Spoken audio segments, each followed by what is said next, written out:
Senate will come to order. Chaplain Dr. Black will lead the Senate in prayer.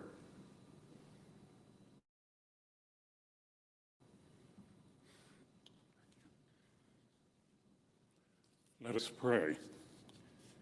Eternal God, the center of our joy, you are our strength. Thank you for your guidance and protection. Lord, be a stronghold for our lawmakers, providing them with strength for today and hope for tomorrow. May they cast their cares on you, knowing that no one is more concerned about the things that threaten their peace. Show yourself faithful to the faithful, rewarding integrity with your bountiful blessings. Lord, arm our senators with courage for life's battles, keeping them humble, obedient, and people in their work. Help us all to live in day-type compartments, doing the best we can each day, and leaving the results to you. We pray in your precious name. Amen. Please join me in the pledge. I pledge allegiance to the flag of the United States of America and to the republic for which it stands, one nation under God, indivisible, with liberty and justice for all.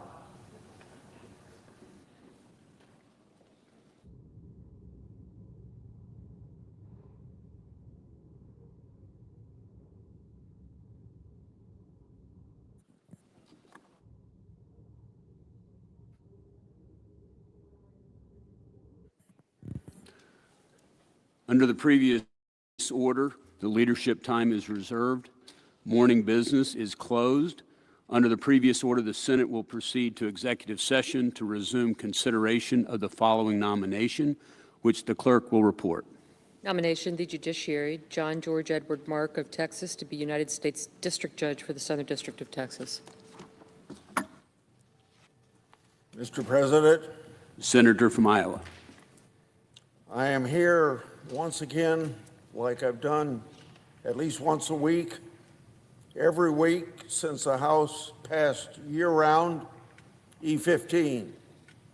I do it to communicate the importance of the Senate passing year-round E15.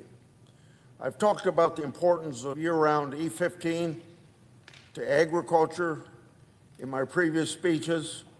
I've also spoke about how E15 will lower gas prices in previous remarks. I'll repeat again, and I've made it clear that E15 is not a mandate, as opponents charge, because E15 gives consumers a choice at the gasoline pump. And I've shown how E15 supports America's rural economy. I'd like to highlight today another reason why we need to pass year-round E15, and it's because of our national security. And this was recently a point of discussion when Agriculture Secretary Rollins was before the Ag Committee, and she said this at a hearing in response to my question about year-round E15. She says there is no national security without farm security. I agree with the Secretary. E15 protects national security by supporting American farmers and expanding homegrown fuels. When the Congress established the renewable fuel standard, it was intended, in part, to diversify our nation's renewable fuels to ensure that we didn't rely on imported oil. Expanding access to clean, American-grown fuel reduces our reliance on international sources. Sense for our pocketbooks, for our environment, and for our national security. I will continue to communicate with my colleagues about why E15 is good, good, good.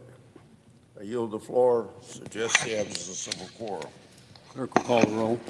Ms. Osterbrooks.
Majority Leader. President, I ask unanimous consent to waive the mandatory quorum calls with respect We're in a quorum call.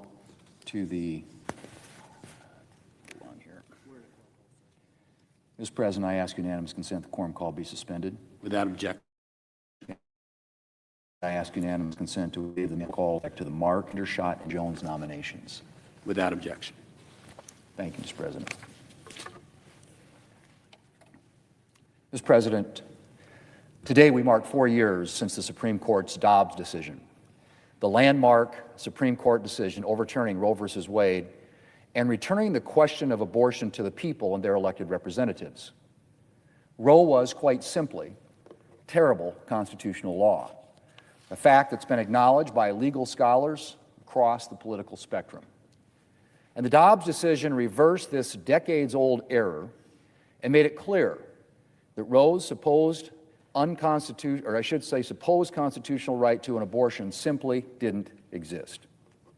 I'm proud to have fought, along with my Republican colleagues, to put justices on the Supreme Court who focus on interpreting the law and the Constitution instead of creating new constitutional law out of thin air, as justices did in Roe. Mr. President, it's fitting that the Dobbs decision occurs close to our nation's birthday, July 4th, the anniversary of the adoption of the Declaration of Independence. And as we prepare to celebrate the 250th anniversary of the Declaration, the 250th birthday of our anniversaries has been on my mind. It lays out the fundamental principles underlying our system of government. And no lines are more important than these. We hold these truths to be self-evident, that all men are created equal, that they are endowed by their Creator with certain unalienable rights, are life, liberty, and the pursuit of happiness. Amongst our life, liberty, and the pursuit of happiness. Unalienable rights, Mr. President. Rights given by God, rights that come before government, and that government is required to protect. All men are created equal and endowed by their Creator with certain unalienable rights. Mr. President, as our country knows, to its sorrow, we haven't always lived up to the principles of the Declaration. And the sad truth is that when it comes to unborn Americans, we are failing to live up to those principles today. Because in state after state around this country, it is legal to kill unborn human beings, unborn Americans, in some cases up until the point of birth. Up until the point of birth, Mr. President. These babies, these human beings, will never have the chance to enjoy the rest of their unalienable rights because they are denied their most fundamental right while they're still in their infancy. This is not, of course, something you will hear from my Democrat colleagues when they attempt to defend abortion.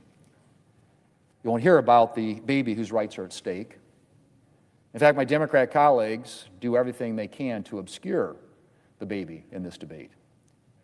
They mention women and health care and reproductive freedom as if killing an innocent person could ever be something we're free to do. And they never mention the other person in question, which is the unborn human being who was sacrificed in every abortion.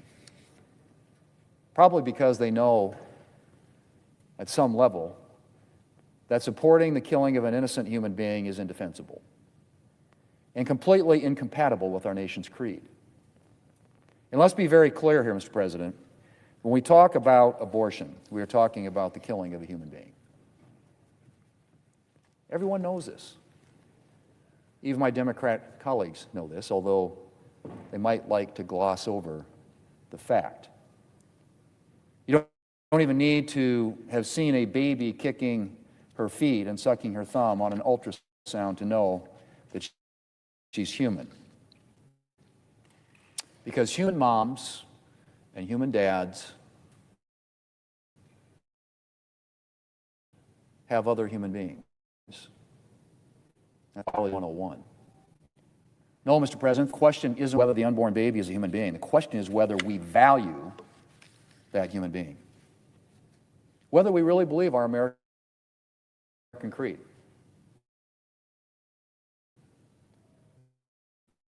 We hold these truths to be evident. They're all equal, endowed by the Creator with certain unalienable belief. That it's okay to say that some human beings are more important than others, that some human beings can be sacrificed for others. I would hope history has taught us that it is very dangerous to say that some groups of human beings are not worthy of protection. Mr. President, I am proud to be from a state that has extended the full protection of the law to unborn human beings, that has recognized that Americans are also equal and endowed by their creator unalienable rights. I'm proud that sponsored and co-sponsored are going to keep up the fight for real protections for unborn Americans. I'm very proud that with Working Families Tax Cuts, Congress enacted the first pro-life law in decades.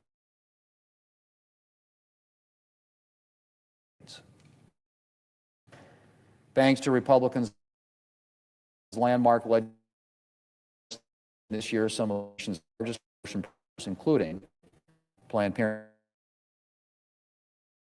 taxpayer dollars. Mr. President, the Dobbs does a full protection of the unalienable rights of unborn Americans. But there is a lot more work to be done.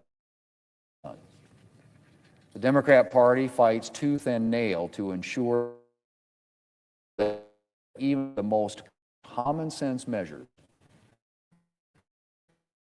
like measures to protect babies who survive abortions, or to ensure that they have access to abortion, are flooding into states in defiance of the law, thanks to the Biden administration's decision to loosen restrictions on these drugs, despite the fact that they pose a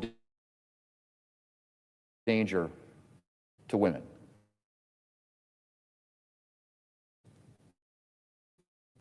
As well as, obviously, to the baby. So, as I said, Mr. President, the right to protect the right to live all American continues. And I to be self-evident that all men are created equal, that they are endowed by their Creator with certain unalienable rights, that among these are life, liberty, and the pursuit of happiness.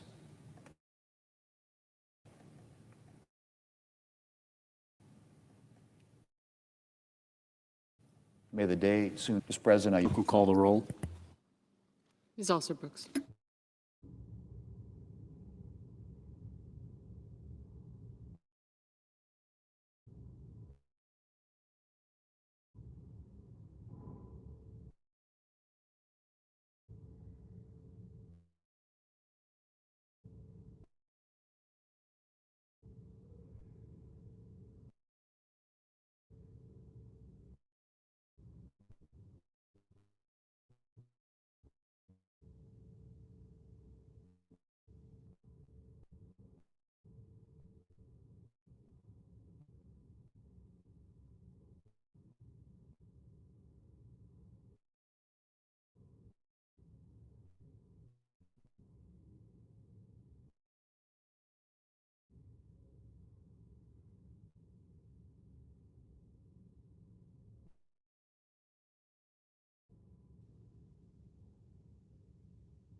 Mr. President, Democratic leader. I ask unanimous consent the quorum be dispensed with. Without objection. Well, Mr. President, with their dreadful, horrific Dobbs decision 4 years ago today, 6 far-right-wing MAGA justices broke nearly 50 years of precedent to rip the right to choose millions of American women. You can sum up both the dreadful Dobbs decision and the lost way, personal decisions. That is the MAGA way. Dobbs will go down as one of the most damaging, legally dubious, and deeply out-of-touch Supreme Court decisions in American history. It's a disgrace that the Supreme Court did. It's a disgrace on the Supreme Court itself. Trump may not like talking about his crusade against women's reproductive rights, but he cannot hide the pain he's inflicted on women across America. 20 states, 20, have enacted total or near total abortion bans, which means that nearly 40% of women of reproductive age live in a state with an abortion ban. The human cost of the Republican assault on women's reproductive freedom is sickening. I've heard so many women share their stories of the horrors they have experienced in Trump's post-Roe America. Republicans are letting women die by restricting necessary care. Women have hundreds of miles, even thousands, to get the treatment they need and deserve. Violent criminals for life-saving procedures that were legal just a few years ago and had been for decades before that. The GOP is treating mifepristone like it's poison and Planned Parenthood like it's an enemy of the state. It's despicable. Even before the justices behind Dobbs, anyone could see they wanted to overturn Roe. Every Republican senator who voted to confirm these radical justices who stripped away these fundamental rights to choose that women have had for so long will have to answer to the Americans. Not let Republicans brush their radical efforts to ban abortion under the rug. The American people know it, and we're going to keep showing the difference between the two parties on this issue. Now, Trump's visit to the Capitol. Seeing Trump come to the Capitol today to meet Senate Republicans is like watching seeing Trump come to the Capitol today to meet Senate Republicans is like watching the clown car pull up to the circus, made even more so by Trump's canceling of the bill signing, which I'll talk more about in a minute. When Trump comes to the Hill today, he'll find the MAGA Senate majority in meltdown. They're one big mess. That's what the Senate is right now. Republicans are wringing each other's necks. They can't govern their own conference of 53 people, let alone a country of hundreds of millions. After being double-crossed, blindsided, embarrassed by Trump, Senate Republicans keep bending the knee to the president or start demanding answers on behalf of him. The reason the Republicans are such a hot mess is obvious. Trump's views are totally out of touch with the American people's views, and Republicans are afraid to tell him he's wrong. Speak up. Stand up to Trump. Tell him what you think, Republicans. That might do your party some good. It might even do Trump some good if he'd ever listen. Americans want to know what Republicans are doing to bring down costs. Americans want to know how Trump plans to end his disastrous war with Iran. They want to know the GOP will continue going along with Trump's all-out assault on voting rights with legislation like the SAVE Act. If my colleagues across the aisle have any sense at all, they ought to grill Trump on affordability, on a failed war with Iran, on his effort to hold American national security hostage, and all his other policies that are hurting the American people. When they emerge from their meeting, will Republicans have told Trump the truth? Will they speak truth to power? Will they do their job? Or will they just bend in obeisance to him and get more frustrated, more angry, more ineffective than they've ever been? On the Iran Powers Resolution, the successful passage of our War Powers Resolution yesterday reasserts what the American people have been saying for months. Trump's reckless war with Iran must end. For the first time, this resolution has passed both chambers of Congress and does not require the president's signature. The message from the only branch of government with the power to declare war, the Congress, could not be more clear. The Trump administration must withdraw U.S. forces from hostility in Iran. Both houses have now spoken and said just that. Every day that Trump refuses to get our troops out of harm's way, the pressure and the Senate Republicans who continue the War Powers Resolution to end his war is meaningless. Trump thinks Americans' frustrations with his historic blunder are meaningless too. Trump complained that our resolution, quote, just made my job more difficult. Donald Trump, our job is not to make your job less difficult. Our job is to make the American people's lives less difficult, especially after all you've done to make them more difficult. We don't care about making Trump's life easier. We care about making American lives easier by ending this disastrous, costly war.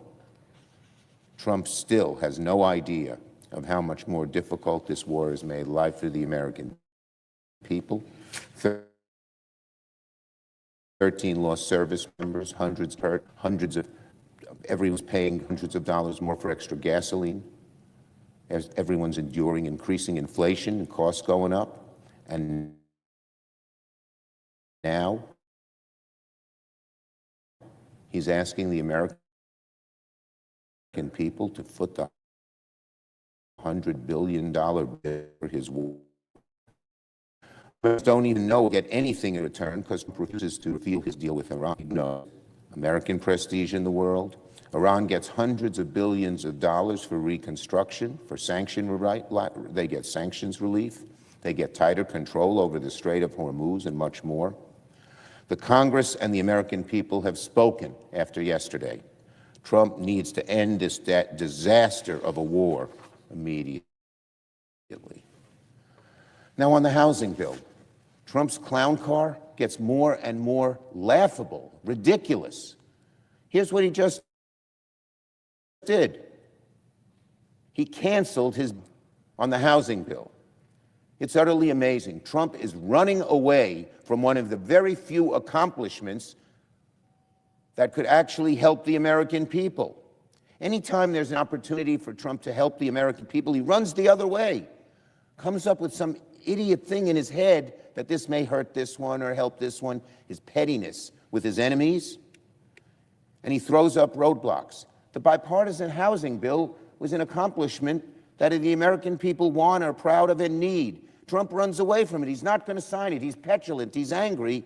And he looks ridiculous, canceling it just 2 hours before he's supposed to sign it and saying we should do the SAVE Act instead. How does the SAVE Act lower American people's housing costs? It doesn't. How does the SAVE Act do anything good? It doesn't. It's a vicious, nasty piece of material.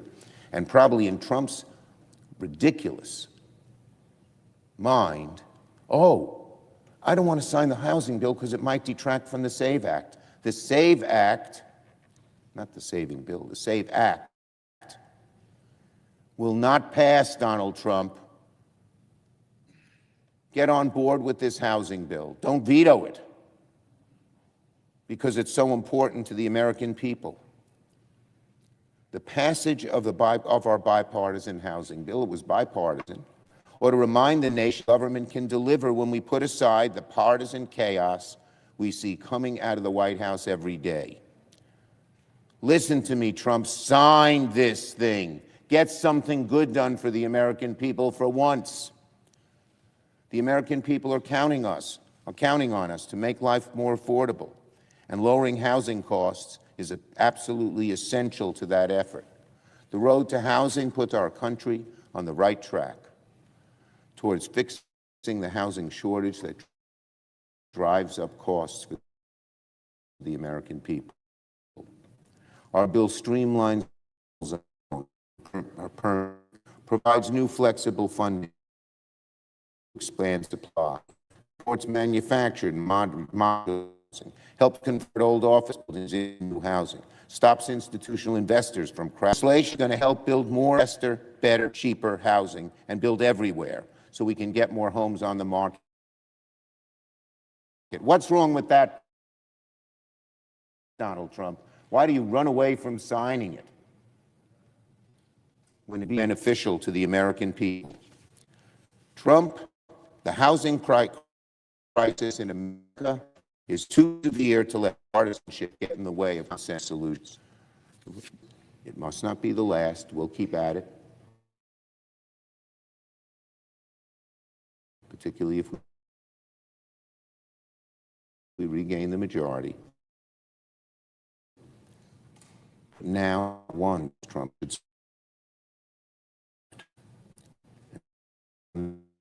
stop making much for her leadership on this bill, as well as all housing a success. And it looks like even if Trump were to try to veto it, there are probably enough votes in both houses to override that veto. I yield the floor.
Majority Whip. Thank you, Mr. President.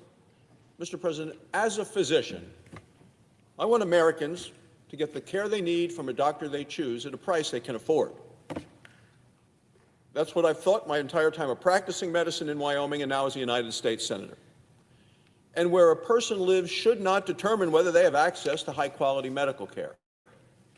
So I practiced medicine in Wyoming for 24 years. Wyoming Medical Center, was chief of staff of the hospital, president of the State Medical Society. And taking care of patients continues to guide my work here in the United States Senate. Wyoming is a rural state, as is yours. Rural Americans deserve access to local care that is affordable, reliable, and high quality. For years, the options for people in many small communities has been shrinking. Well, why is that? That was the passage of the Obama health care law. Obamacare accelerated rural health care crisis with hospitals closing all across the country. Since Obamacare became law 15 years ago, over 100 rural hospitals across our nation have closed. It is yet another broken promise from the failure of the Obama health care law known as Obamacare. Rural America deserves a better approach. And that's why 1 year ago, Republicans passed a $50 billion Rural Health Transformation Fund. The Rural Health Transformation Fund is a crucial piece of the Working Families Tax Cut law. It was designed to overcome the failed one-size-fits-all Washington approach to health care. It partners with communities to invest in a federal investment in rural health care in our nation's history. Every state in America is now receiving the first round of funding under this new program. The true power of this investment goes beyond the historic size and scope, because fundamentally, it's about delivering care to people where and when they need it the most. The federal government's too large to know the unique needs of every community. Rural solutions come from the states, come from the local communities, come from the local health care providers, not from Washington, D.C. The Rural Health Transformation Fund is built on this simple idea. It gives states the resources and the flexibility they need to invest in the services that the communities need, that will work for them. In Wyoming, we received over $200 million this year from the Rural Health Transformation Fund. Funding will follow over the next 5 years. And we're using it to strengthen and expand access to care in every corner of our state. We're supporting rural hospitals and clinics. We're embracing new technologies. We're bringing quality care closer to home. And at the same time, we're investing in our healthcare workforce. High-quality care starts with highly trained doctors, nurses, and other healthcare professionals. Wyoming has a long and successful track record of investing in our healthcare professionals. The Rural Health Transformation Fund allows us to build on that success. We also know that the best treatment is often prevention. Preventive medicine can lead to healthier lives. It helps lower costs. It teaches healthy habits from a young age. That's why Wyoming is investing in prevention. We're making sure food stamps program focus on healthy nutrition. We're bringing back presidential fitness tests in schools across the state. This helps children grow up healthier and reduces the long-term burden of chronic diseases. These are practical and common sense steps. And they have a clear goal. That goal is to help Wyoming families live healthier lives and to make care more affordable. Thank Dr. Osgood, Dr. Lead of Wyoming and his team, and together they have developed an innovative plan tailored to Wyoming's unique needs.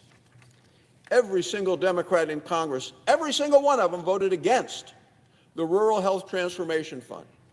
And that's not bad enough. One thing was bad is they voted against it. And then they came to the floor and later voted to eliminate it. Eliminate this money that's going to these communities all across the country. Said, no, we don't want it to go out. Why? Why did they vote to cut $50 billion from rural health care hospitals? Because they wanted to pay for health care for illegal immigrants. That's their mindset. Look at what happened in New York yesterday with the primary elections. Open borders, eliminate ICE. Focus on giving services to illegal immigrants, people who are in the country illegally. How do they want to pay for all this stuff? Well, the Democrats in the Senate say, let's eliminate the rural health care plan. That's their approach of every Democrat in the Senate, and apparently a lot of Democrats, if not all, who are running to serve in this body. Democrats voted to weaken health care for law-abiding American citizens to expand health care for illegal immigrants. That is a fundamental difference of a mentality and approach and a concern for American citizens. So just remember that when Democrats come and talk about health care. It's not necessarily health care for you or your family. It's health care for illegal immigrants. Republicans are reversing the damage done by Obamacare, which, to repeat, forced the closure of over 100 small community hospitals around the country. Republicans are putting rural communities first. And, Mr. President, we're going to continue to do that. Thank you, Mr. President. I yield the floor.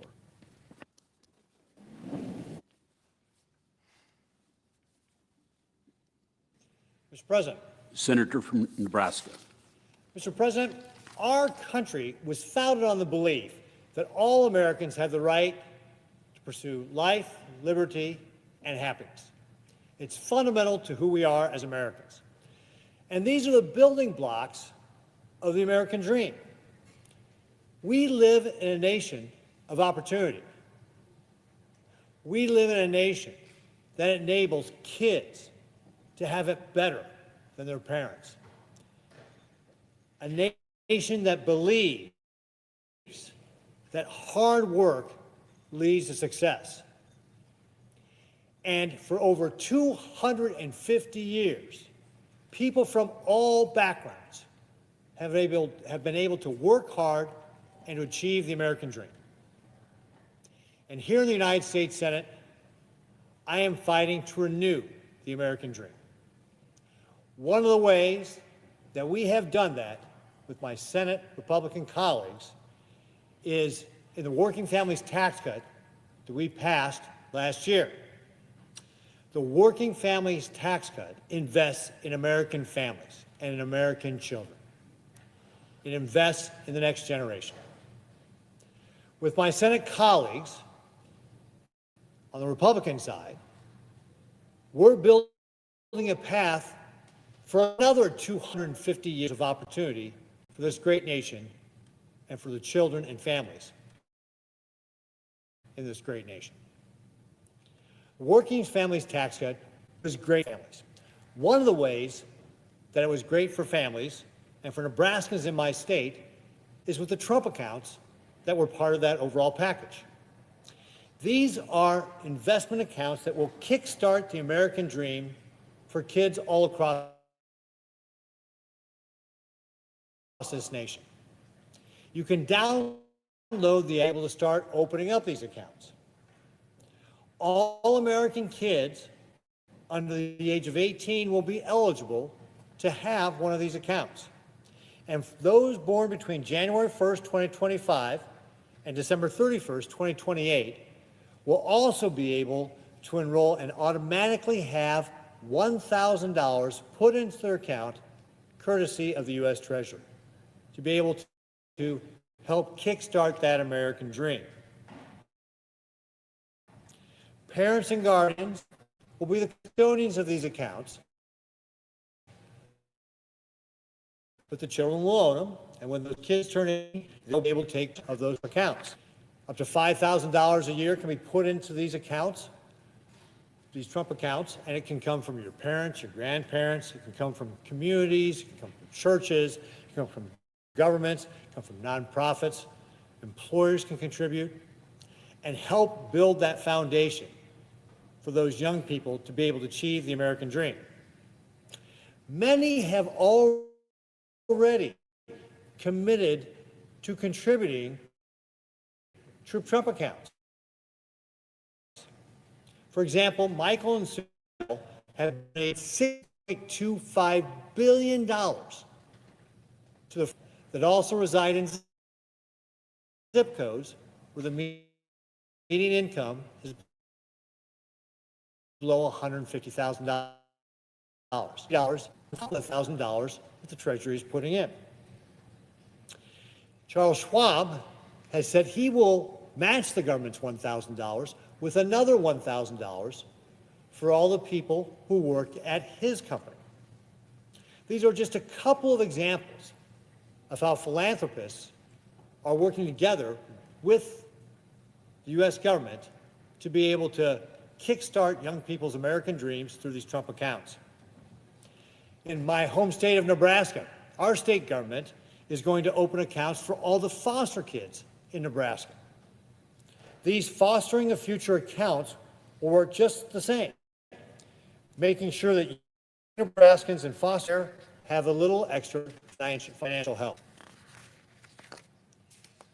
This money is so that these young Nebraskans can put it toward college, buying their first home, or starting a business. Children whose account of $1,000 contributions will not be required, the accounts will still grow.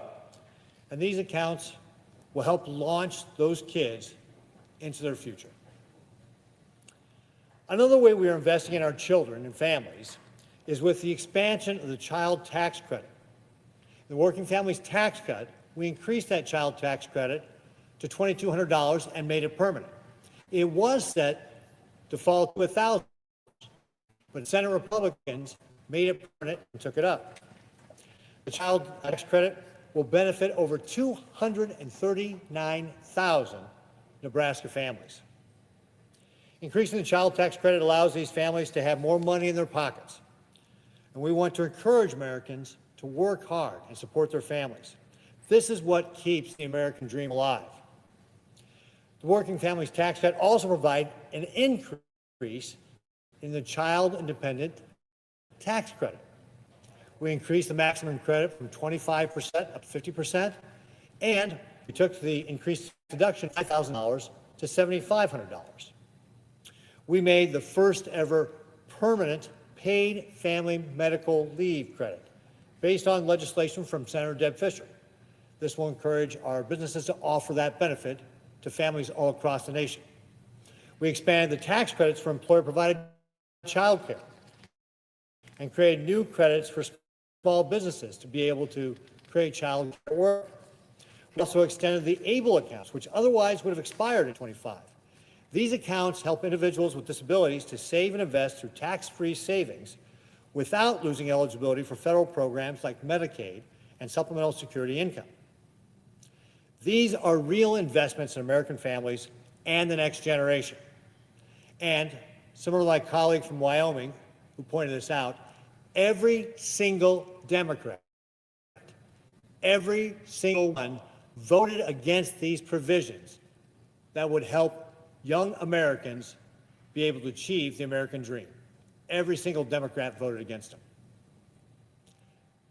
Senate Republicans, by contrast, are fighting in the U.S. Senate to renew opportunity for our kids' futures and supporting families in our country. We're encouraging and supporting the American dream, and we're making it possible for the good life to be more attainable for all Nebraskans.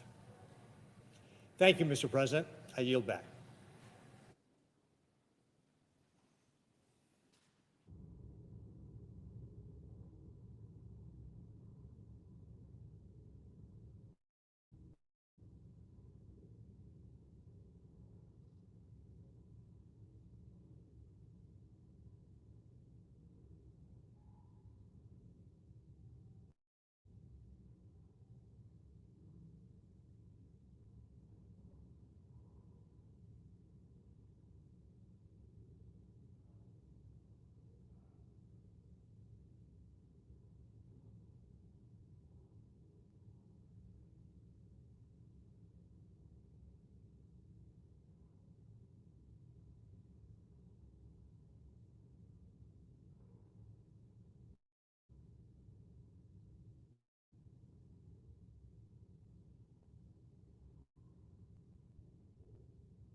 Mr. President, Senator Delaware.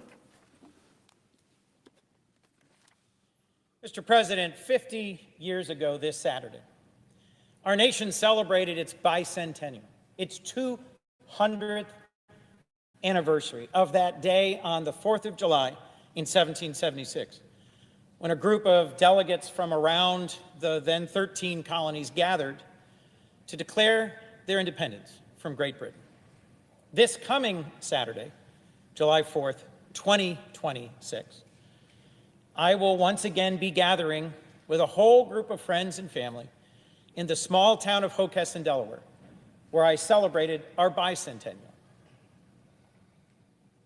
In 1976, we had what some might think of as a sad, small gathering that celebrated the 4th of July. It wasn't huge. It didn't have tens of thousands of people. It didn't have great fireworks. But it was the heart of the town I grew up in. We had a parade. We had fire trucks. My Boy Scout troop marched. I played the bugle as a group from a local church raised a flag at the new Swift Memorial Park in downtown Hockessin, small rural farming town of then about 1,500 people.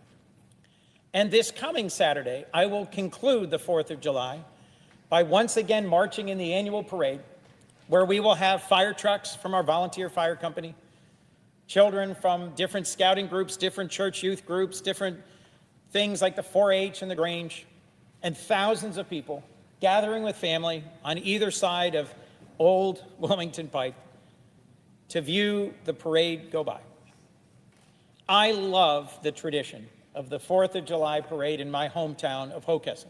And I wanted to just take a moment and reflect, because as I've talked to my team here in Washington and at home in Delaware, some of them see so much division in our country that they aren't excited about our semi-sesquicentennial, our 250th. Some of them are distracted, as in some ways I think many in America are, by fighting, squabbling between our president and our Congress, between different political parties. And it's too easy to be distracted.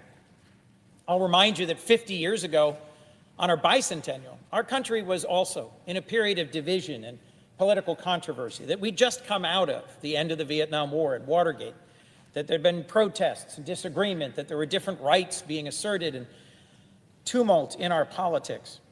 My recollection as a child was that that day, that period of the bicentennial was actually a moment for the American people to stop and reflect and think about what brings us together. And so today I will briefly reflect on what I think we ought to be stopping and reflecting on as we celebrate our 250th. 250 years ago, where we are right now was part of Great Britain, was part of the English Empire. And looking back, it might seem inevitable, but at that time it was uncertain which way we would go. Ultimately, we chose liberty. We chose independence, and we had to fight for it in what became a long and brutal and internally divisive conflict. Ultimately, the American story is not simply one story. We are a nation founded not on one ethnicity or one language, one religion, or one history, but on an idea embodied in the second sentence of the Declaration.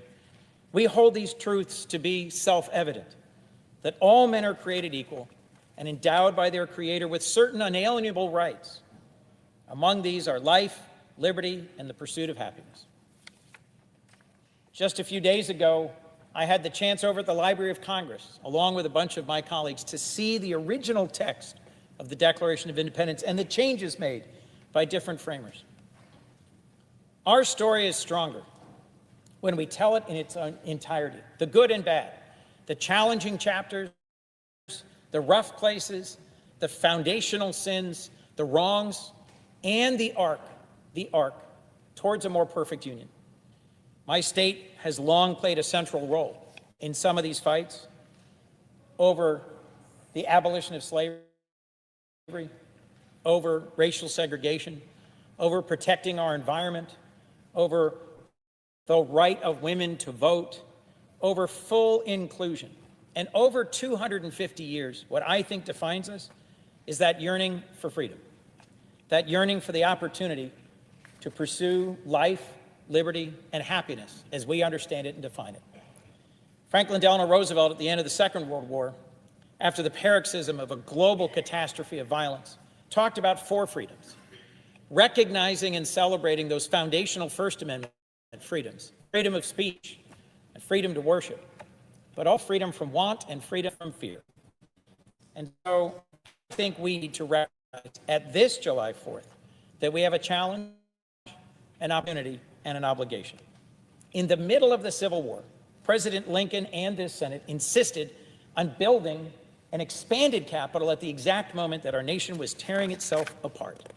President Lincoln said, "If people see the Capitol going on, it is a sign we intend the Union shall go on." I've traveled around the world and heard from people all over that they looked at the nation as a beacon of freedom, and every time I recite the Pledge of Allegiance, I remind myself that at its end, we pledge ourselves to be a nation committed to liberty and justice for all. In the months ahead, I look forward to giving many more speeches about what I see as the core defining values of our nation going forward. But as you celebrate the 4th of July, I hope you'll take a moment. Think back about your childhood experiences that helped you understand what it means to be an American and that helped you confront the challenges and the opportunities we have ahead of us. For me, living overseas and seeing our country from the perspectives of others was that great chance. And I think for all of us in recent days, seeing people from all over the world come to America during the World Cup and experience our nation, our hospitality, and our values, a refreshing reminder that even in these divided and difficult times, we can continue to inspire and challenge ourselves and the world. Thank you, Mr. President. With that, I yield the floor.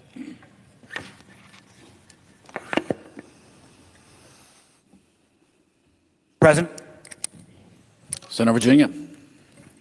President, first of all, I want to thank my friend from Delaware. I'm going to take that admonition as we approach the 4th of July and reflect back on, obviously, what makes this country great. Mr. President, I rise today to ask for unanimous consent on my bill to research congressional will to come to the Office of the Director of National Intelligence. My bill, the Do Not Interfere in Our Intelligence Act of 2026, or the DNII Act of 2026, would strengthen the existing line of succession if the position of the Director of National Intelligence is vacant, and ensure that the leadership of the intelligence community remains in the hands of experienced, Senate-confirmed national security officials. As my colleagues have heard me say repeatedly, the President's appointment of Bill Pulte to be the acting DNI is dangerous. It is dangerous for rule of law. It is dangerous for our national security. The ODNI was created in the aftermath of the tragic terrorist attacks of 9/11. Its purpose was to make sure that the now 18 intelligence agencies actually coordinated with each other, so we didn't have the kind of intelligence missteps that led to the most devastating terrorist attack on our country in the history. Thus far, thank God, we've not had another 9/11. And because of its important mission, when Congress created the ODNI, an effort championed by my good friend Susan Collins, it codified in law, didn't leave any ambiguity, codified in law that the Director of National Intelligence must have extensive national security experience. Doesn't matter where that comes from, military service, or being an intelligence officer, or being a member of Congress on a national security committee, or heading an agency that deals with national security. You just have to have the experience and the judgment to lead 18 intelligence agencies, and understand their mission. Unfortunately, Mr. Trump's choice, Bill Pulte, has literally no national security experience. In fact, it seems like the only experience he has and the only reason President Trump installed him as the ODNI is leaking and weaponizing sensitive information for political purposes. He is currently and remains the head of our mortgage regulatory agencies. So that kind of person can absolutely not have access to all our nation's most sensitive secrets. You think we were like just making it up? Look at the press reports so far. The guy has gone in for a few days. There's reports of firings. I don't even know how he knows who the people who are getting fired or reassigned are. We've heard as well that he wants to take home the presidential daily brief. Anybody, the most junior aide in national security, knows you don't take classified information to your private residence. But in a very kind of way that reflects some of the folks around the president, the one thing he was most interested in: when is he going to get a government plane paid for by taxpayer dollars so he can zip between D.C. and his house in Chicago and his place near President Trump in Florida. Remember, those are your taxpayer dollars at work. And these concerns about Mr. Pulte, don't take my word for it. So many Republican colleagues of mine have also publicly expressed their concerns, many of them explicitly expressing surprise at his nomination and calling him unqualified. But that's not the only place where President Trump has decided to ignore Congress in the law creating the Director of National Intelligence. The law also explicitly states that in event there is an absence of a Senate-confirmed director, the principal director of national intelligence, that's the number 2, shall act for and exercise the powers of the director of national intelligence. Not may. If the president wants, the word was shall. And the interesting thing is there is currently a Senate-confirmed principal deputy who President Trump himself nominated. This gentleman, Mr. Lucas, I may not agree with all things that Mr. Lucas has suggested, but there is no question, given his decades of patriotic service as a national intelligence officer and on President Trump's own National Security Council staff, that he has the experience and qualifications to serve as the acting DNI. So then, once again, I must ask why, when there is a qualified individual, one President Trump himself nominated, would President Trump ignore the law and install Bill Pulte? The only answer is the one that President Trump has actually admitted to, said the quiet part out loud, which is that he trusts Bill Pulte to recklessly divulge American secrets, even if it harms our national security, all in the service of the big lie and his obsession about the fact that he can't get over the fact that he lost the election in 2020. So my bill is quite simple. That's why I'm asking unanimous consent. Let's make explicitly clear the office of the Director of National Intelligence becomes vacant. You put in place the principal deputy or someone else who's got intelligence experience that's been confirmed by the Senate. We have to do this before Mr. Pulte irreversibly harms our legislative session.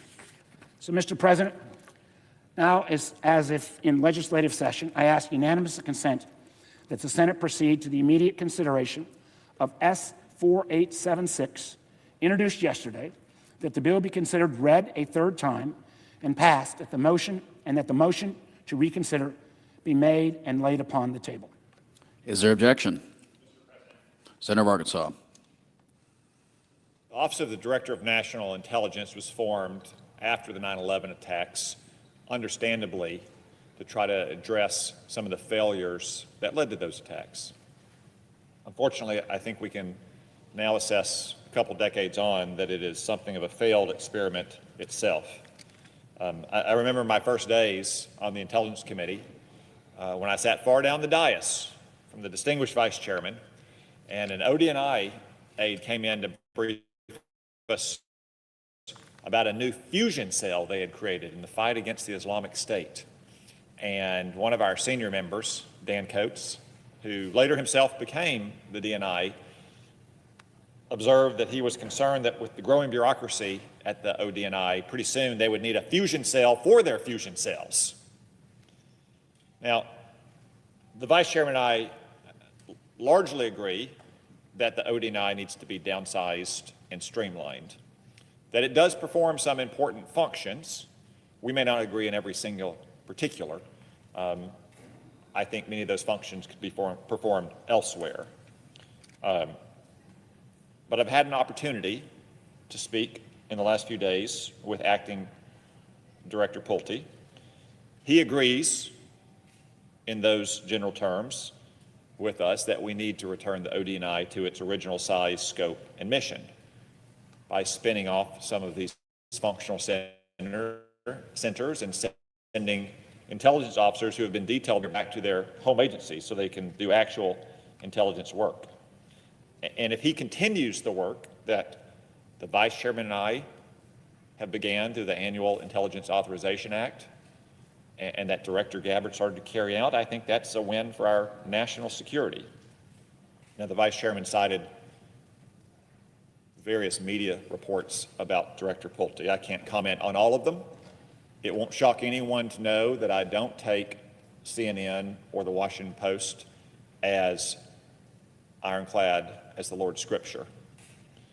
But there is one media report that I will comment on, since I discussed it with Director Pulte, the claim that mass firings have begun. That is not accurate. He informed me that, yes, a small handful of front office personnel are leaving federal employment, which is not at all uncommon when a senior leader leaves and comes into an agency, but a small, maybe one hand, maybe two hands. He also said that a few dozen, around 45 or 50, career officers are in fact returning to their home agencies. I think that's a step in the right direction. That's less than 5% of the DNI's personnel. I might put a 0 after that 5. I might put a 7 in front of that 5 in terms of how many personnel need to go back to their home agencies. A second point,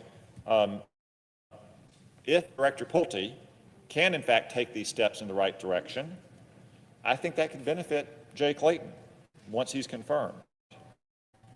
Mr. Clayton will be able to an organization that's already been desk, and he can hit from day one to continue work and to ensure that the DNI is promoting our intelligence community's important work, not hindering it. A third point, as President Trump said, Jay Clayton is a patriot, and he'll make DNI. I intend to hold a hearing from Clayton in the weeks ahead. As the Vice Chairman knows, it's not a committee that moved at a very rapid pace to confirm Mr. Clayton at his new post. I want to thank President Trump and the Trump administration for moving at lightning speed as well. The FBI finished its background check in record time. The intelligence community and the Department of Justice helped Mr. Clayton through hundreds of advanced policy questions in record time. Even the President's own White House counsel's office completed Mr. Clayton's work in record time. Of course, the backdrop here is the lapse in authorization for Section 702 of the Foreign Intelligence Surveillance Act. The Vice Chairman and I have worked well together to craft a bill that can get 60 votes in the Senate, 218 or more votes in the House. I wish we could simply pass that bill. I think it's regrettable that Minority Leader Schumer and Minority Leader Jeffries have linked together reauthorization of Section 702 with the confirmation of an official to a position that really has very little to do with Section 702, or for that matter, with operational activities of the intelligence community at large. So with those observations, Mr. President, I do in fact object. The objection is heard. Senator Virginia. Mr. President, just a few closing comments. And listen, the chairman and I are working very well together, and I know he's probably taking some heat. So I don't want to say too many good things about him on the floor for working so well together. But I'd simply point out The party left out about Mr. Clayton when we were trying to move fast and the White House was moving fast and everything, all the paperwork was done. We had a scheduled hearing for Mr. Clayton. I was even getting some of our most ferocious opponents to 702 to probably waive some of their objections. And at the last minute, with no notice to our committee or even to Mr. Clayton, the president pulled his nomination. I'd never heard of a president complaining about moving too quick on one of his nominees. On the size of the DNI, the chairman and I, we are working together. I even am open to the notion that the office could be obliterated or removed or potentially repurposed somewhere else. Again, that makes sense, but it ought to be done in an orderly fashion. It ought to be done by somebody with national security experience. It ought to be done not in a way where he comes in on the first day. How did he even know who to fire?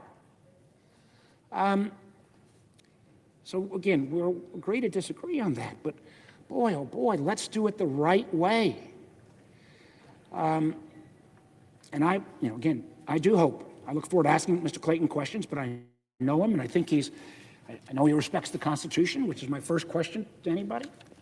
And I would point out, and I am absolutely in favor of renewing 702 quickly. The good news, though, is that the communication providers are still working with us. We have not gone dark, but I agree with the chairman that we need to move as quickly as possible. But everybody has been pretty clear on this. We've got to get a real DNI in to that office before we get that reauthorization. With that, Mr. President, I yield the floor. Mr. President, Senator Delaware. I ask unanimous consent that I be allowed to speak for 1 minute on the upcoming vote. Without objection. Mr. President, I serve on the Senate Judiciary Committee. I'm a proud member of the Delaware Bar. I clerked for a federal court. And in a recent confirmation hearing, I asked 4 different nominees to serve as federal district court judges a simple question. What does the 22nd Amendment to the United States Constitution provide? None of them could answer. So I helped them. In summary, it says you can't serve 3 terms as president. Once elected twice, you may not serve a 3rd term. Adopted after Franklin Delano Roosevelt served 4 terms, its text and intent are simple and clear. I questioned all 4. Can you tell me whether President Trump can serve a 3rd term given the language of the 22nd Amendment? All 4 refused. They could not find the courage to say, yes, as a simple matter of fact and constitutional law, on the plain text, President Trump is in his 2nd term. He cannot serve a 3rd. Why? Why would anyone fail to answer this simple question? I believe it's because they were terrified if they did, President Trump would pull their nomination. No one should be confirmed. No one should be confirmed to a lifetime judicial appointment who cannot summon the most simple courage to apply the text of the Constitution. I will vote against all the nominees before us today because of their failure to answer simple textual questions about the meaning and purpose of our Constitution. If you are too afraid of the president to answer whether the 22nd Amendment, by its plain text, means he can't run and win a 3rd time, how will you be an independent judge? And how could you possibly deserve a lifetime appointment? I urge my colleagues to stand up to this and to insist on an independent federal judiciary. Thank you, Mr. President. With that, I yield the floor. The clerk will report the motion to invoke cloture. Cloture motion, we, the undersigned senators, in accordance with the provisions of Rule 22 of the Standing Rules of the Senate, do hereby move to bring to a close debate on the nomination of John George Edward Mark of Texas to be United States District Judge for the Southern District of Texas, signed by 17 senators. Under the previous order, the mandatory quorum call under Rule 22 has been waived. The question is it the sense of the Senate that debate on the nomination of George Edward Mark of Texas to be the United States District Judge for the Southern District of Texas shall be brought to a close.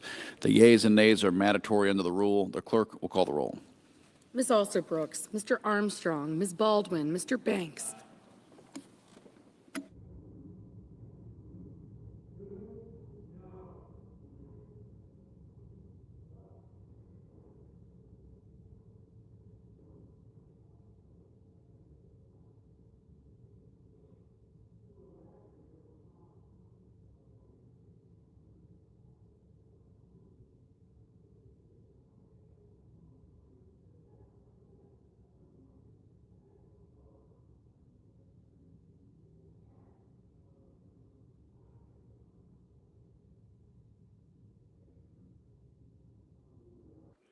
Mr. Barrasso, Mr. Bennett,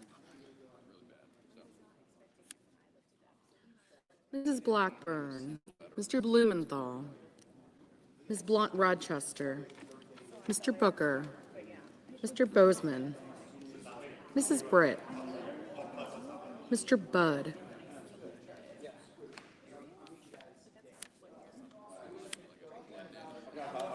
Ms. Cantwell, Mrs. Capito, Mr. Cassidy, Ms. Collins, Mr. Coons, Mr. Cornyn, Ms. Cortez Masto,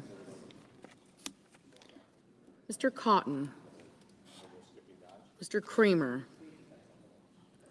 Mr. Crapo, Mr. Cruz, Mr. Curtis, Mr. Deans, Ms. Duckworth, Mr. Durbin, Ms. Ernst, Mr. Fetterman, Mrs. Fisher, Mr. Gallego,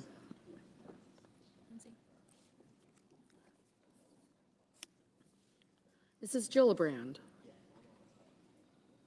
Mr. Graham, Mr. Grassley,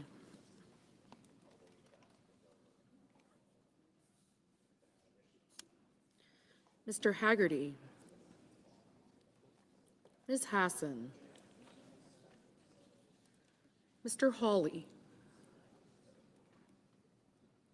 Mr. Heinrich, Mr. Hickenlooper, Ms. Hirono,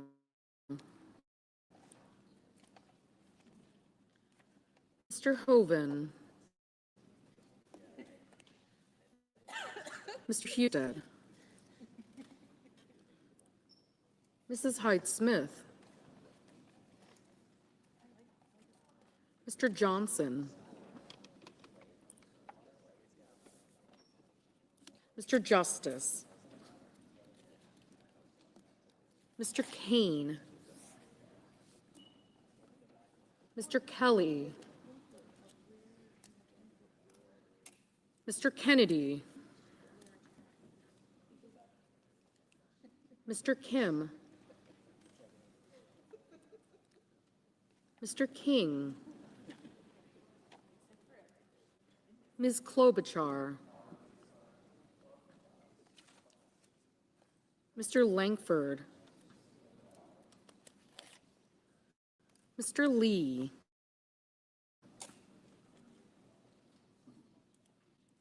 Mr. Lujan, Ms. Lummis, Mr. Markey,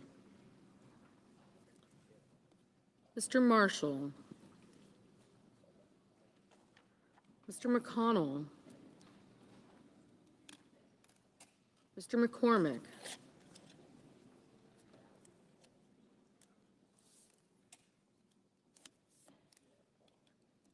Mr. Merkley,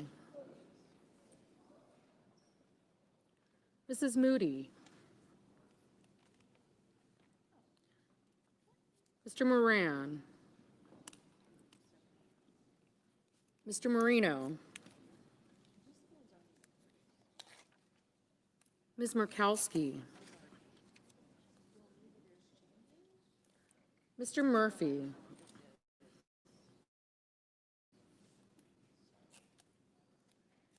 Mrs. Murray, Mr. Ossoff, Mr. Padilla,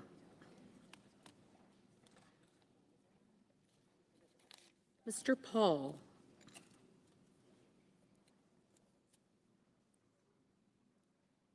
Mr. Peters, Mr. Reed,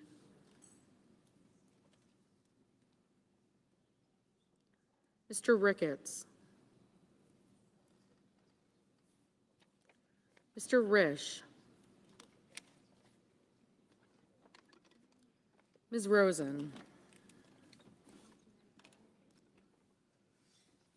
Mr. Rounds. Mr. Sanders.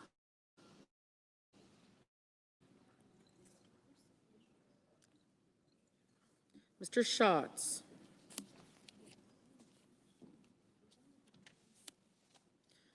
Mr. Schiff.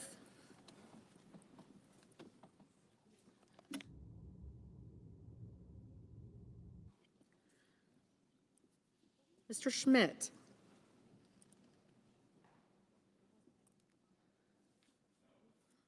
Mr. Schumer.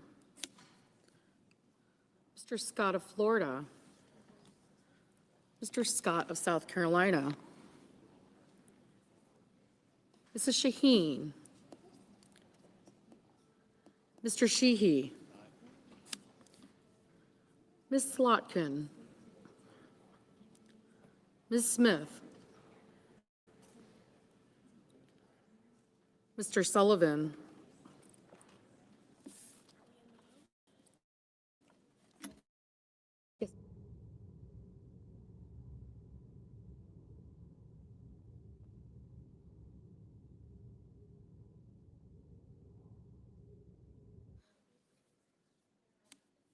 Mr. Thune. Mr. Tillis. Mr. Tuberville. Mr. Van Hollen. Mr. Warner. Mr. Warnock.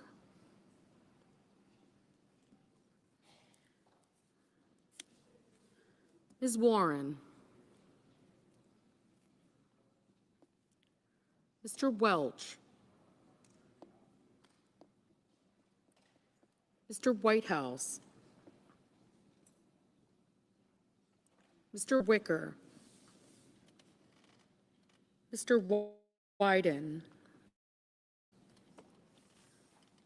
Mr. Young.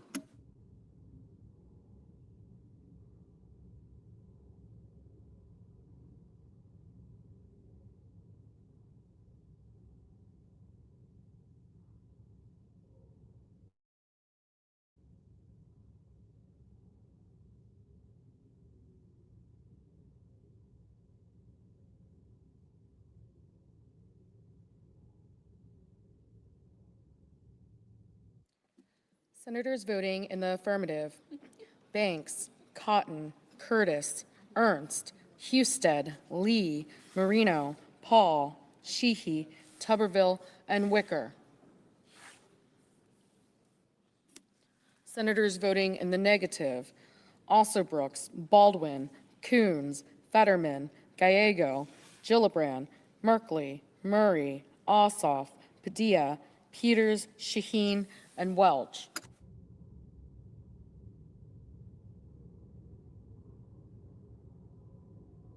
Ms. Klobuchar, no.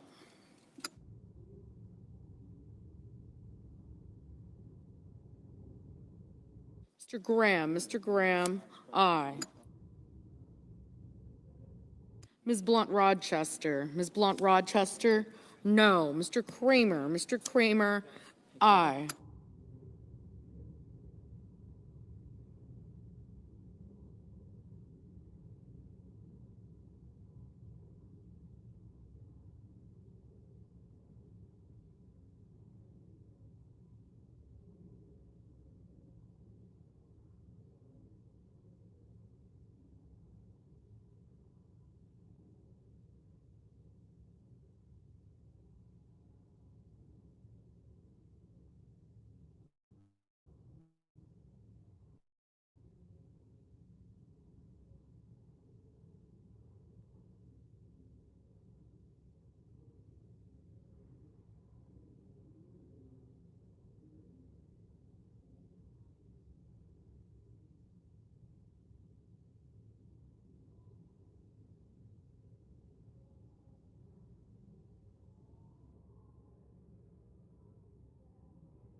Mr.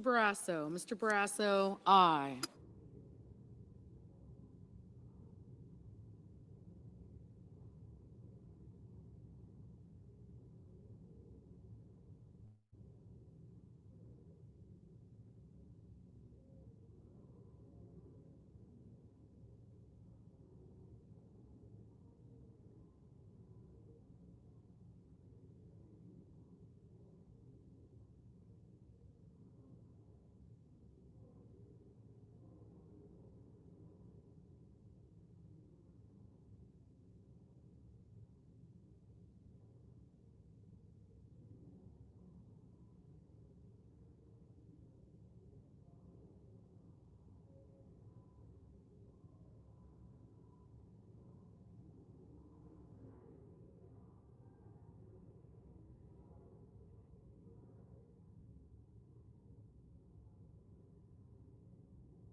Mr. Sanders. Mr. Sanders, no.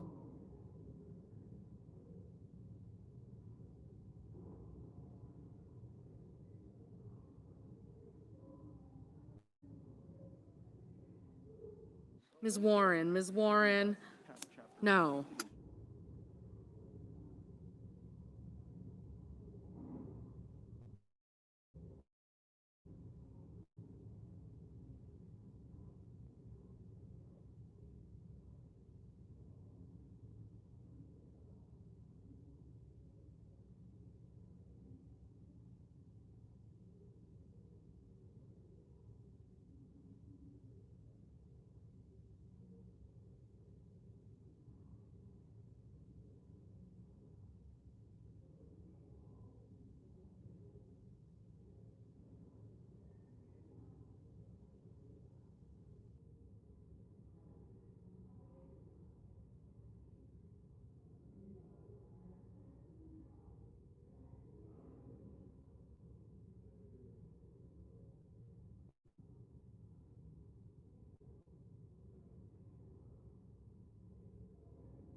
Mr. McCormick. Mr. McCormick, aye.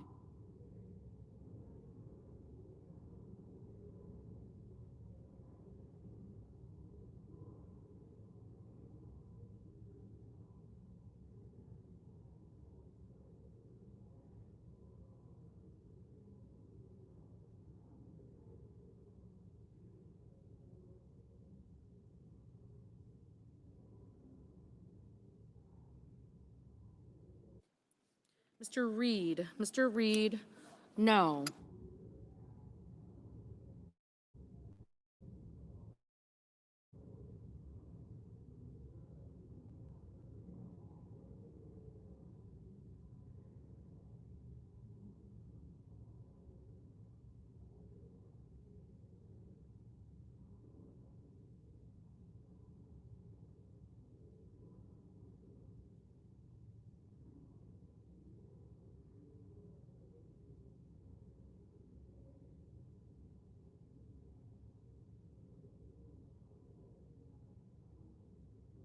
Ms. Slotkin. Ms. Slotkin, no. Mr. Thune. Mr. Thune, aye.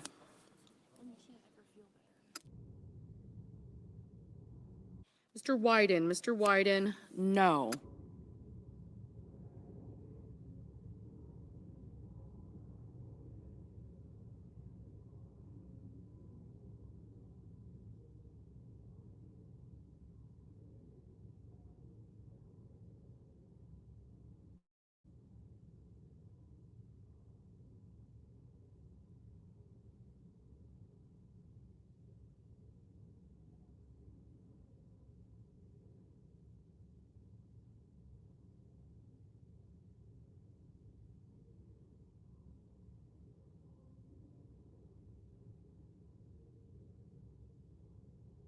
Mr. Lujan. Mr. Lujan, no.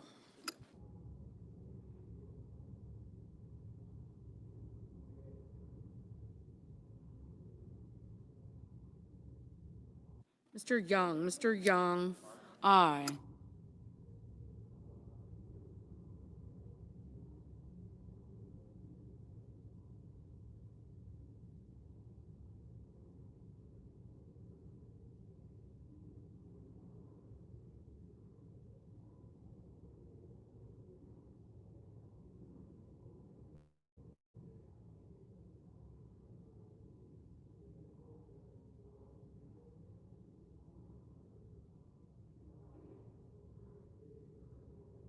Mrs. Blackburn. Mrs. Blackburn, aye.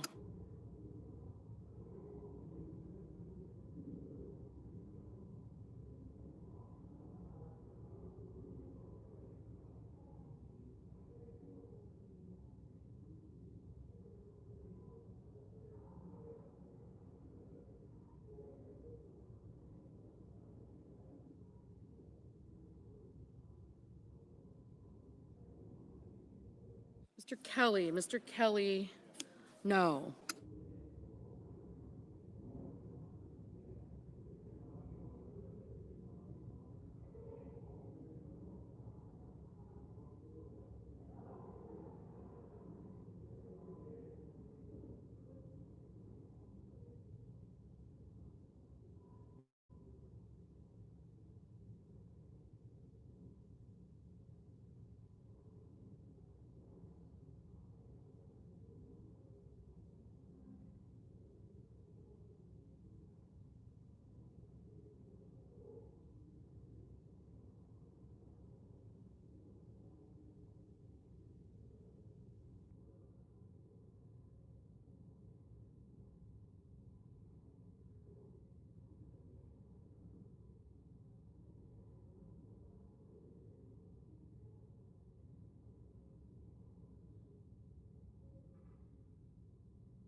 Ms. Hassan, no. Mr. Ricketts, aye.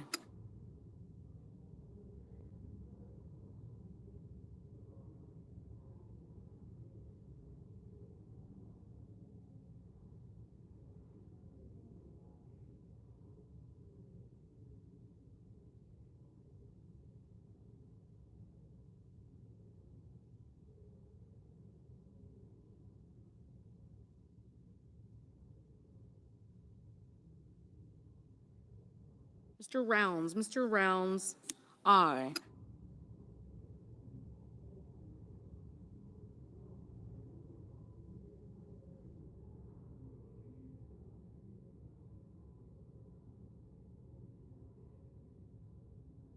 Mr. Kane, no.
Mr. Daines, aye.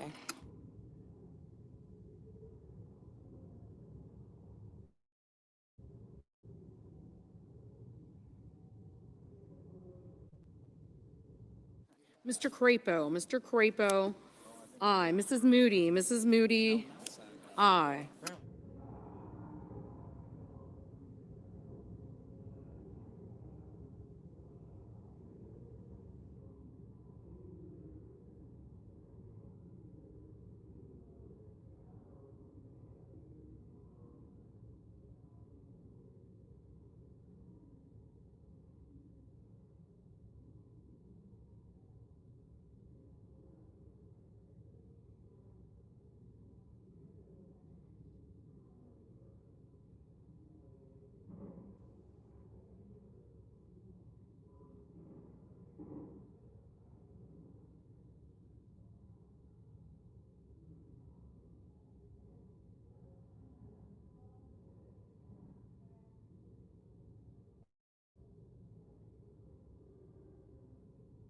Ms. Collins, aye.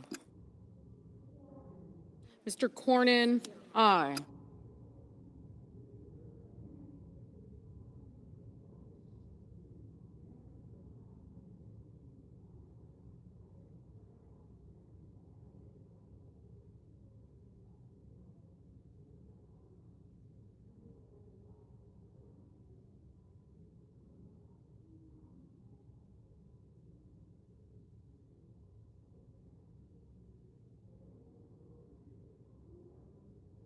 Mr. Hickenlooper. Mr. Hickenlooper, no.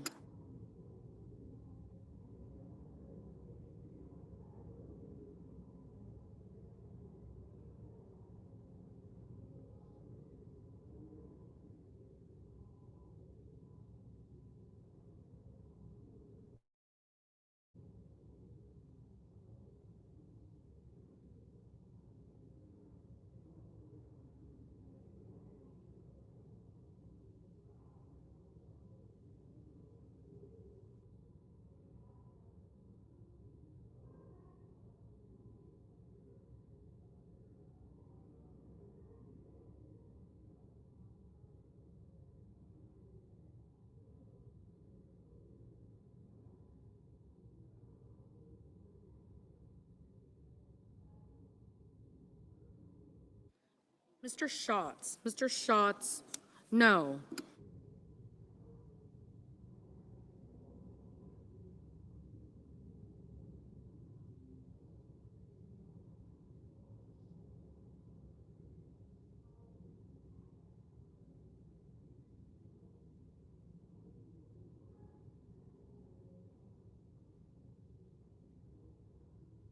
Mr. Heinrich. Mr. Heinrich, no.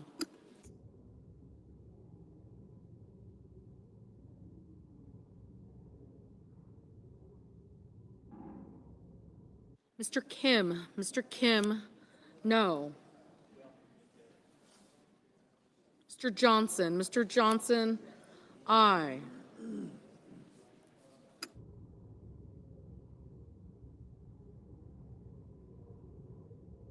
Mr. Murphy. Mr. Murphy, no.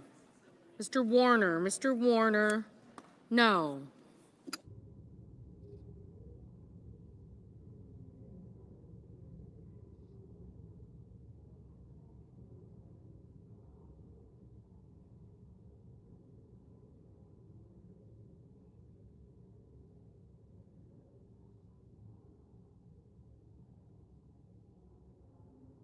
Ms. Lummis. Ms. Lummis, aye. Ms. Duckworth. Ms. Duckworth, no.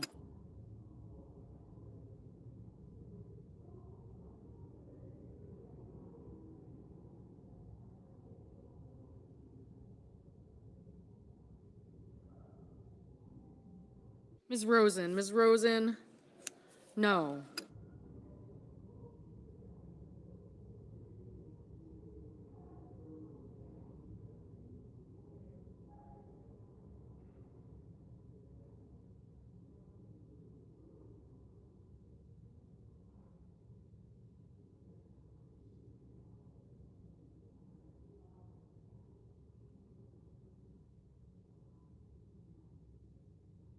Mr. Hawley. Mr. Hawley, aye.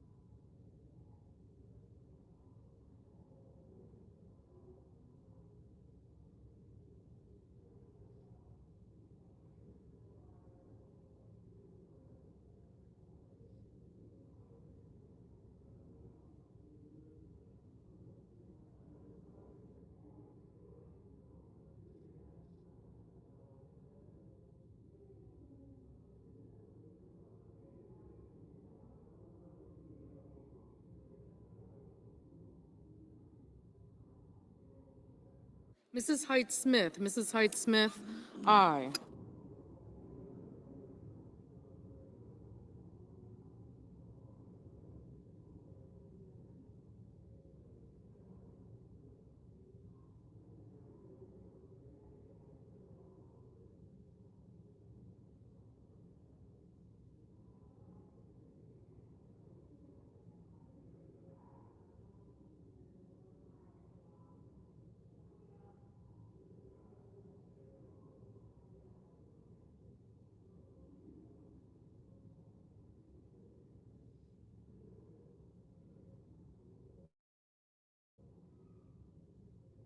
Blumenthal. Mr. Blumenthal, no.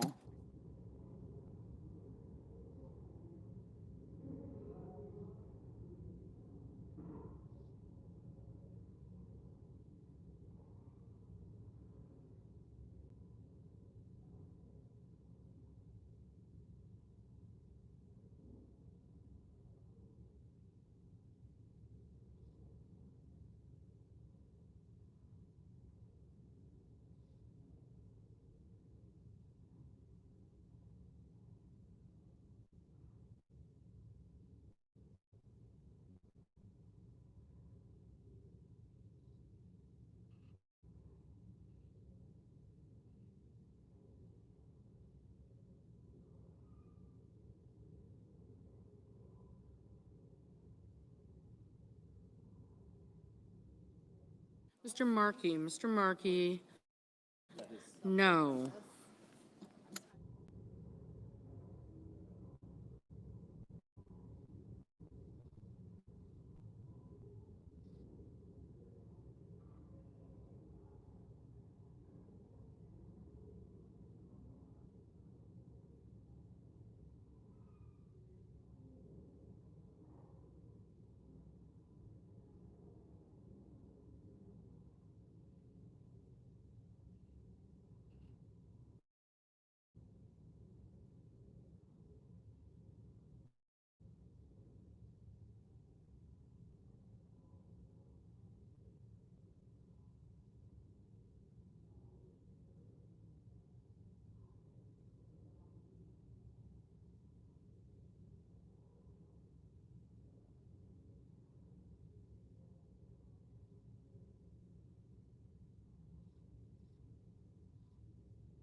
Ms. Cantwell, no.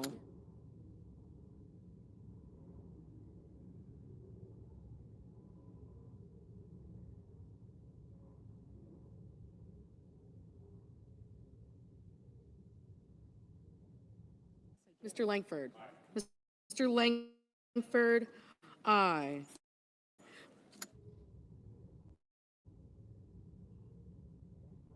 Mr. Booker, no.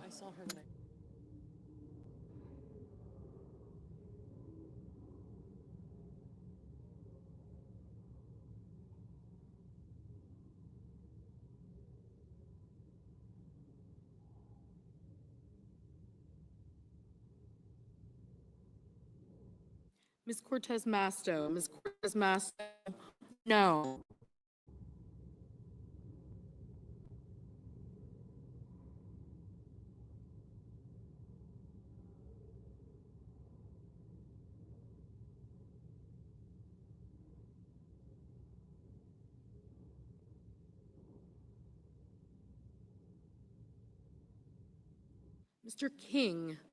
Mr. King, no.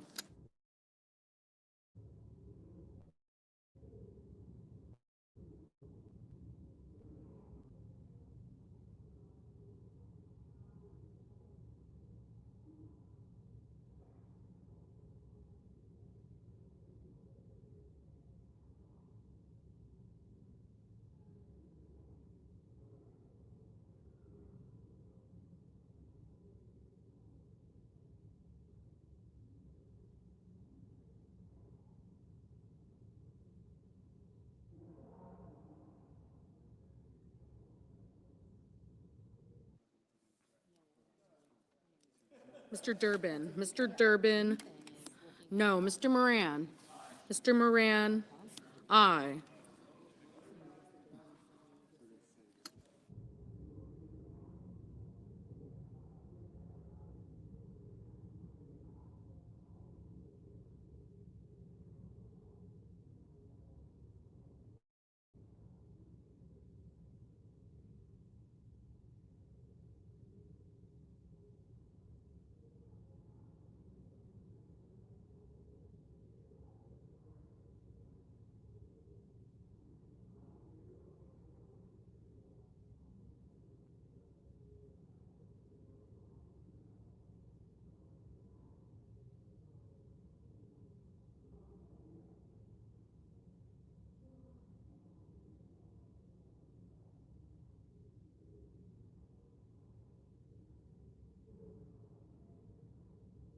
Mr. Tillis, aye.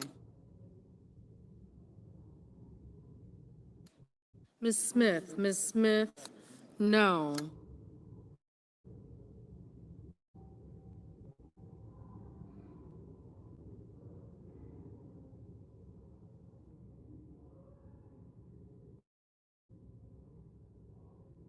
Mr. Warnock, no.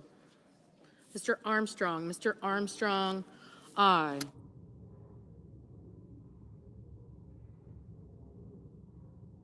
Mr. Budd, aye.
Mrs.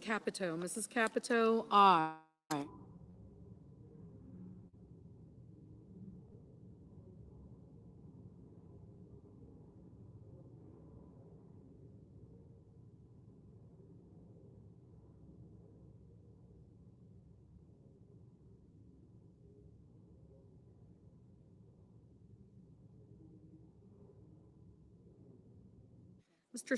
Mr. Scott of Florida, aye.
Mr. Van Hollen, no.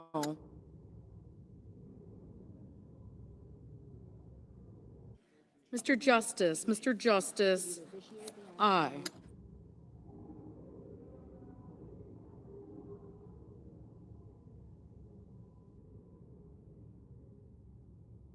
Mr. Hoven, aye.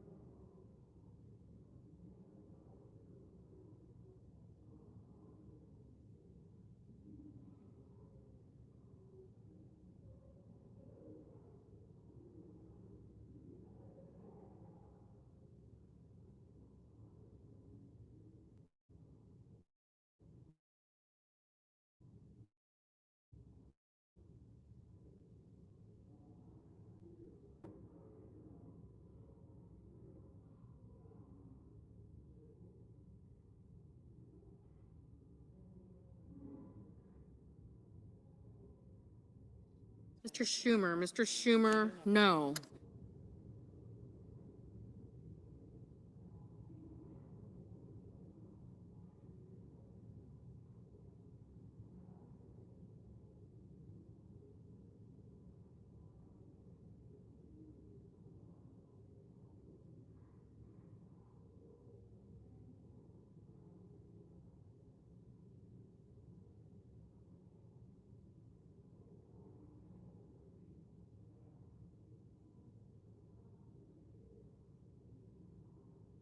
Mr.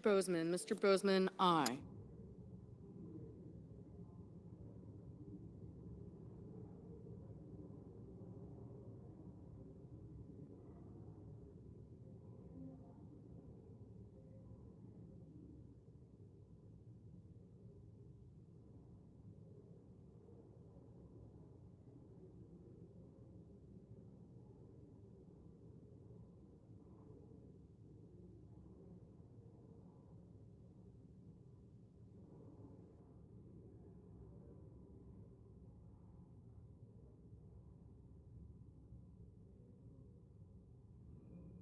Mrs. Britt, aye. Mr. Risch, aye.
Mr. Scott of South Carolina, aye. Mr. Whitehouse, no.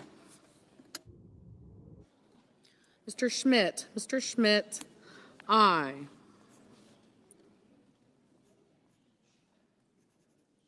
Ms. Hirono, no.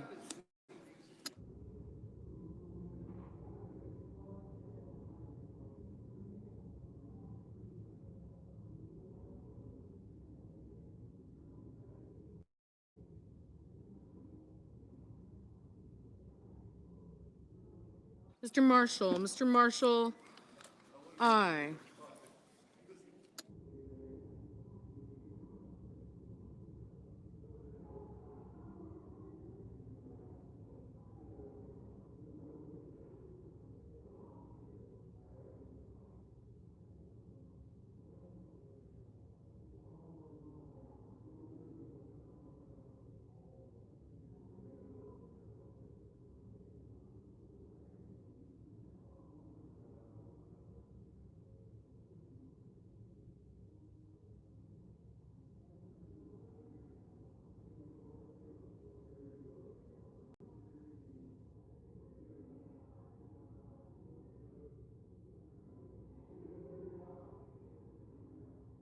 Mr. Kennedy, aye.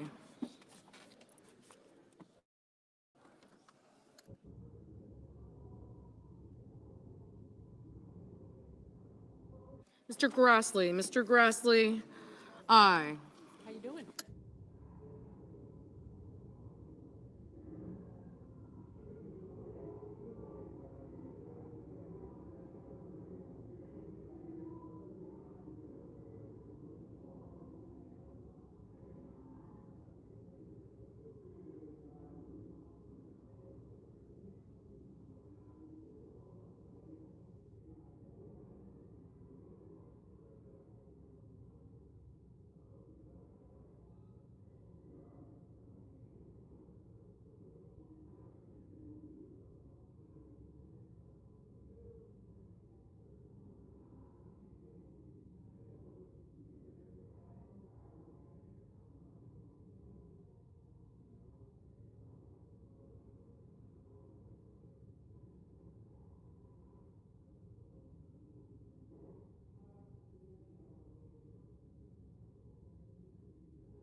Mr.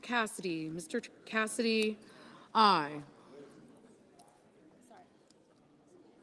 Ms. Murkowski, aye.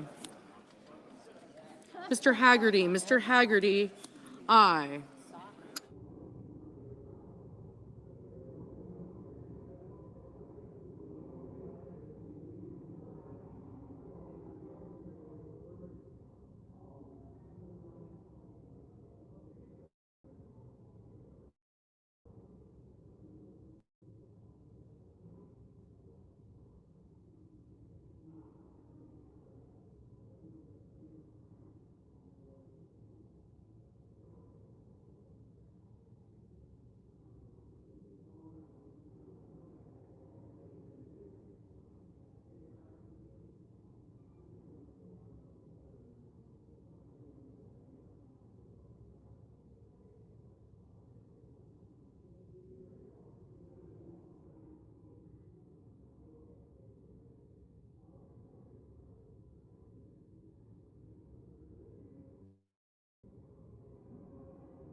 Mr. Sullivan. Mr. Sullivan, aye.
Mrs. Fisher. Mrs. Fisher, aye.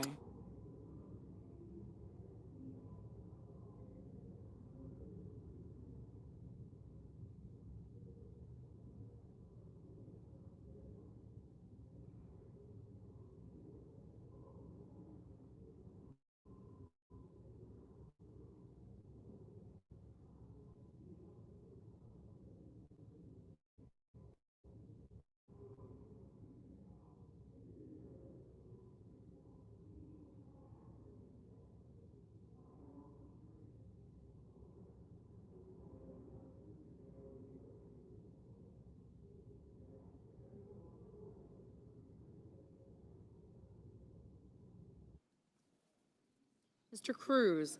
Mr. Cruz, aye.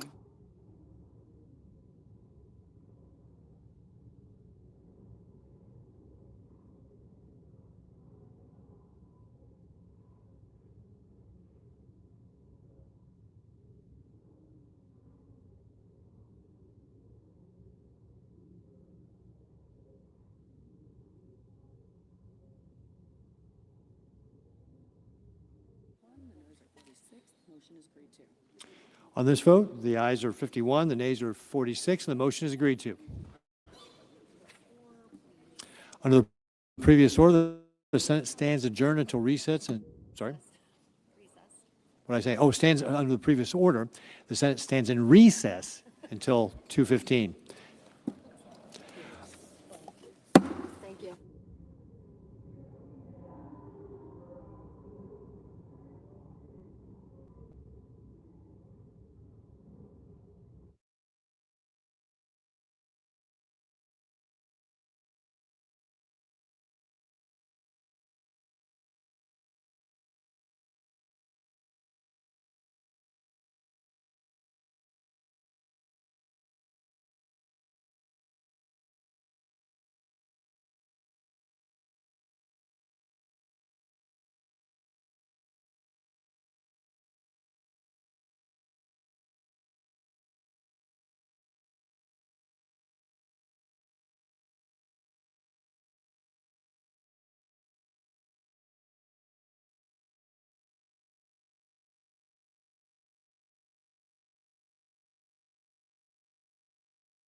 The Senate will come to order.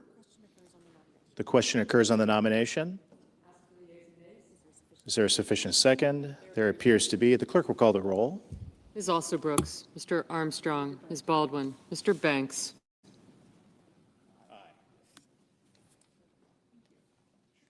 Thanks. Mr. Barrasso. Mr. Bennett. Mrs. Blackburn. Mr. Blumenthal. Ms. Blunt Rochester.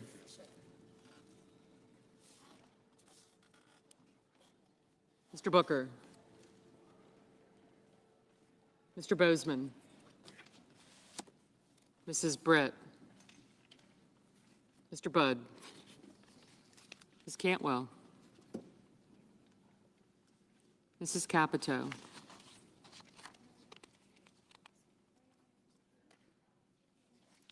Mr. Cassidy. Ms. Collins. Mr. Coons.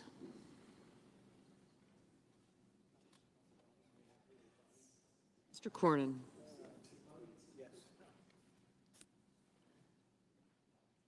Ms. Cortez Masto. Mr. Cotton. Mr. Kramer. Mr. Crapo.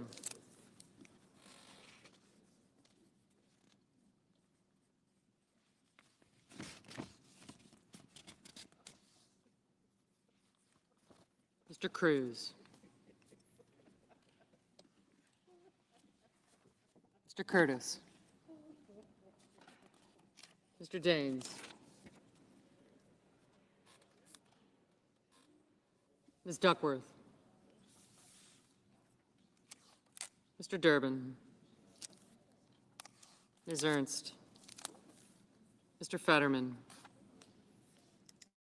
Mrs. Fisher. Mr. Gallego.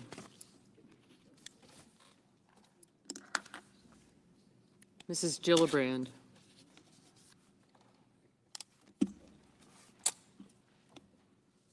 Mr. Graham. Mr. Grassley. Mr. Haggerty. Ms. Hassan. Mr. Hawley. Mr. Heinrich.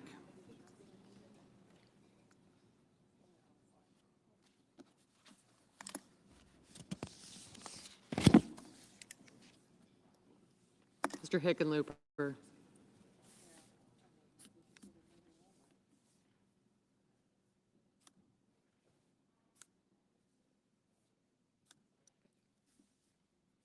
Ms. Hirono.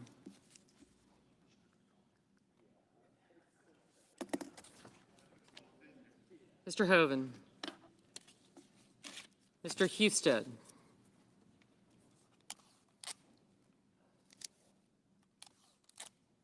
Mrs. Hyde-Smith.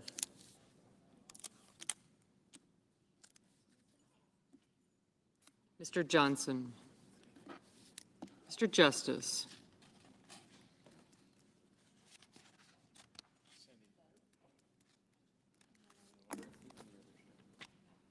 Mr. Kane. Mr. Kelly.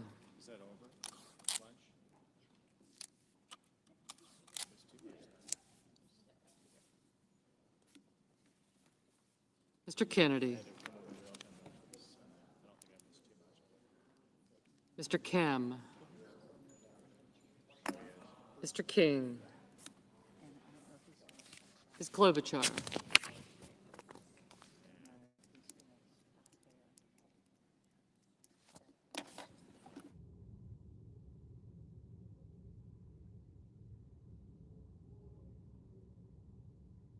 Mr. Langford.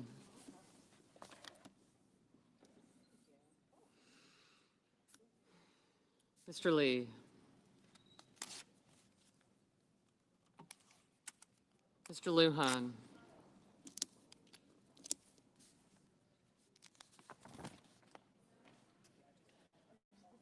Ms. Lummis.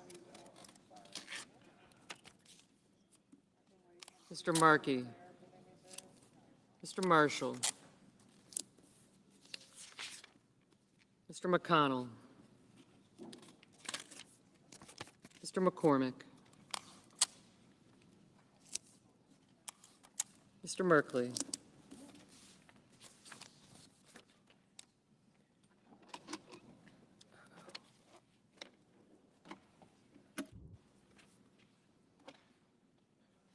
Mrs. Moody.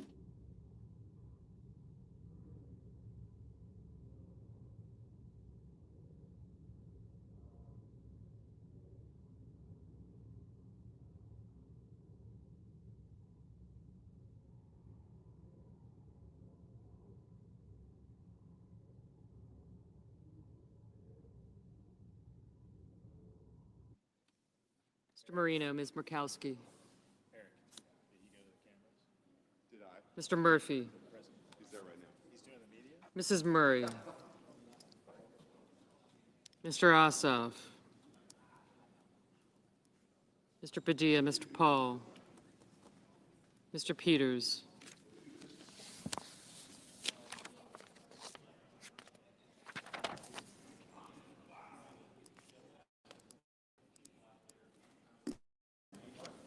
Mr. Reed. Mr. Ricketts. Mr. Risch. Ms. Rosen.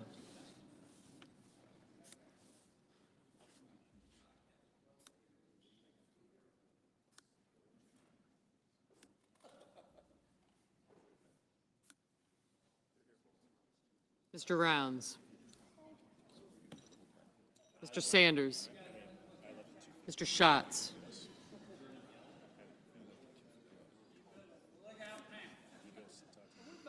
Mr. Schiff. I did, thank you.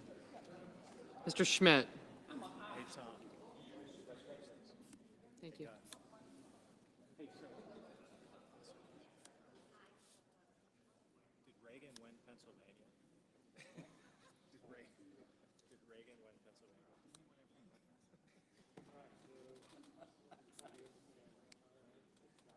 Mr. Schumer.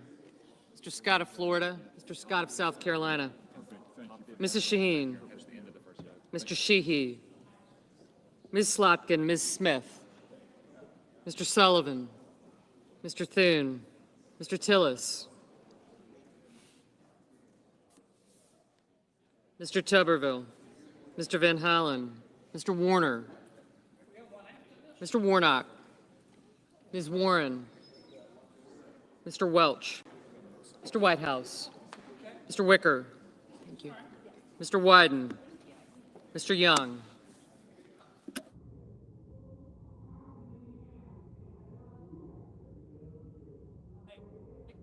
Senators voting in the affirmative: Banks, Blackburn, Budd, Cornyn, Cotton, Curtis, Daines, Ernst, Graham, Haggerty, Hawley, Husted, Height-Smith, Johnson, Kennedy, Lee, Marshall, McCormick, Moody, Marino, Paul, Ricketts, Schmidt, Scott of South Carolina, and Young. Mr. Grassley, aye. Mr. Thune, aye. Mr. Tillis, aye. Mrs. Capito, aye. Mr. Scott of Florida, aye. Senators voting in the negative: Cantwell, Hassan, Heinrich, Hirono, Kelly, and Slotkin. Mr. Moran, aye.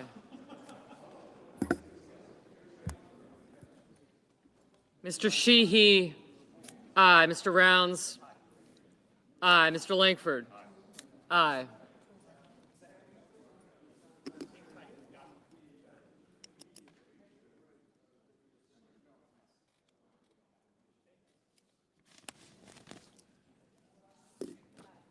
Mrs. Fisher, aye. Mr. Schatz, no.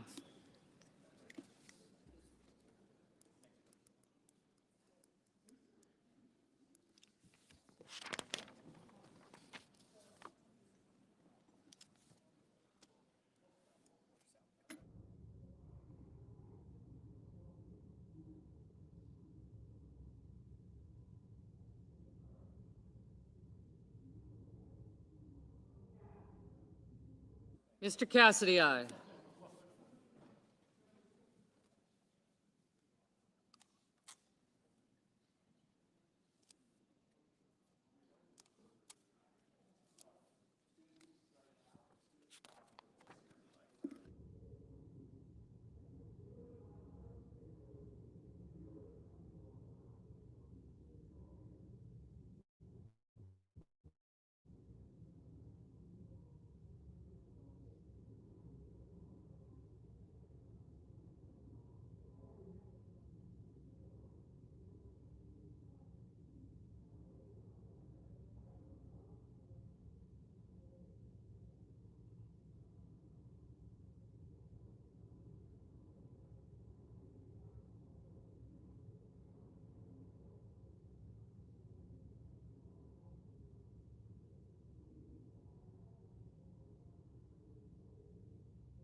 Mr. Durbin? No.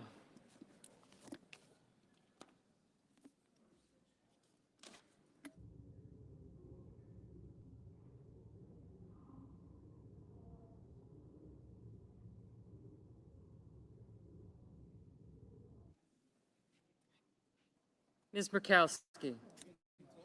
Aye.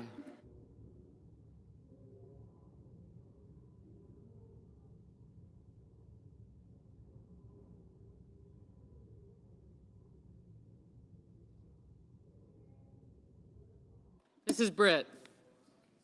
Aye.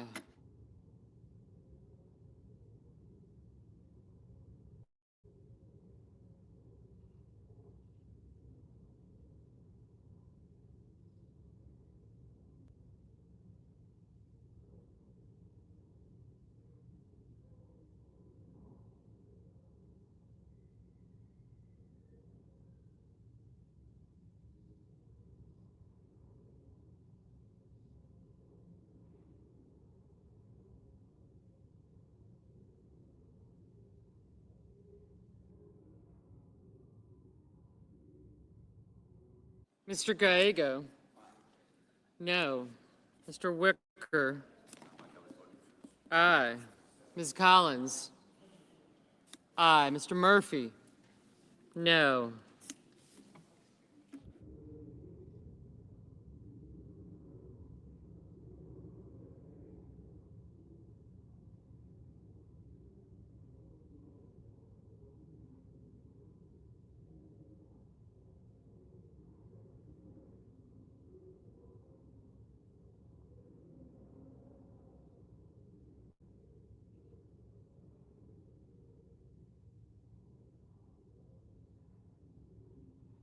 Mr. Justice? Aye.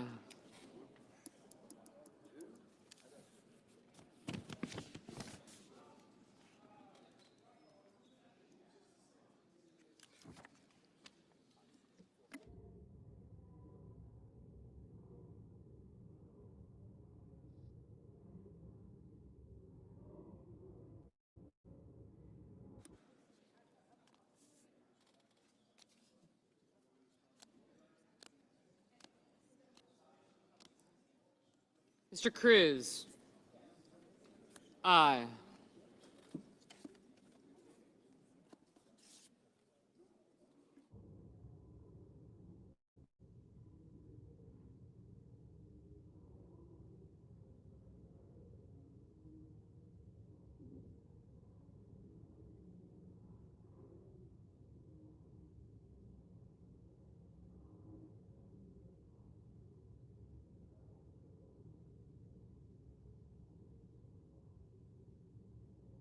Mr. Rishai. Mr. Hoven. Aye. Mr. Brasso. Aye.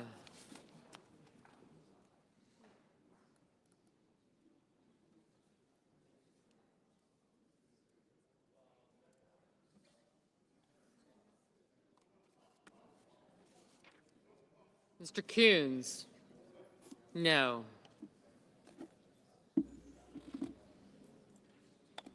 Mr. Whitehouse, no.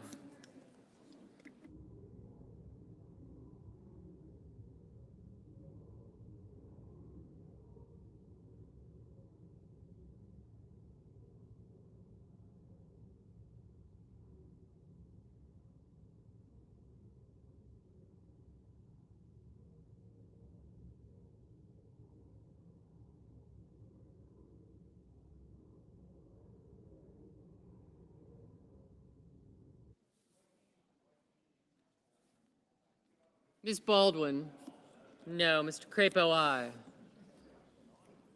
Ms. Alsobrooks, no. Mrs. Gillibrand, no.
Mr. Lujan, no.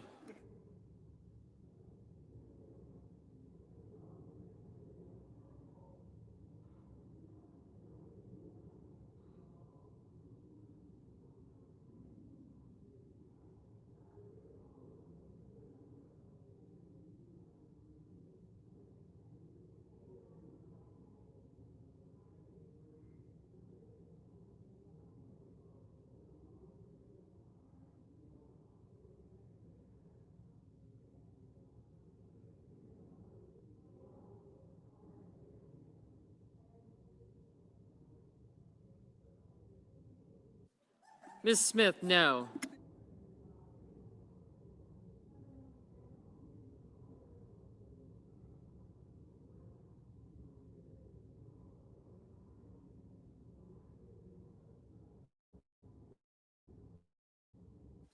Mr. Hickenlooper, no.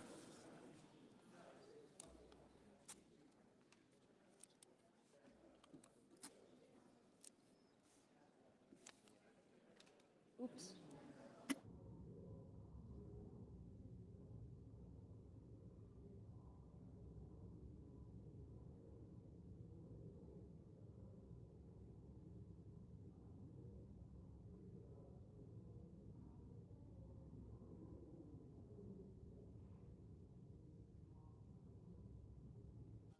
Ms. Lummis, aye.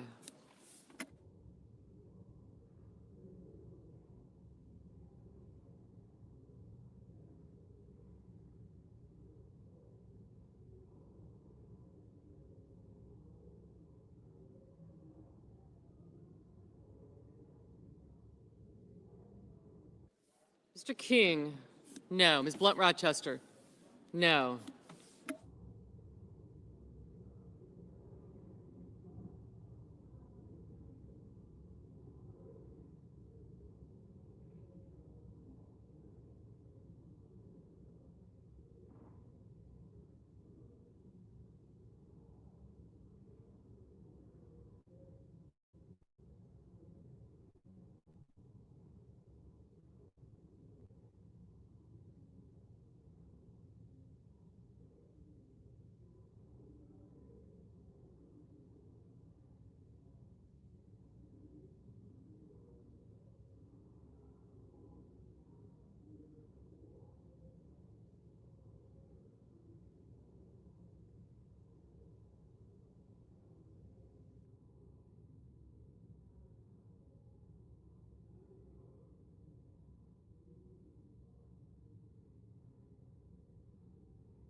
Ms. Warren, no.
Mr. Armstrong, aye. Mr. Welch, no.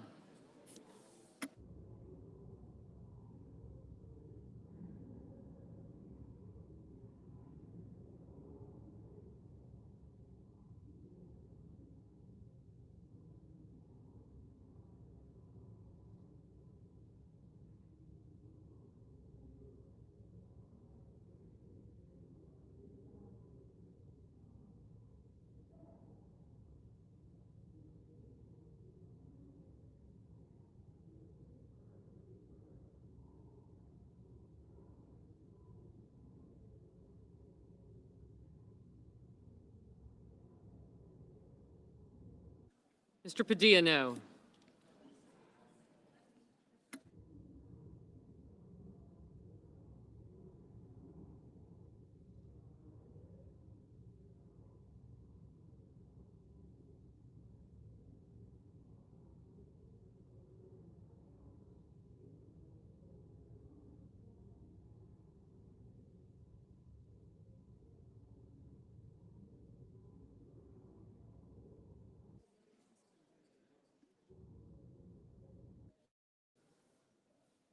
Mr. Peters, no. Ms. Cortez Masto, no.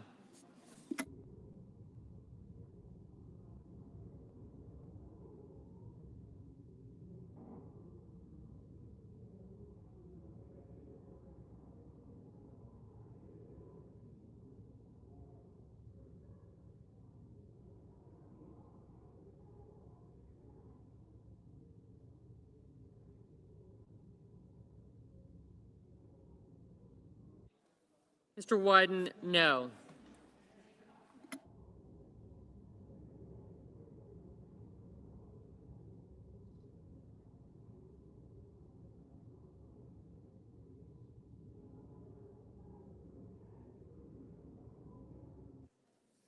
Mr. Schumer, no. Mr. Tuberville, aye.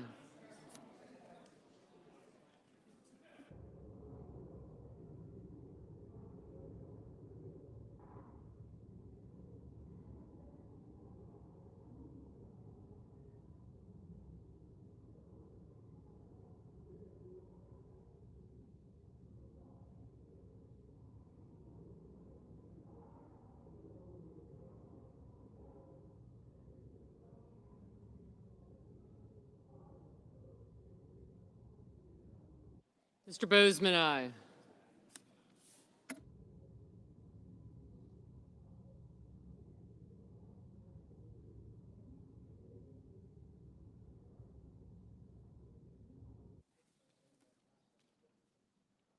Mr. Reed, no.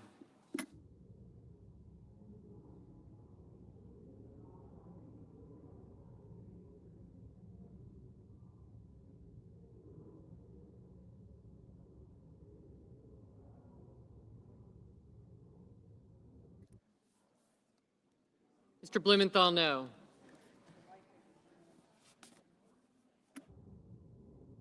Mr. Kim, no.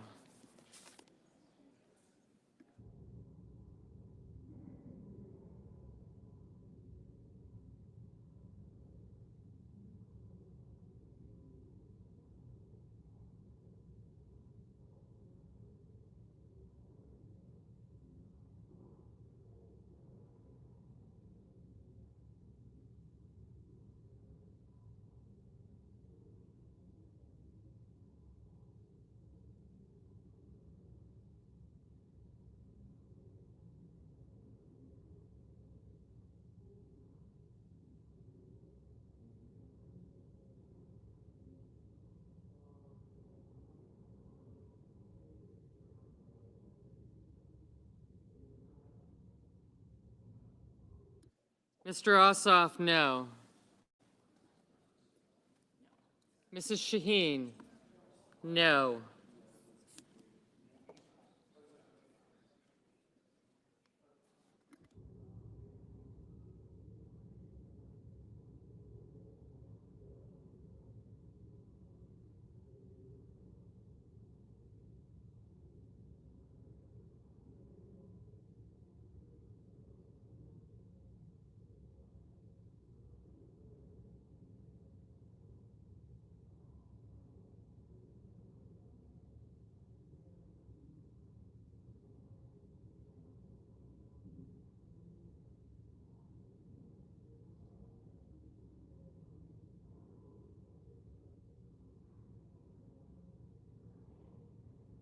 Mr. Booker, no.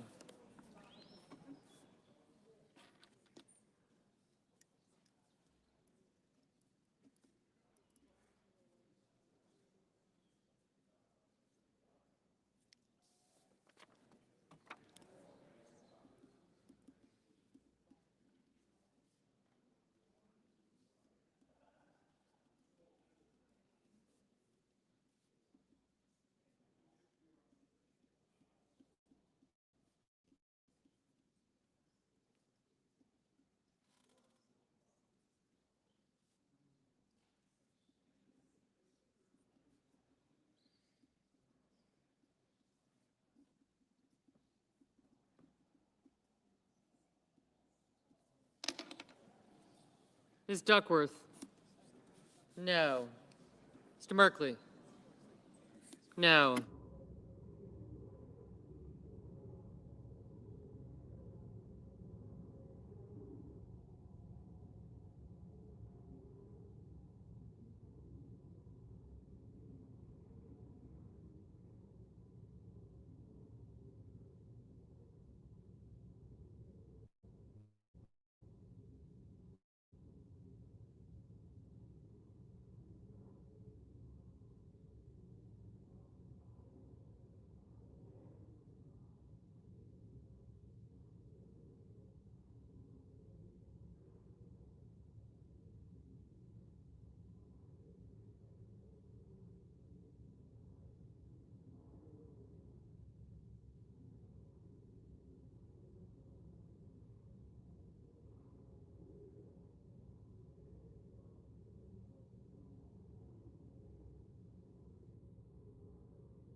Ms. Rosen, no.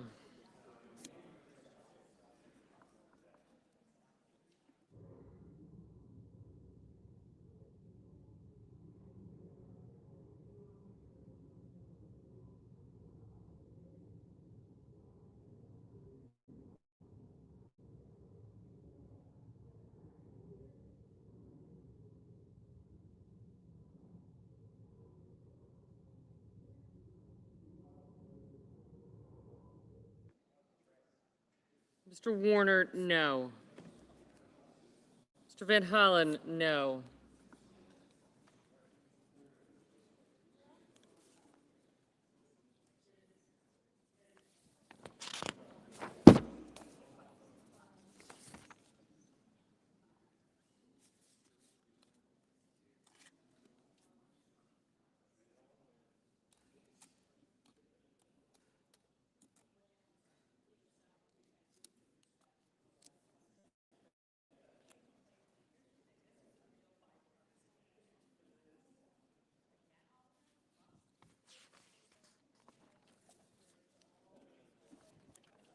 Mr. Fetterman, no.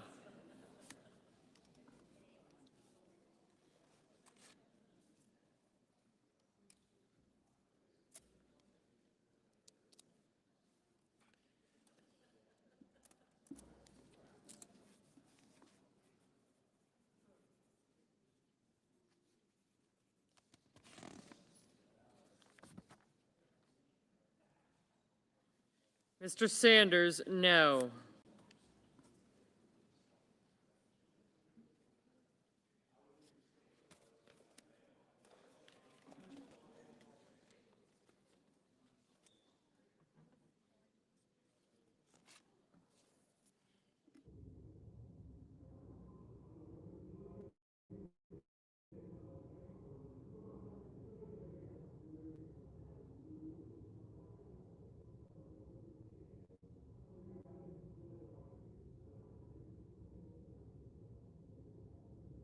Mr. Markey, no.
Mr. Warnock, no. Mrs. Murray, no.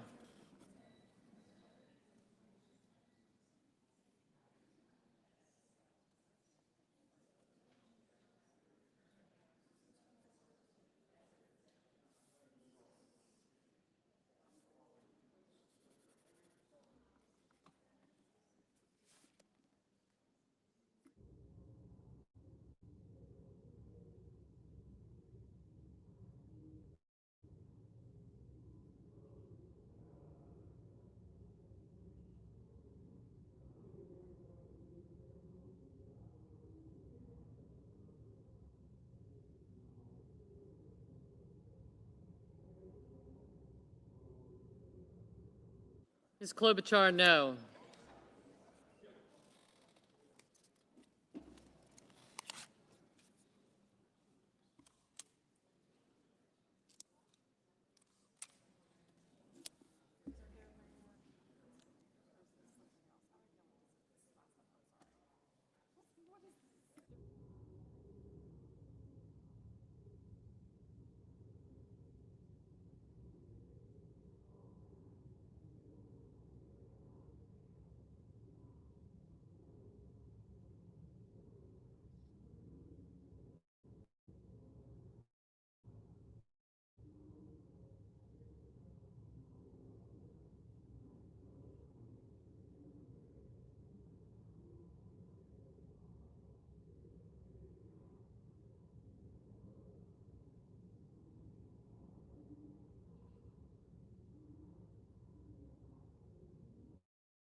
Sullivan, aye.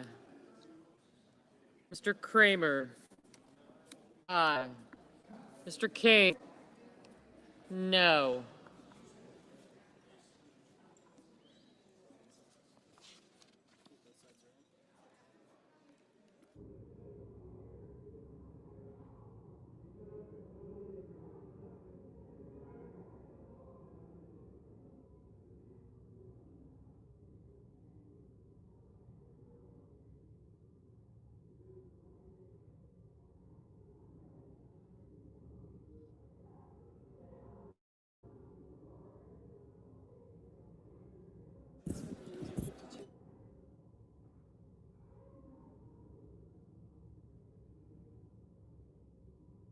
On this vote, the yeas are 52, the nays are 45. The nomination is confirmed. Under the previous order, the motion to reconsider is considered made and laid upon the table, and the President be immediately notified of the sentence. The clerk will report the motion to invoke cloture. Cloture motion. We, the undersigned senators, in accordance with the provisions of Rule 22 of the Standing Rules of the Senate, do hereby move to bring to a close debate on the nomination of Michael J. Hendershot of Ohio to the United States District of Ohio. Senators. Call under Rule 22 has been waived. The question is it the sense of the Senate that debate on the nomination of Michael J. Hendershot of Ohio to be the United States District Judge for the Northern District of Ohio shall be brought to close? The yea under the rule, the clerk will call the roll. Ms. Alsterbrooks, Mr. Armstrong, Ms. Baldwin, Mr. Banks. Aye.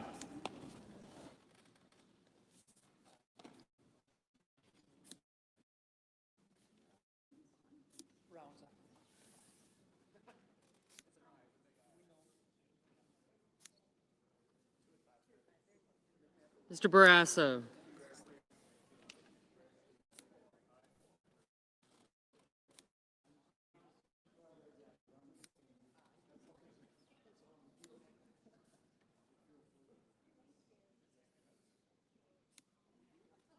Mr. Bennett, Mrs. Blackburn, Mr. Blumenthal, Ms. Blunt Rochester,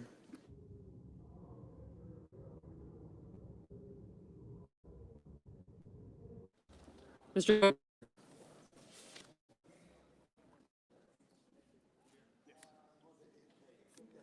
Mr. Bozeman, Mrs. Britt,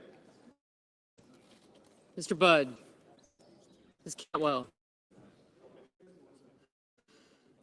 Mr. Cassidy, Mr. Coons, Mr. Cornyn, Ms. Cortez Masto, Mr. Cotton, Mr. Kramer, Mr. Crapo, Mr. Cruz, Mr. Curtis,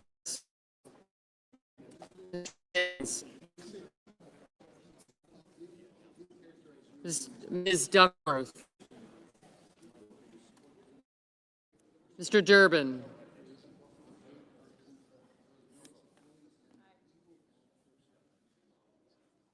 Ms. Ernst, Mr. Fetterman, Mrs. Fisher, Mr. Gallego, Mrs. Gillibrand,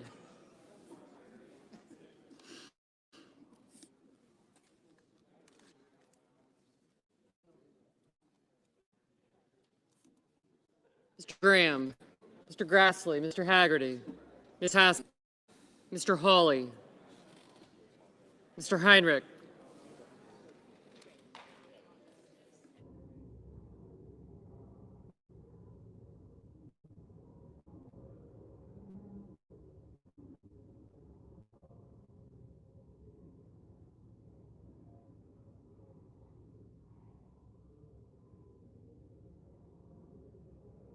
Mr. Hoven, Mr. Husted,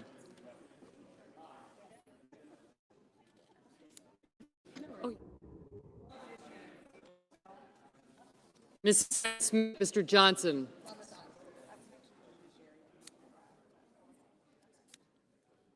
Mr. Justice, Mr. Kane, Mr. Kelly, Mr. Kennedy, Mr. Kim, Ms. Chungford, Mr. Lujan, Ms. Lummis, Mr. Markey, Mr. Marshall, Mr. McConnell, Mr. McCormick, Mr. Merkley, Mrs. Moody, Mr. Brown, Mr. Marino, Ms. Burkowski, Mr. Murphy, Mrs. Murray,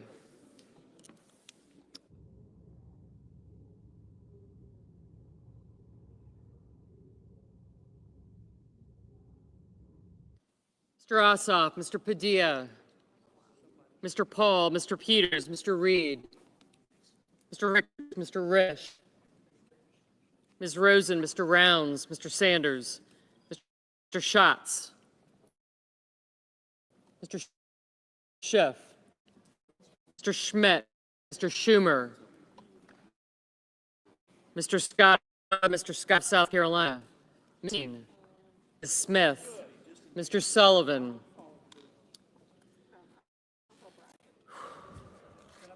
you can. Thank you. Thanks. Mr. Thune, Mr. Tillis, Mr. Tuberville, Mr. Van Hollen, Mr. Warner, Warnock, Mr. White House, Mr. Wicker, Mr. Wyden, Mr. Young,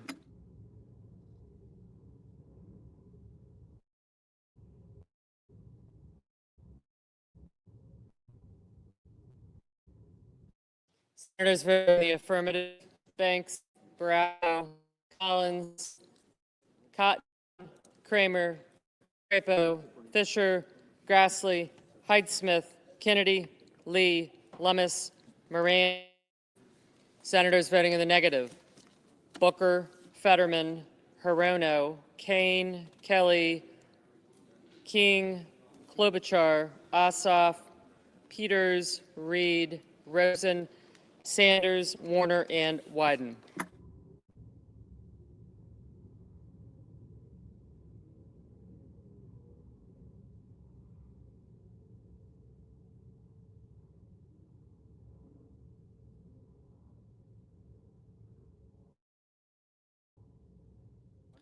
Mr. Gallego. Mr. Gallego, no.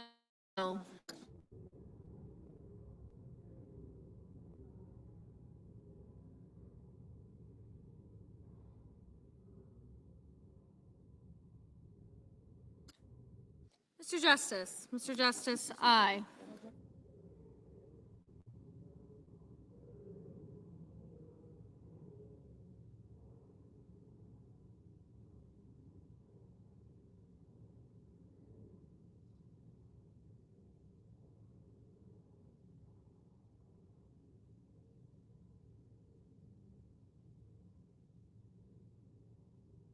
Ms. Baldwin. Ms. Baldwin, no.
Mrs. Murray?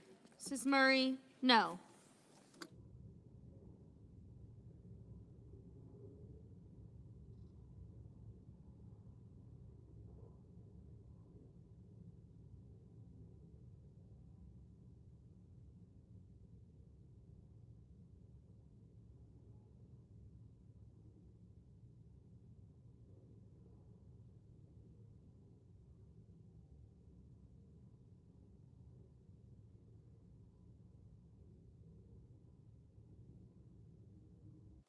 Mr. Cassidy? Mr. Cassidy, aye.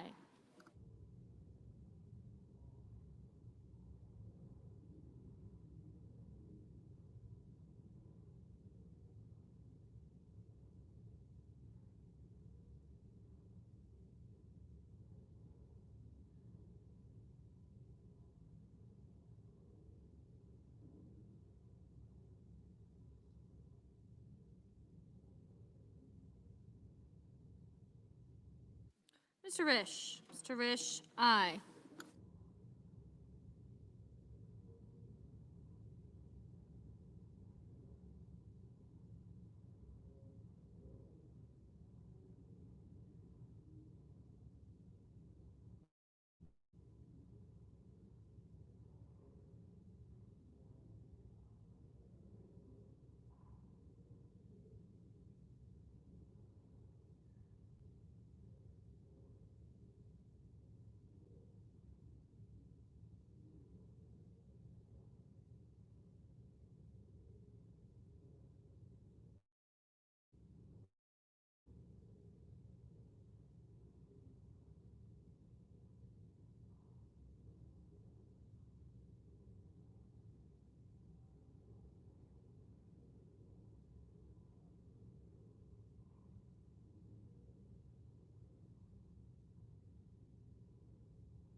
Mr. Kim? Mr. Kim, no.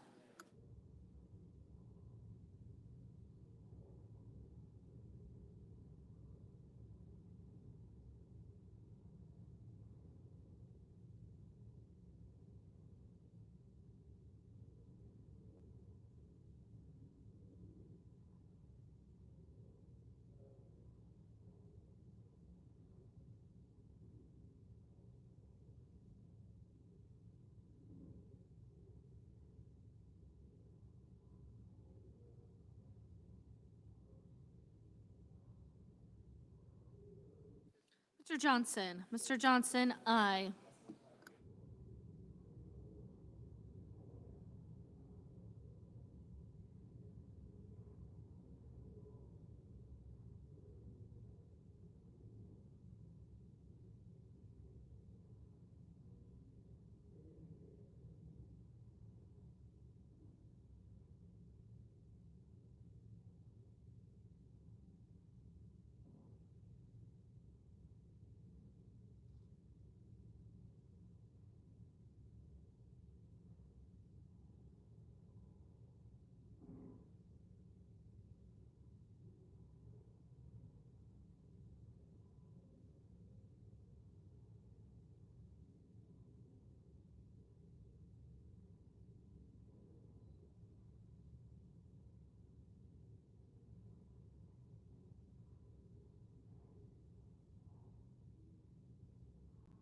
Mrs. Blackburn? Mrs. Blackburn, aye. Mr. Markey? Mr. Markey, no.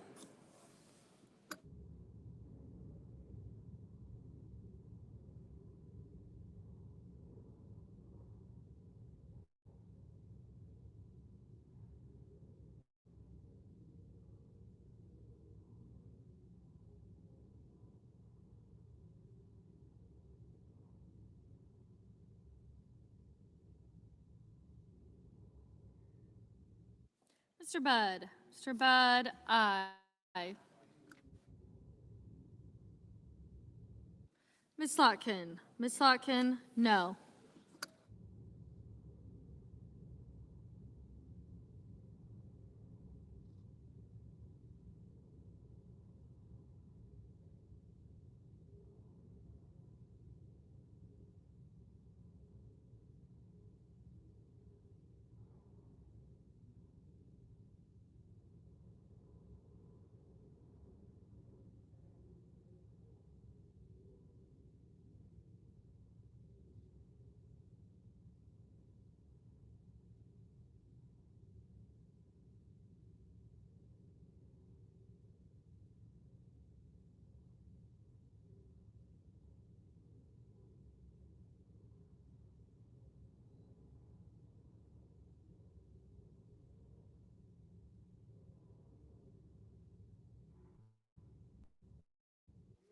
Mr. Hoven. Mr. Hoven, aye.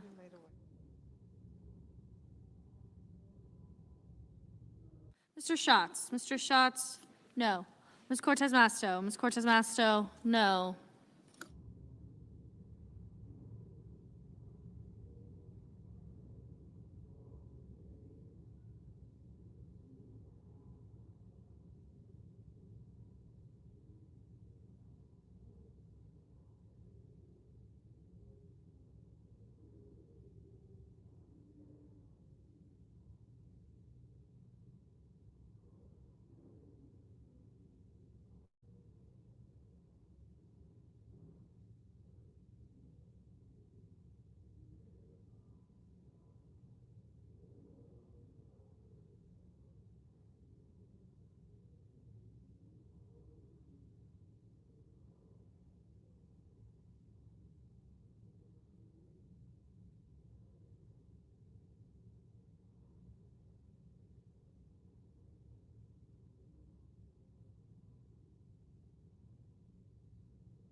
Mr. Scott. Mr. Scott of Florida, aye.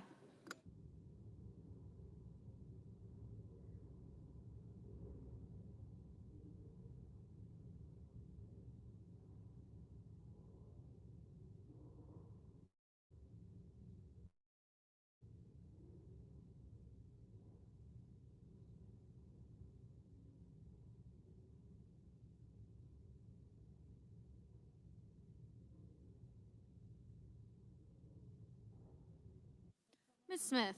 Ms. Smith, no.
Mrs. Gillibrand. Mrs. Gillibrand, no.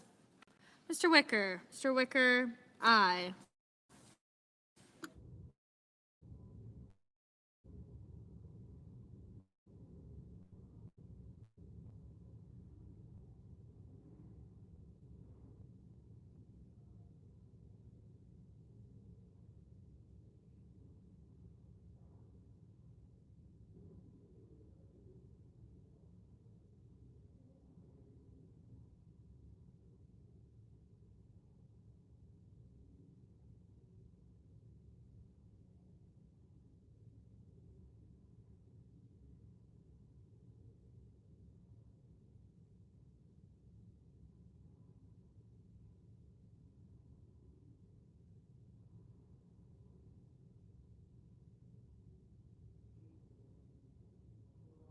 Mr. Marshall. Mr. Marshall, aye.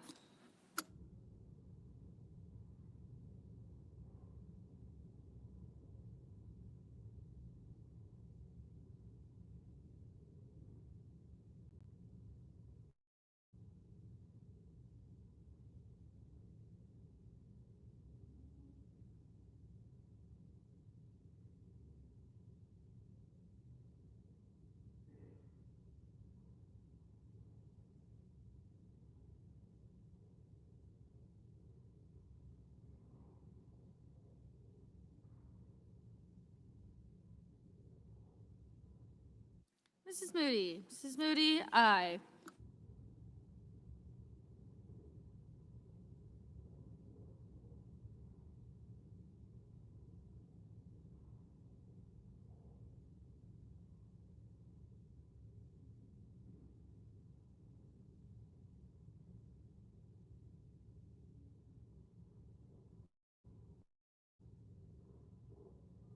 Ms. Ernst. Ms. Ernst, aye.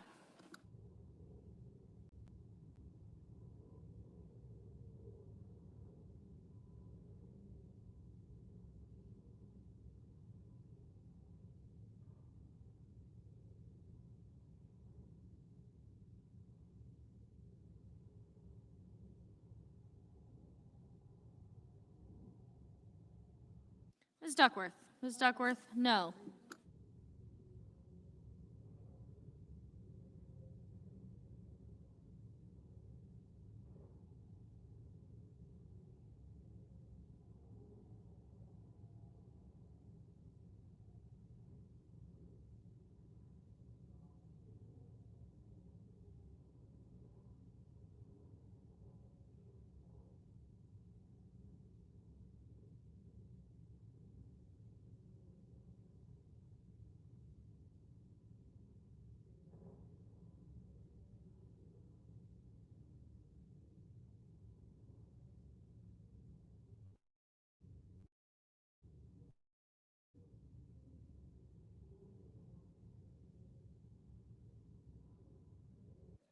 Mr. Warnock. Mr. Warnock, no.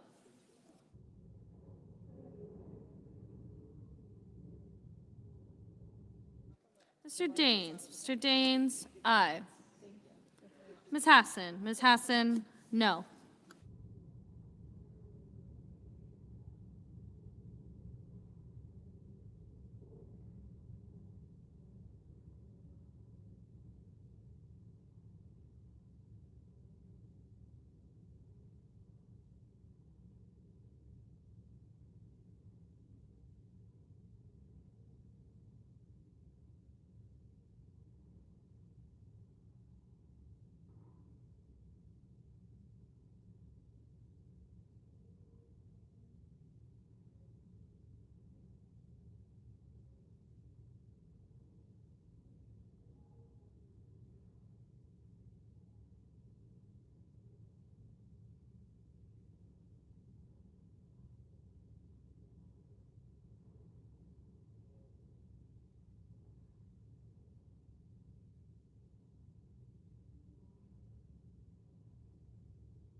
Mr. Tuberville. Mr. Tuberville, aye. Mr. Whitehouse. Mr. Whitehouse, no.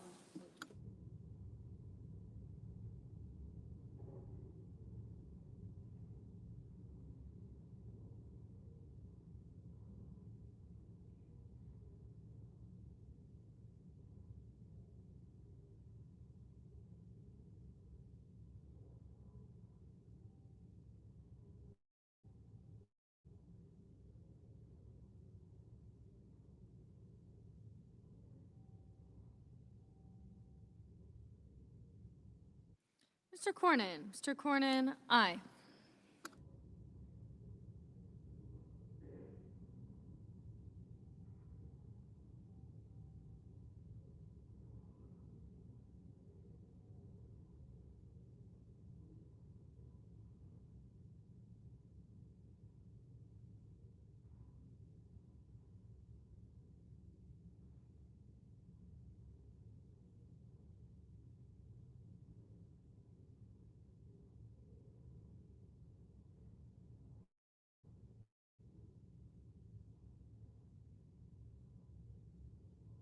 Mr. Van Hollen. Mr. Van Hollen, no.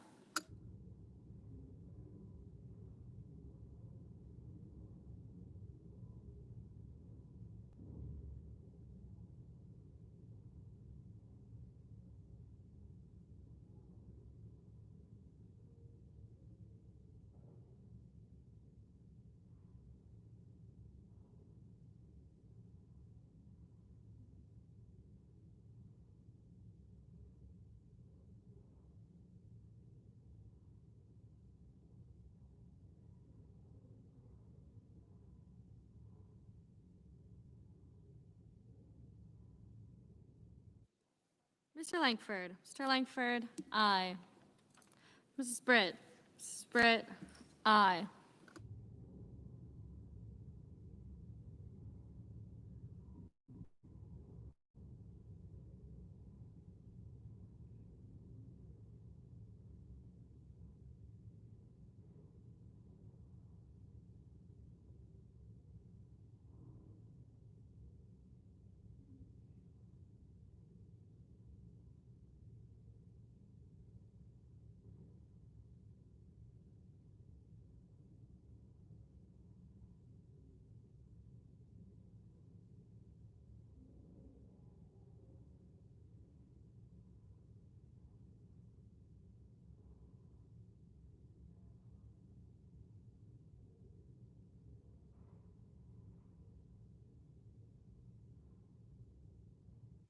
Mr. Husted. Mr. Husted, aye.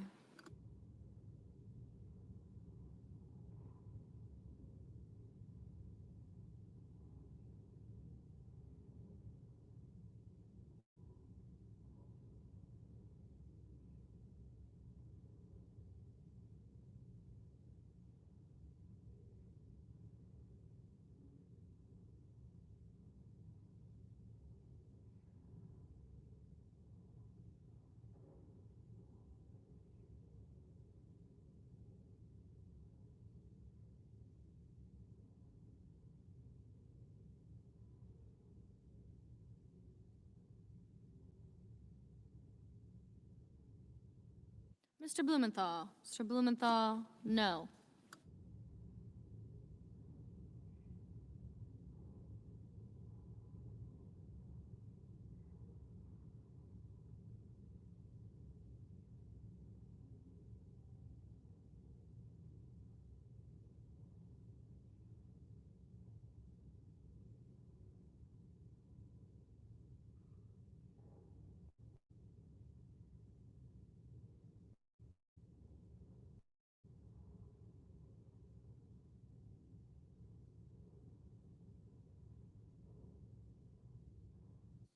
Mr. Curtis. Mr. Curtis, aye.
Flint Rochester. Ms. Flint Rochester, no.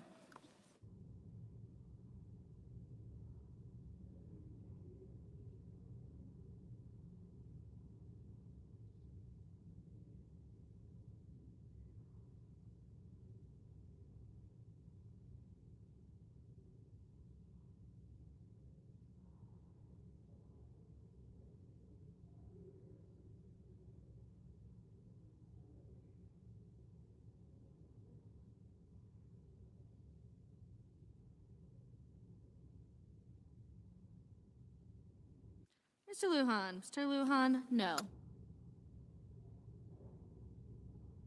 Mr. Merkley. Mr. Merkley, no.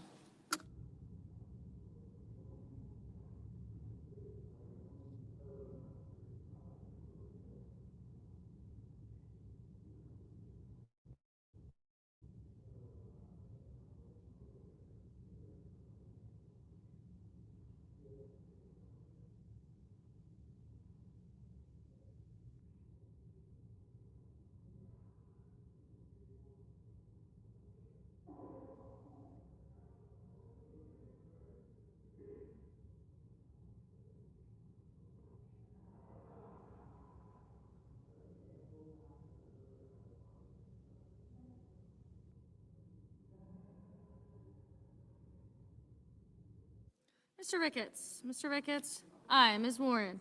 Ms. Warren, no.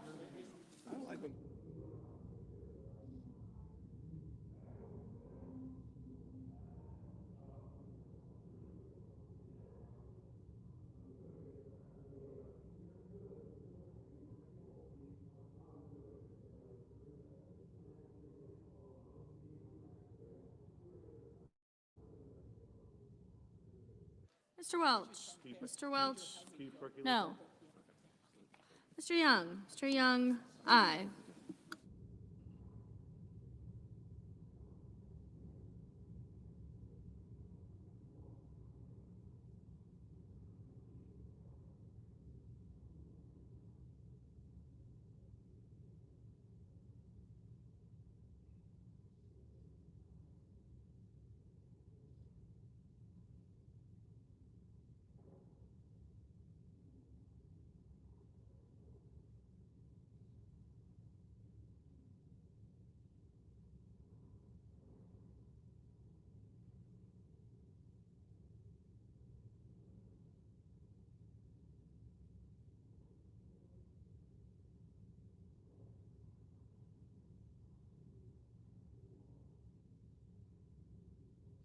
Mr. Durbin. Mr. Durbin, no.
Mr. Murphy. Mr. Murphy, no.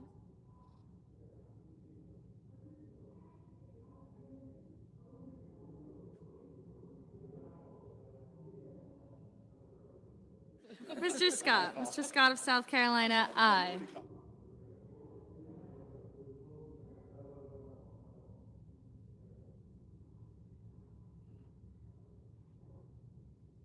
Mr. Coons. Mr. Coons, no.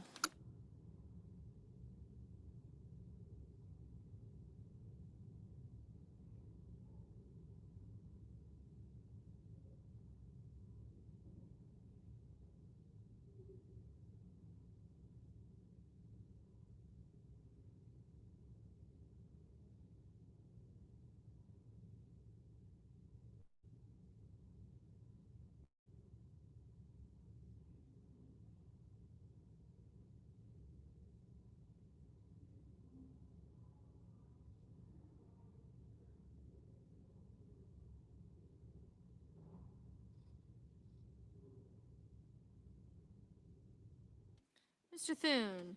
Mr. Thune, aye.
Mr. Paul. Mr. Paul, aye.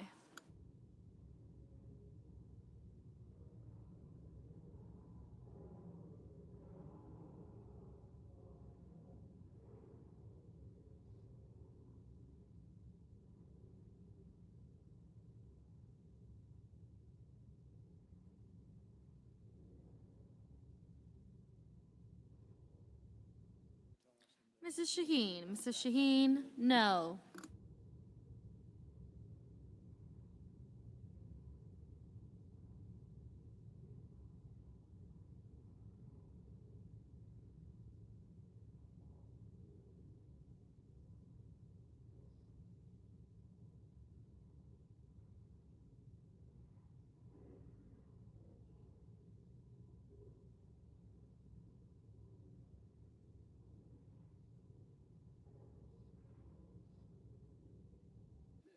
Mr. McCormick. Mr. McCormick, aye.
Mr. Padilla. Mr. Padilla, no. Mr. Hickenlooper. Mr. Hickenlooper, no.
Ms. Cantwell. Ms. Cantwell, no. Mrs. Capito. Capito, aye.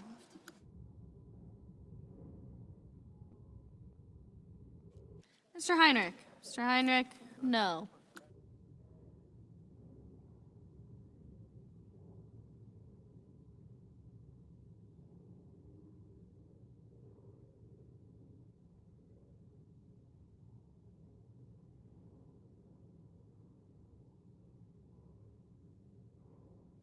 Ms. Alsobrooks. Ms. Alsobrooks, no.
Mr. Haggerty. Mr. Haggerty, aye.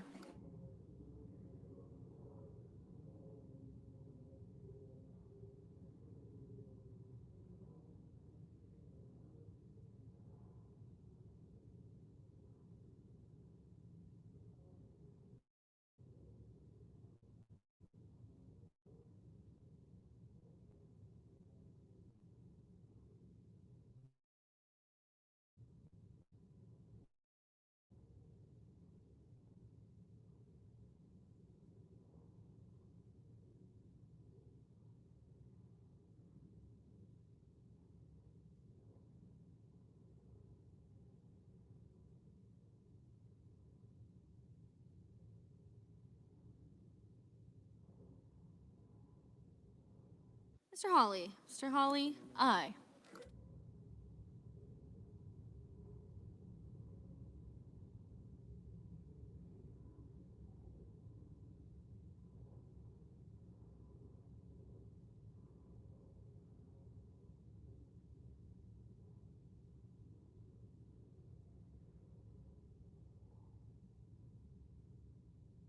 Mr. Cruz. Mr. Cruz, aye.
Mr. Bozeman. Mr. Bozeman, aye.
Mr. Graham.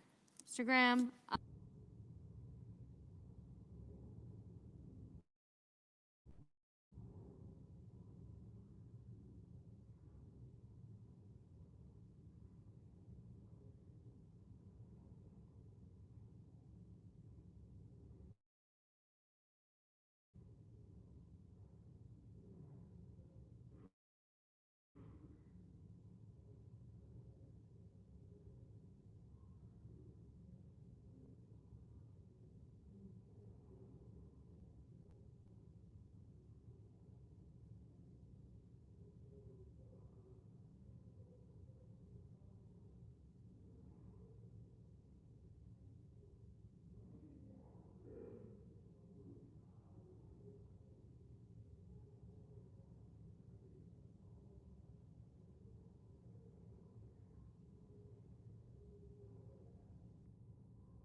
Mr. Sullivan. Mr. Sullivan, aye.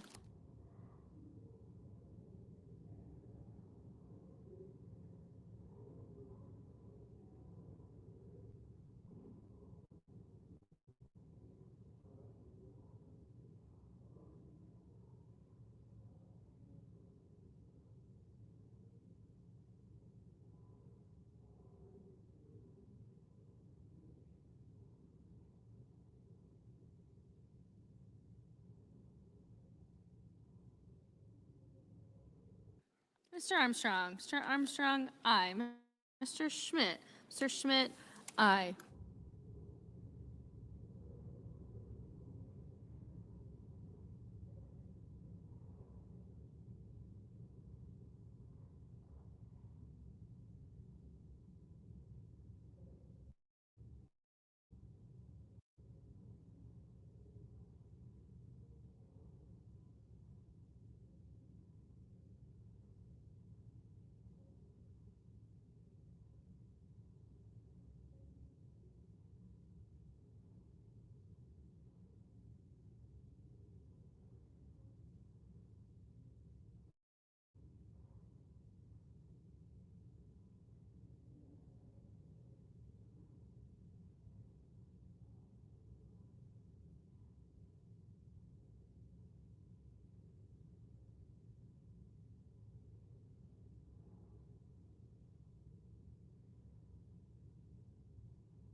Mr. Schumer. Mr. Schumer, no.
On this vote, the yeas are 52, the nays are 45. The motion is agreed to. The clerk will report the nomination. Nomination, the judiciary, Michael J. Hendershot of Ohio to be United States District Judge for the Northern District of Ohio.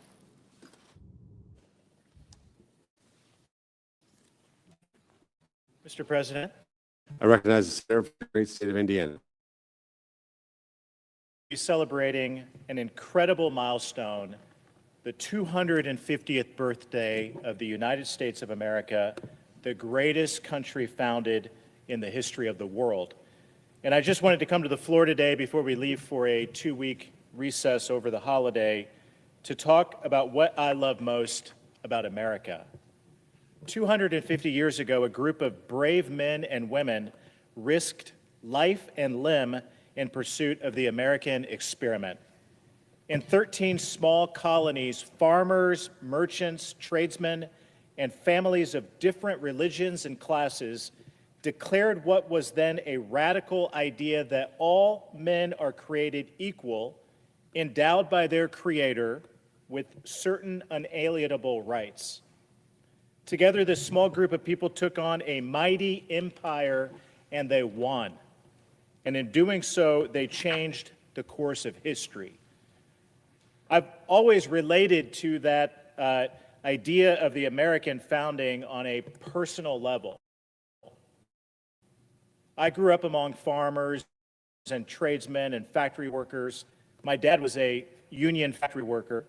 My mom was a nursing home cook. And I came from a working class family and grew up in a working class town, a small town in Northeast Indiana called Columbia City, a town that had about 5,000 people when I was born. It's around 10,000 people today. And I'm still proud to live in Columbia City and call it my home, this small town, my home today. Even though Columbia City is a humble town, I love it intensely. I have so many great memories from my childhood in Columbia City, and I feel great pride in my hometown. But Columbia City's humble nature didn't stop people from doing great things. Columbia City shaped Thomas Riley Marshall, who became the Vice President of the United States of America in 1913. And it shaped me too, Mr. President, today, serving here with you as a senator. That's the beauty of small town are where the American dream is realized. And it was in the 13 colonies 250 years ago that the dream of America came to life. That's why this July 4th, I will be celebrating Independence Day back in my hometown with my family. Growing up, I remember spending every 4th of July in Columbia City watching the community celebration and the fireworks in the evening, and that's exactly what I'll be doing with my kids and my parents and my family this year as well. I know that there will be a lot of incredible festivities happening right here in Washington, D.C., and I'm all for that. President Trump says it's going to be the biggest and best fireworks display in American history, and I have no doubt that he's right about that. But I think it's also important for people to spend time celebrating with the local communities that shape them. And I encourage everyone here and those listening today, if you can, the America 250 celebrations happening in your hometown are going to be great, and I hope you be a part of it. My upbringing instilled within me a profound love for this country. The Wall Street Journal had a poll that showed that only 38% of Americans believe that patriotism percent in 1998. For the last 3 years, that looked like today, because it's really bothered me ever since I read that story in the Wall Street Journal a few years ago. But last year, Gallup released new data on American pride and patriotism, and unfortunately, the numbers are shocking. Only 41% of Gen Z said that they are extremely or very proud to be an American. These are record low numbers. But this is what happens when too many people, especially young people, feel detached from our nation's story. But here's the thing, as we celebrate America in this historic and monumental occasion, this decline is not irreversible. We can absolutely fix this trend. And one way that we can fix this trend is to make our nation beautiful again and do everything we can to make our nation beautiful. A few months ago, I came to the Senate floor, Mr. President, to talk about one of my bills. It's very important to me, the Beautifying Federal Civic Architecture Act. I spoke about how important it is to have and build beautiful buildings that reflect the beauty of this great country. We owe it to ourselves and to our children to build beautiful buildings that reflect who we really are as a nation. And that's why I fully support and applaud President Trump and his efforts to make the federal buildings and communities all across America even more beautiful than what they were before. When a nation sees beautiful and great buildings, it sees beauty and greatness in the nation. There's another way we reverse the trend of American patriotism as well. That's by communities are what made this country great and are what continue to make America great. The original 13 colonies succeeded in founding the nation because ordinary people we can make America beautiful again inside and out by rediscovering the power of those small places and the ordinary Americans who call them home. When we strengthen our communities, teach our full and honest history with pride, and recommit to the founding principles that turned 13 fragile colonies into a global beacon of liberty and freedom, we will see national pride rise once again. Mr. President, let me end by saying this. Mighty empires that once ruled the world have vanished to the dustbin of history. But America, this great country, still stands, and she stands taller and mightier than the rest. So as we gear up for the 250th birthday of this great country, let us recommit ourselves to the incredible American story that is still unfolding right before our eyes. And let us never forget that from small and humble beginnings rose the greatest country on earth, the United States of America. Happy America 250. With that, Mr. President, I yield back.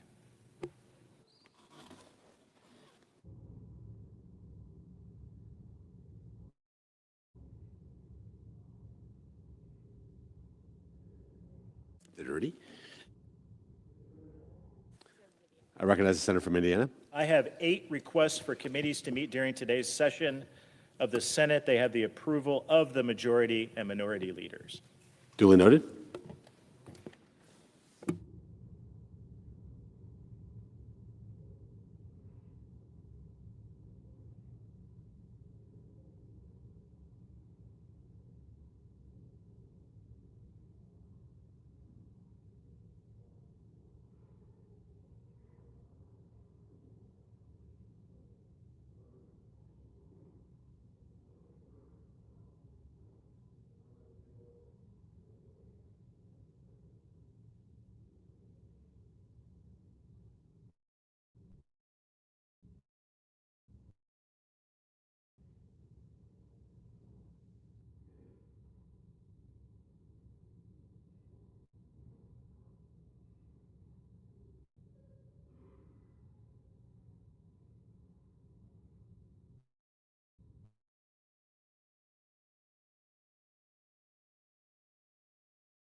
Senator from Texas. Mr. President, I rise today to address one of the most consequential decisions the Supreme Court of the United States has ever made.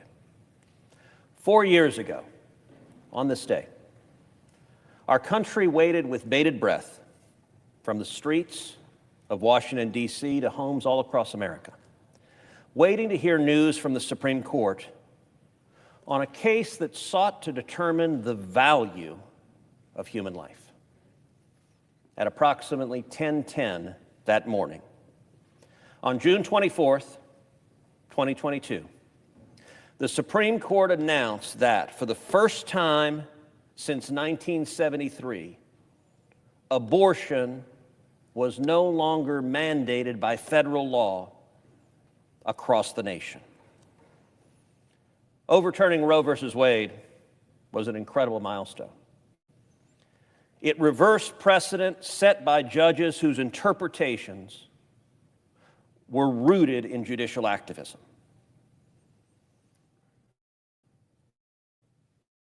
And in Dobbs v. Jackson, the court made clear that the issue of abortion, an issue on which people of good faith can disagree, would be returned to the people and their elected representatives. While today, and every day, we celebrate this milestone, it's important to remember that the fight for life did not end 4 years ago. It continues today and will continue to be a fight for many years to come. Abortion remains legal in many states across the country, and as a result, thousands upon thousands of unborn children are lost to abortion every year. Unfortunately, in some areas, the numbers are rising. There are serious challenges we face in this fight. The expansion of mail-order abortion pills, individuals traveling across state lines for abortions, and significant funding, taxpayer funding for organizations like Planned Parenthood are among the most significant issues. It is evident that this battle is far from over. While we should celebrate the victories that we have achieved, we must also continue to seek new avenues and new opportunities to ensure that every life is protected. One of the most important ways we can do this is by reaffirming the inherent value of life.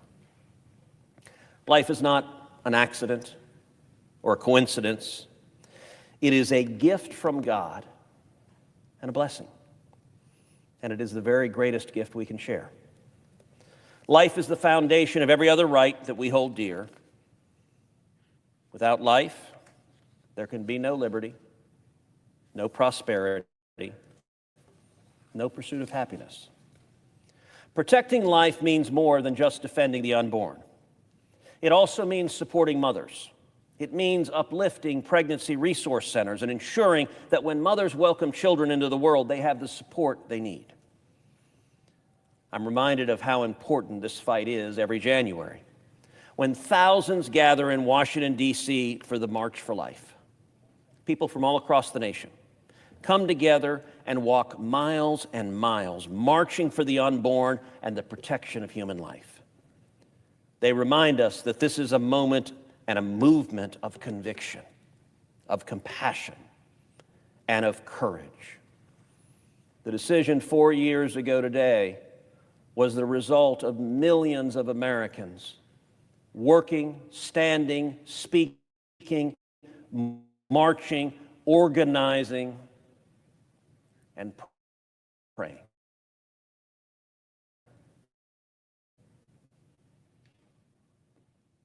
That's why I introduced a resolution to designate June as Life Month, so that each year we can recommit to celebrating and defending the preciousness of life. Today, I call upon my colleagues in the Senate to help pass this resolution so that we can be reminded every June of the importance of the fight for life, that we can recommit to the American ideal that every single life has dignity, and that we can stand together as a nation that chooses life. Thank you, and I yield the floor.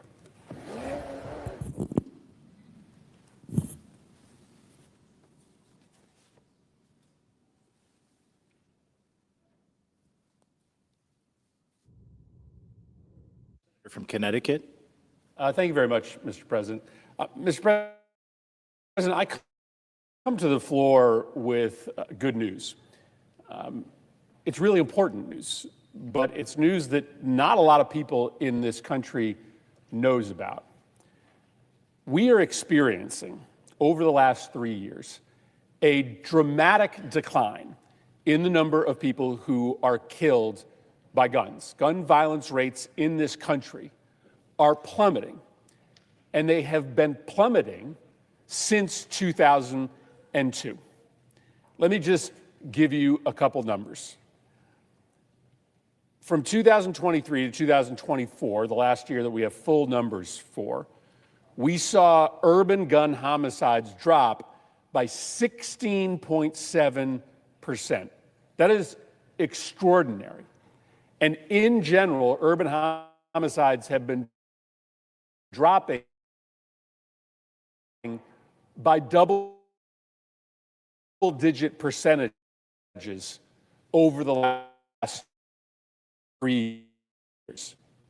Mass shootings, that might actually make sense to you because, well, we have a sense with the rapidity and frequency that they were a few years ago.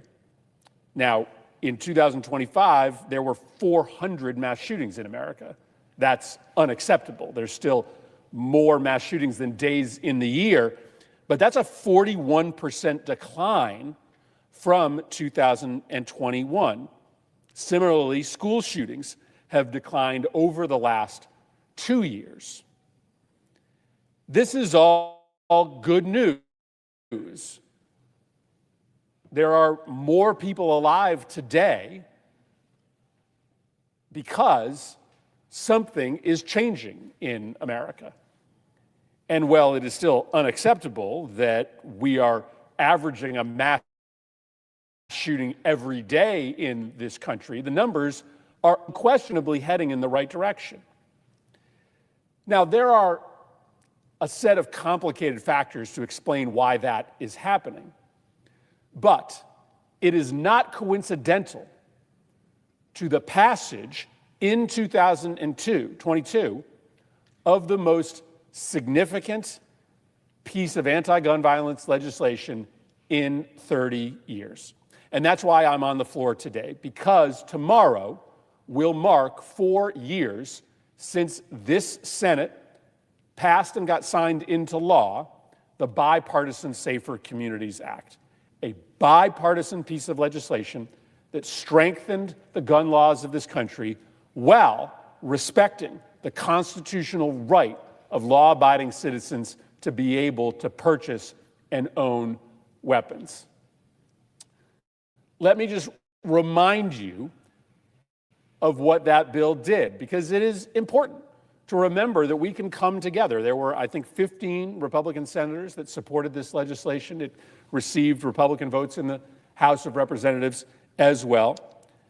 This legislation said, listen, we've got to be a little bit more careful before we sell an assault weapon to a 19-year-old or a 20-year-old, because we had seen over and over again that it tended to be, unfortunately, young men under the age of 21 who were carrying out these mass murders. And so while the legislation didn't take away the ability of someone under 21 to buy a weapon, because this is what we needed in order to get bipartisan consensus, we did put enhanced background checks for those individuals. Just an extra check, most significantly with the local police department, to see if this was somebody that the police knew as being troubled. Well, since passage of the bill, 800 firearms purchases have been prevented solely because of these enhanced checks. These were mainly purchasers that were prohibited from buying a weapon, but until you called the local police department, you didn't find out that they were actually prohibited. But sometimes it was that this was an individual that was in crisis. The local police department knew it, and the enhanced check caught that. Second thing the bill did was just make firearms trafficking a federal crime. It was crazy that it hadn't been. It made trafficking and straw purchasing a federal crime. And since that bill went into effect, there have been 280 cases with 525 defendants who have been brought under federal charges for gun trafficking. That's a big part of why there's so much urban gun homicide, because there's a pipeline of illegal guns that goes into places like Hartford, Connecticut, or New Haven, Connecticut, or Chicago, Illinois. Now we've interrupted that pipeline of illegal guns. What's something else that bill did? It said that if you have a history of domestic violence, you can't buy a weapon, regardless of whether that violence is against your wife or your girlfriend. There used to be something called a boyfriend loophole. If you had committed domestic violence against your girlfriend, you could still purchase and have weapons. Well, we closed that loophole on a bipartisan basis. And since that law passed, there's been 10,000 firearms purchases that have been denied because the individual had a history of domestic violence. Now, the way that we got that bill passed with Republican votes was to give the ability of that individual to reapply for the ability to buy firearms. We didn't take that right away permanently. Some of us might have wanted that prohibition to be permanent after you have a domestic violence conviction on your record, but that's how we got the bill passed. An example of how we can find common ground. And then the last thing I want to mention is that the bill put about $1.4 billion into funding existing and new community anti-gun violence measures. And this is maybe the secret sauce. This is maybe the biggest explanation as to why numbers are going down. What we find in community after community that are plagued with high rates of gun violence is that it is normally a very small group of people, again, largely young men, that are committing these acts of violence. And that if you engage in targeted interventions aimed at these small groups of young men, you can very quickly get gun violence rates down. And it doesn't cost hundreds of millions of dollars, especially in a small community like Hartford. Hartford has a number of really impactful but small organizations that do this community anti-gun violence work. And we gave them a small amount of money from this legislation, and they have made a big, big difference in Hartford. These are groups like Hartford Communities That Care, Compass. Hartford had 37 murders in 2022, the year that we passed this bill. In 2025, Hartford had 10 murders. That's an extraordinary decline, 37 to 10. In 2020, there were 223 shootings. A reminder, most people don't die in shootings. They get badly wounded. Their lives are altered by the shooting, even though they don't die. 223 shootings in Hartford in 2020, 89 last year. That's a 25-year low. And all the laws we passed made a difference in Connecticut, but Connecticut already had pretty strict gun laws. So a lot of the stuff we passed didn't have a big impact on Connecticut, but the community anti-gun violence money did, because those groups are now well funded. Again, these aren't groups with $10 million a year budgets. These are often very small organizations that have 4 or 5 people on staff. For instance, one of the things these groups often do is when there is a shooting, they rush to the emergency room, because there are often cycles of violence that play out. Somebody gets shot, their group of friends congregate at the emergency room, they make a plan to engage in retributive violence. Well, these community workers can often get to the emergency room and interrupt that cycle of violence, and they've been enormously successful. Now, there are threats to the progress we've made. I don't want to make this a speech about President Trump, but it's just true that he has stopped funding the programs that support community anti-gun violence initiatives. There's also billions of dollars in that bill that we passed for school-based mental health, and he has also suspended many of those accounts. That's bad news. He has also issued new regulations that undermine other parts of the bill.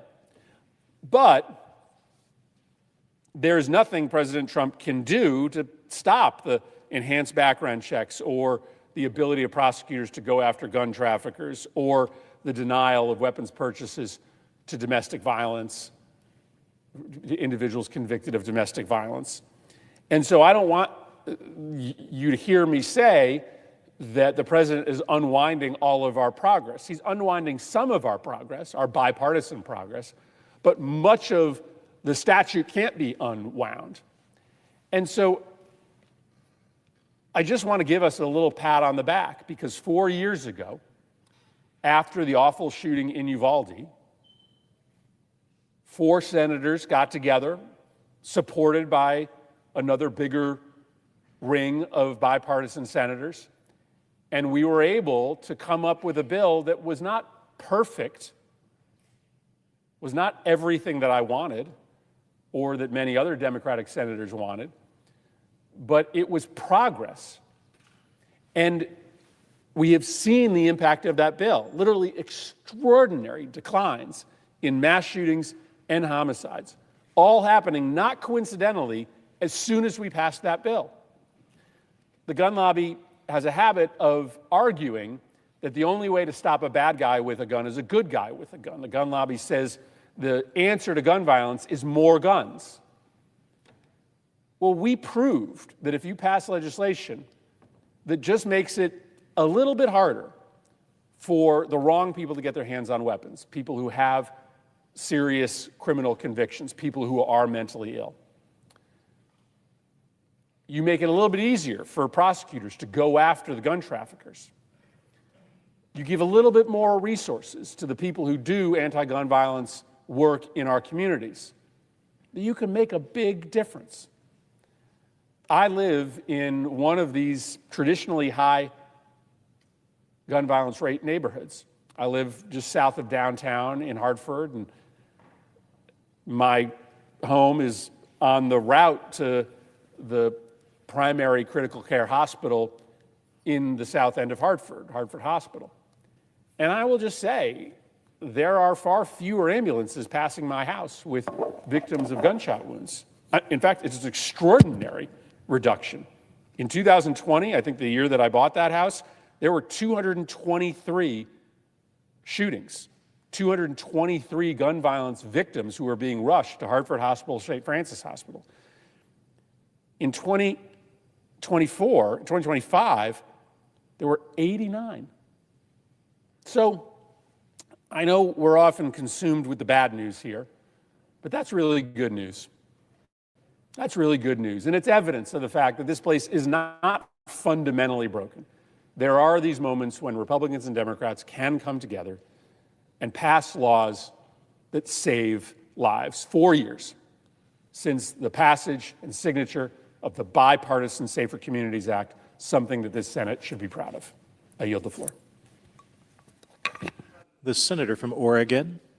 Mr. President, Donald Trump's Operation Epic Fury has become Operation Epic Failure. He started a war of choice. Turned out Iran had a lot more leverage than he ever anticipated. The president thought that superior weapons, a huge number of bombs, would give, well, the opportunity for America to conduct a war in which Iran would unconditionally surrender. The president expected that in short order.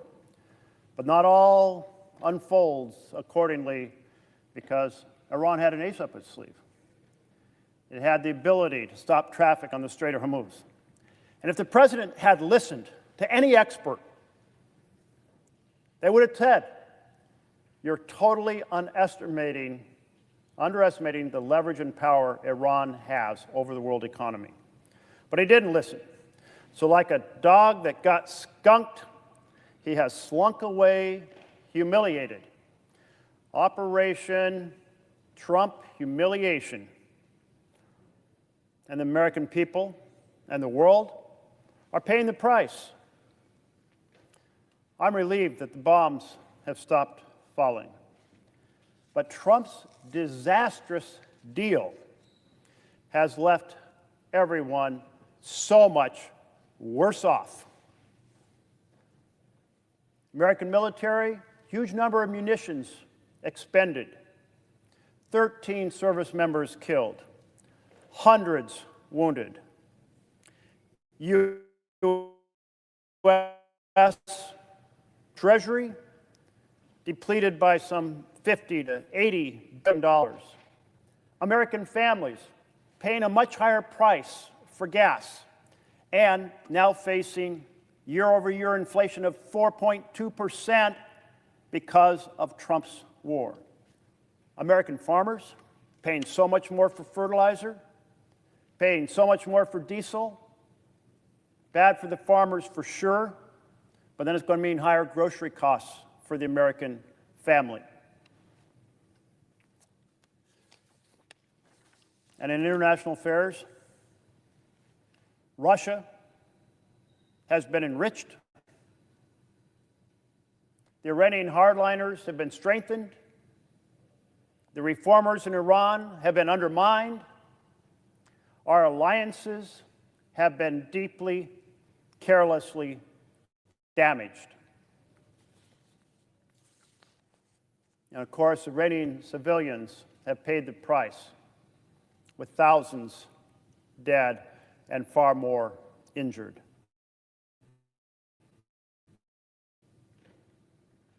And Iran's highly enriched uranium, still exactly in the same place it was before this war started. Now, Trump has signed a 14-point framework, and it has some troubling elements.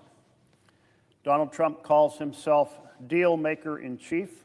So let's look at the deal that he has struck. What does Iran get? Access to $24 billion in unfrozen funds. Waivers that allow Iran to sell its oil at the world price. A commitment by the U.S. to organize a $300 billion plan, like a Marshall Plan, to rebuild Iran. And a stipulation that after 60 days, Iran can work with Oman and work out fees for vessels traveling through the Strait of Hormuz.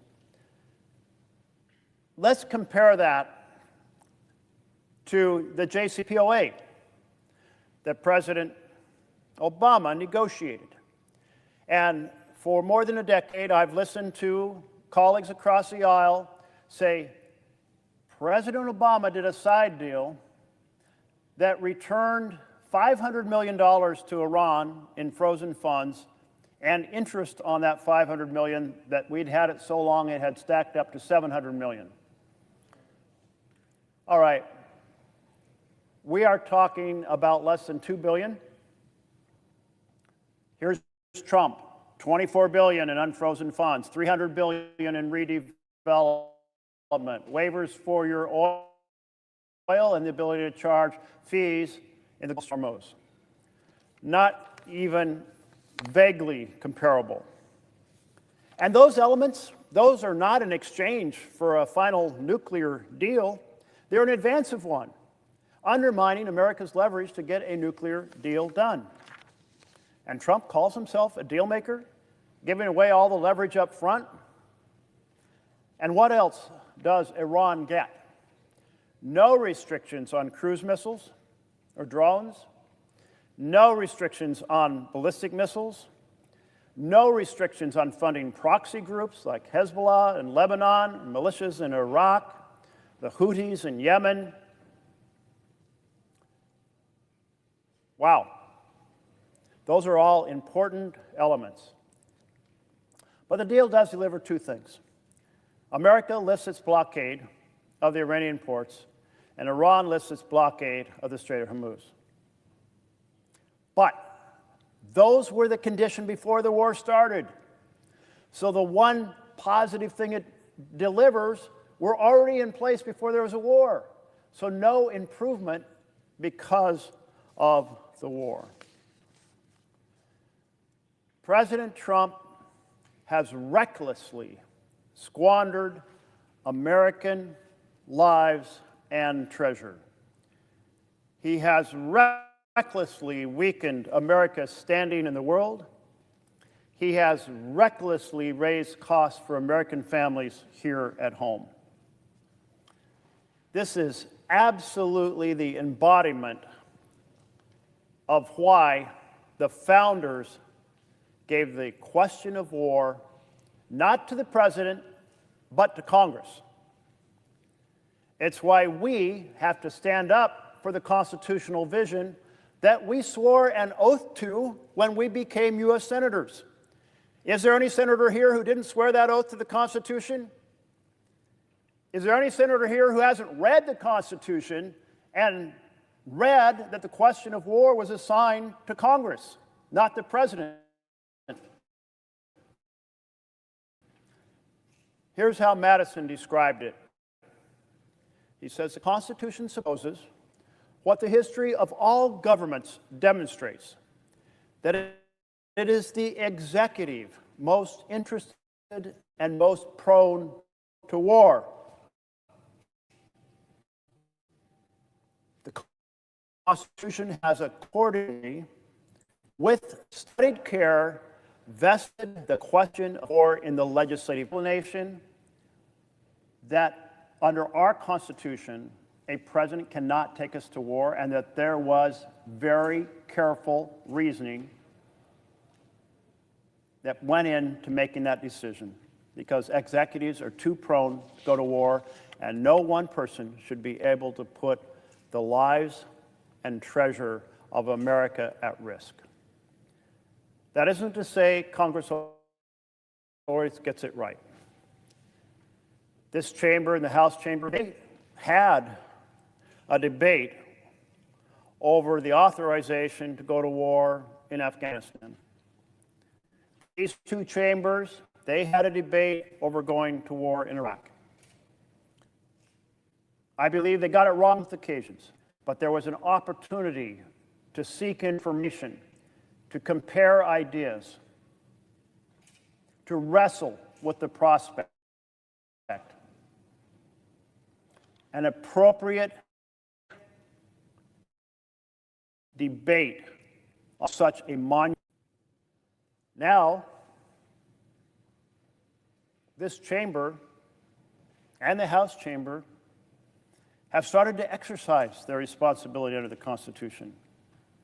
Because if we turn the clock back in the wake of Vietnam, where there was no authorization, Congress passed the War Powers Act. And the War Powers Act attempted to create a framework so that we would know how to exercise the debate for the question of war. And it said the president, unless our interests are attacked, cannot go to war unless there is authorization from both chambers. Pretty clear. It also said the president, if we were attacked, could go to war for no more than 60 days without getting authorization from this chamber. Now, in this case, America had not been threatened in the fashion envisioned in the War Powers Act, but the president went to war anyway. So in that case, we shouldn't have been under the 60 days, but many of my colleagues in the majority thought that applied, and so we voted time and time and time again, and time again. My colleagues failed to honor the Constitution and say to the president, stop and get an authorization, because that's what the Constitution says. But then the House held a vote. And the House voted to actually pass a war powers resolution. And it automatically came over here. And it automatically came up on the floor. And we passed it this week. 50 to 48. We adopted it. And that concurrent resolution, this says, Mr. President, stop military hostilities unless you get authorization from Congress. Here's the exact wording. Congress directs the President to remove United States Armed Forces from hostilities against the Islamic Republic of Iran. And at the close of it, it notes that action can only occur if it's explicitly authorized by a declaration of war or a specific congressional authorization for the use of military force against Iran. So, Mr. President, and I'm speaking, Mr. President of the United States of America, Congress has spoken, exercising its power under the Constitution. You cannot restart hostilities against Iran unless you get an authorization. You know, in 2015, many mocked the JCPOA. They said war is the only way to stop Iran from developing a nuclear bomb. But now here we are at this moment, and it turns out that we had the war, and that diplomacy is the only way to actually stop Iran from getting a nuclear bomb. And that JCPOA, it restricted Iran's nuclear stockpile to 300 kilograms. That's 300 kilograms of uranium. Prohibited uranium enrichment above 3.67%. That's a very low level, way lower than bomb level. It shipped their more highly enriched uranium out of Iran to be under the care and supervision of another country. It dismantled and removed the bulk of their centrifuges. It created vigorous verification by international inspectors. There were a lot of details that were worked out to ensure there was no path to a nuclear bomb. And in fact, It required them to dismantle their plutonium reactor in Iran called the Arak reactor. It took 2 years to negotiate. And our Republican colleagues cheered when Donald Trump tore up that extensive, detailed agreement blocking the path to a nuclear weapon. They cheered when President Trump tore it up. Well, I don't hear any cheering now, when it turns out this war of choice has hurt everyone in every possible way. More than 100 days of war, and Iran still has their enriched uranium. And because Donald Trump tore up the JCPOA, they now have 1,000 pounds of more highly enriched uranium, enriched to 60%. Enough for 10 nuclear weapons because Donald Trump tore up the agreement that blocked that from happening. In return for ending the war, Iran has agreed to just 60 days of negotiating in which they'll talk about maybe returning to some of the framework of the JCPOA. Pretty humiliating for Donald Trump, but humiliation is not the question. I hope the President and his team will be successful in the negotiation to restore the many elements that blocked the path to a nuclear weapon. That's in the interest of all of us. I have little hope, however, that they will reach that agreement in 2 months, in 60 days. So here's my crystal ball, Jeff's crystal ball. No detailed agreement on Iran nuclear material will be signed by mid-August when the 60 days expire. I hope I'm wrong. It's also the case that we have a law that says any nuclear deal must be submitted to Congress. So let's make sure that law is followed. We have seen the costs in blood and treasure when a president goes it alone. We've been reminded of the wisdom of our founders who said the president is not allowed constitutionally to go it alone. We can't afford to have that happen again. And yesterday, finally, Congress passed a bill, a resolution to rein in Trump's war. You know, it's the first time that we've actually done that since the 1973 War Powers Act was signed, the first time that both chambers approved a concurrent resolution directing the president to end a military conflict. It is a powerful combination of President Trump's war of choice.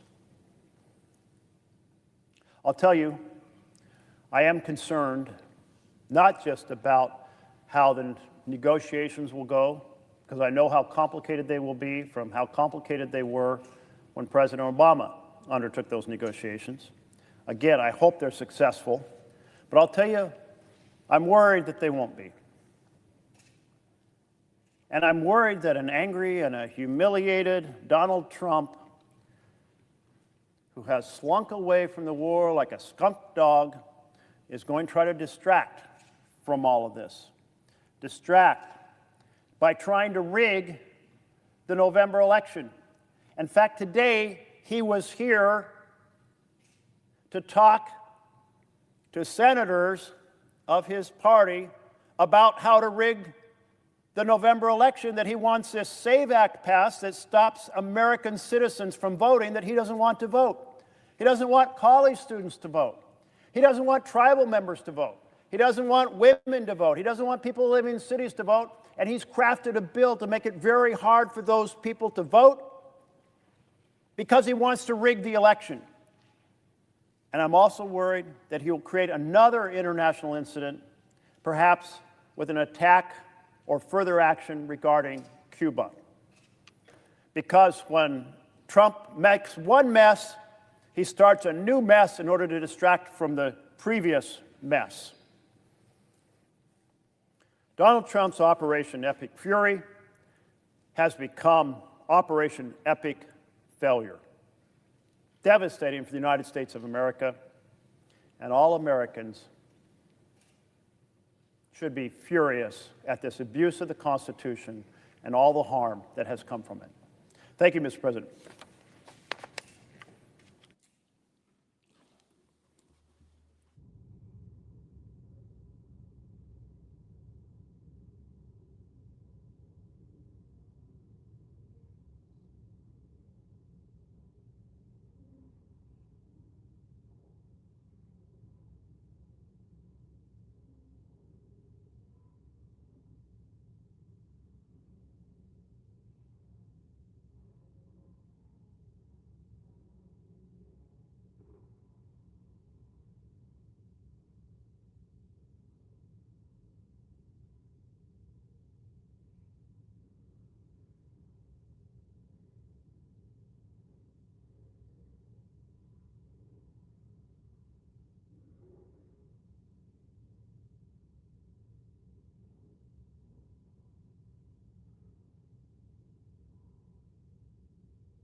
President. Senator from Hawaii. Mr. President, for every American who is wondering what on earth the war in Iran over the past 3.5 months was for, the answer is relatively simple. Next to nothing. 13 American service members are dead. Thousands of Iranians have been killed. We spent tens of billions of dollars in taxpayer money. Gas shot up to $5.70 in Hawaii. Grocery bills and energy bills spiked everywhere. We depleted our stockpiles of critical weapon systems. We alienated even our closest allies who understandably wanted nothing to do with this regime change war of choice. And what was it for? What did we get of it? Well, if you take one look at the memorandum of understanding that Donald Trump signed last week, what is plainly obvious is that not only was war reckless and illegal, it's made a lot of things worse. We don't have a nuclear agreement yet, only a framework to try to reach something close to the original Joint Comprehensive Plan of Action. So to be clear, pre-Trump, we had a Joint Comprehensive Plan of Action. We had the ability for the IAEA to come into Iran and do intrusive inspections. We had the plan to dispose of the fissile material in a third-party country and to be able to verify it. And now what we have is an MOU to negotiate, and if we are very fortunate, if things break absolutely in every correct direction, we will get back to where we were 12 years ago. The same regime is still in place, but now it's younger and more radical. And they've demonstrated that they have substantial leverage in the Strait of Hormuz. The opposition in Iran is weaker.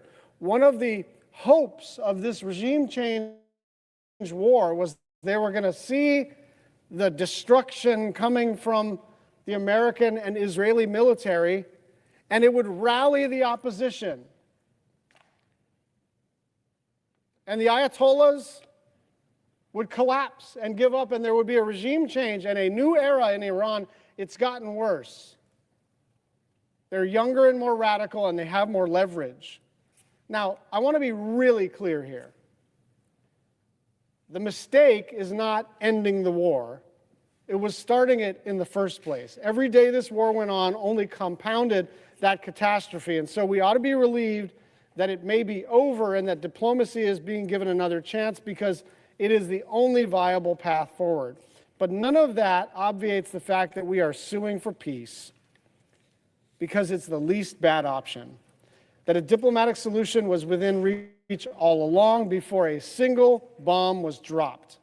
That after several months of a deadly and costly war, things are worse, not better. On February 27th, the day before the war started, the Strait of Hormuz was open. Oil and other commodities like fertilizers flowed freely to all of the places around the world. Now under the MOU, the strait is open again, but only for 60 days, after which Iran is reserving the right to charge a fee for ships to pass. Do you understand how unprecedented it is in terms of international law, in terms of international commerce, in terms of the way this planet works with freedom of navigation, that one belligerent country now gets to charge a fee if you want to move something through international waters? That is not a W. That is not good for this country or regional stability.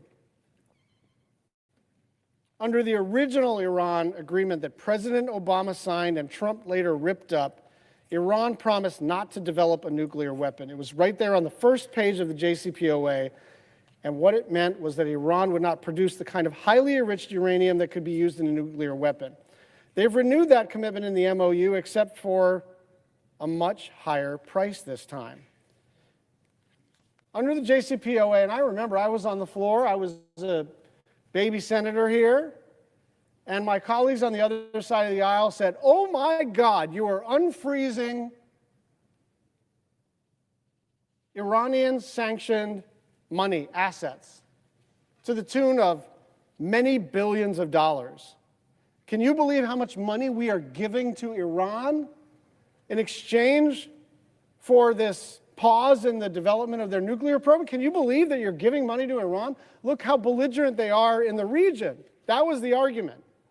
Okay, I thought it was worth it because it was basically buying us 15 years of them not being capable to develop a nuclear weapon. But under this, and by the way, not in exchange for a nuclear agreement, in exchange for reopening the Strait of Hormuz for 60 days. So I want you to understand what they are getting is enormous, but it's also not even for a nuclear agreement. It's for an agreement to stop choking the global economy. Not only where their assets will be unfrozen, they will be able to sell their oil freely on the open market for the first time in 30 years. That is not some $1.7 billion concession. That is not some $10 billion concession. That changes generations of bipartisan policy against the Iranian regime. One of the reasons that they were not even more belligerent, even more powerful, was that we were heavily sanctioning their oil, and we are lifting it in exchange for not a nuclear agreement for them, but just for them to take their boot off the necks of the global economy. And so I reiterate this point. Keep two thoughts in your head. First of all, the main error was in starting this stupid regime change war in the first place. And that you don't have to be some member of the Foreign Relations Committee or some fancy foreign policy expert or some professor at some school that studies the Middle East to say, hey, you know what? These same dudes keep asking for a new regime change war in the Middle East about every decade. They usually get it, and it always fails. And they did it again, and it failed again. And that is a different thing from me demanding that they continue this idiocy. I am not demanding that they continue this idiocy. I am glad that they are finally folding. But make no mistake, they are folding. And they're folding because they played a terrible hand, as terribly as you could possibly play it. And so all I'm asking, if you're an Iran hawk, if you're a dove, if you're anywhere in between, is let's have a logical foreign policy. Let's understand that Iran is a belligerent country. They are not our allies. And that almost every single time, not every time, but almost every single time, kinetic engagement without any kind of strategy doesn't work. It always backfires. And by the way, that's generally speaking true. It is extraordinarily, predictably true in the Middle East. And I want to make one final point. It's the same people every time. It's the same foreign policy think tanks. It's the same people in the media. It's the same nonprofits. It's the same members of Congress.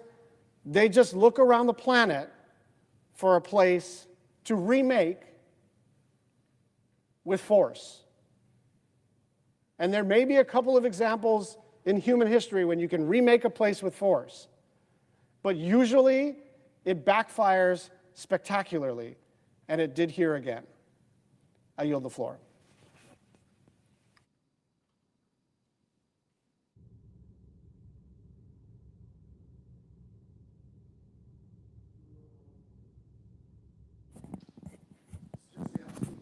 The clerk will call the roll. Ms. Alston-Brooks.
Mr. President, The senator from Colorado. Mr. President, as a former English We are in major, a quorum call.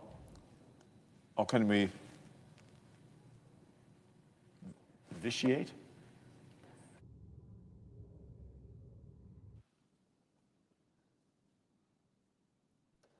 Suspend the quorum call. Without objection. Vitiate. Mr. President, as a former English major, one of the great tales from Greek mythology was the legend of King Midas. The story goes, Midas was granted a wish. He wished that everything he touched would turn to gold. At first, it seemed like a blessing. Twigs became gold, stones became gold. Midas thought he had found true wealth, but he soon realized it wasn't much of a blessing. It was more a curse. Midas's food turned gold. His water turned to gold. And eventually, even his daughter turned to gold. And the lesson's simple. A man who mistakes gold for greatness will end up with neither. President Trump never learned that lesson, and he corrupts pretty much whatever he touches. Take his gold-plated ballroom. The president promised it wouldn't cost taxpayers a nickel, but those promises turned out to be fool's gold. The costs have skyrocketed, and President Trump now wants to spend $300 million of your taxpayers' money to pay for it. He's not building affordable housing in Denver or Durango. He's building a ballroom for himself and his rich friends to enjoy. President Trump promised to drain the swamp. Instead, he's turned the reflecting pool into an algae-infested bird killer. The administration awarded a no-bid contract for this project to President Trump's neighbor, one of his donors. The renovation was supposed to cost $1.5 million. It's now estimated at $16 million, and the job still isn't done. President Trump isn't working to extend the Affordable Care Act subsidies or reverse the Medicaid cuts that will kick 240,000 Coloradans off their health care. His reflecting pool got a makeover while our insurance pool was gutted. Now President Trump wants to build an enormous arch near Arlington Cemetery. While planning this project, he unilaterally, on his own volition, went to war with Iran, promising immediate victory, total and complete. What he's delivered is one of the great failures in our nation's history. He made America less safe and less secure. He made America's economy weaker, and 14 American service members lost their lives. When asked about the tragic casualties, President Trump said there will likely be more before it ends. That's the way it is. That's the way it is. Our heroes deserve a commander-in-chief who looks out for them, not a monument looking down on them. This administration seems to believe the key to making America great again is more bullion and more branding. Like King Midas, they don't seem to understand where true wealth comes from. American prosperity isn't measured in monuments. It's defined by dreams, dreams that are only made possible here in this country. Those dreams are what brought me to Colorado as a geologist 20 years ago. I should take that back 45 years ago. And they're what inspired me to enter public service, so that one day my sons, your daughters, will inherit a country where everyone has an equal shot at life, liberty, and the pursuit of happiness. But right now, the American dream is slipping out of reach because the deck is stacked against working people. Whether your biggest worry is fuel or fertilizer or gas or groceries, whether you live in a mountain community or an inner city, whether you're surrounded by cows or concrete, this administration's misplaced priorities are making life harder for you. And I don't think it has to be this way. First, we've got to stop the bleeding from this administration. We've got to end the illegal war, end the disastrous tariffs. We've got to curb ICE's lawlessness and repair our social safety net, reversing the administration's cuts to health care, to SNAP, to student aid. But then we got to get back to making your life better once again. We need to lower the cost of living. We need to create more better jobs and protect our public lands.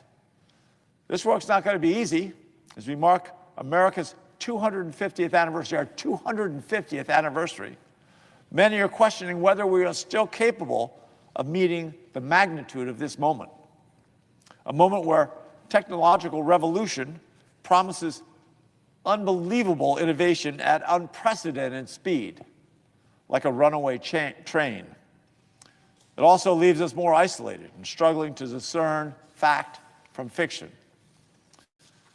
A moment when the consequences of climate change are increasingly impossible to ignore, with unprecedented wildfires, drought, destruction. A moment when wealth is flowing to the wealthiest Americans at an unprecedented rate. I'm not immune to skepticism, frustration, despair, but a better and brighter future requires that we work harder and harder and harder. It requires us to giddy up. Process is possible because we've seen it. We've done it. This week, Congress passed the biggest housing reform bill in decades.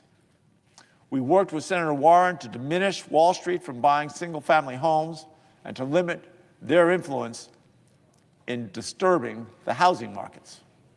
This matters to every Coloradan because homeownership is one of the single best paths to economic stability and upward mobility. It's a reminder that our government works best when it works for working people. When it does, good policy reflects our highest values.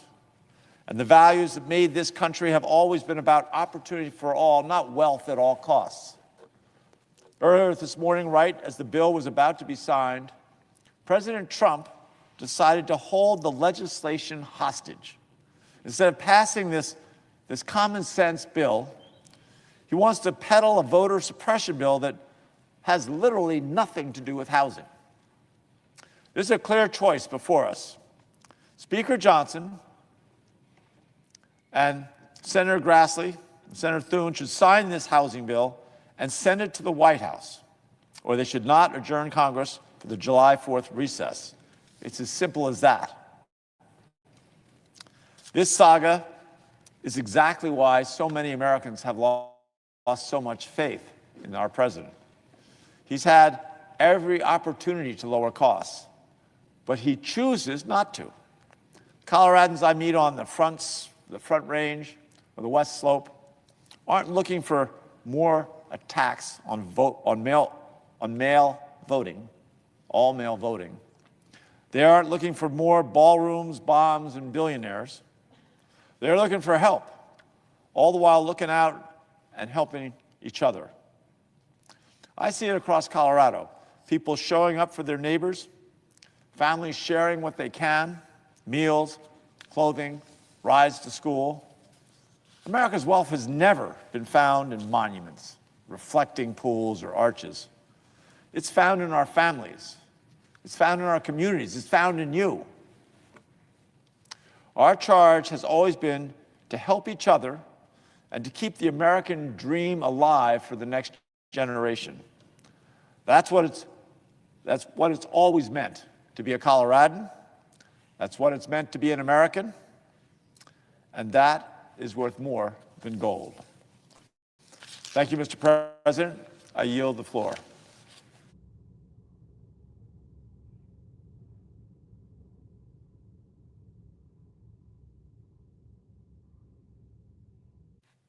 Mr. President. Senator Michigan. Thank you, Mr. President. Mr. President, I rise today to address the events that took place exactly 4 years ago today, when the Supreme Court ruled on Dobbs versus Jackson, overturning Roe v. Wade, stripping away reproductive rights for women that we've relied upon for generations. That decision sent shockwaves through the country, something that many of us, women of my age, relied upon for our entire lives were certainly and suddenly not available to our kids and our grandkids.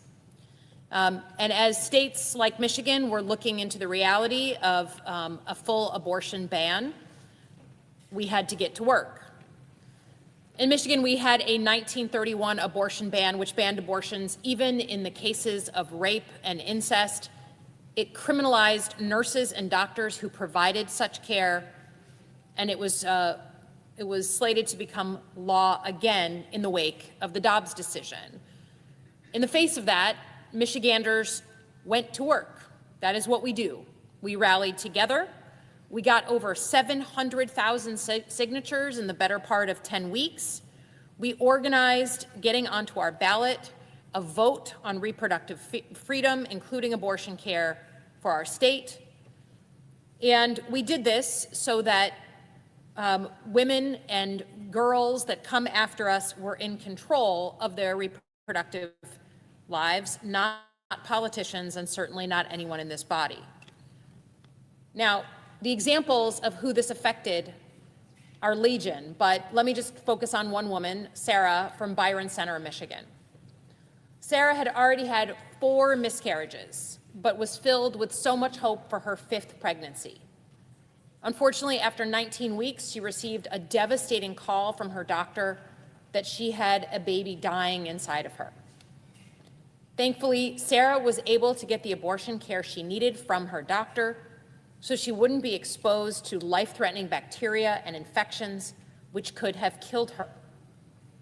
Right now, in states across the country, when other women face this same reality, they are told to wait.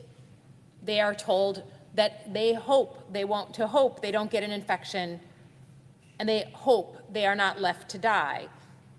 Even worse, mothers are dying of preventable deaths, leaving their children without a parent.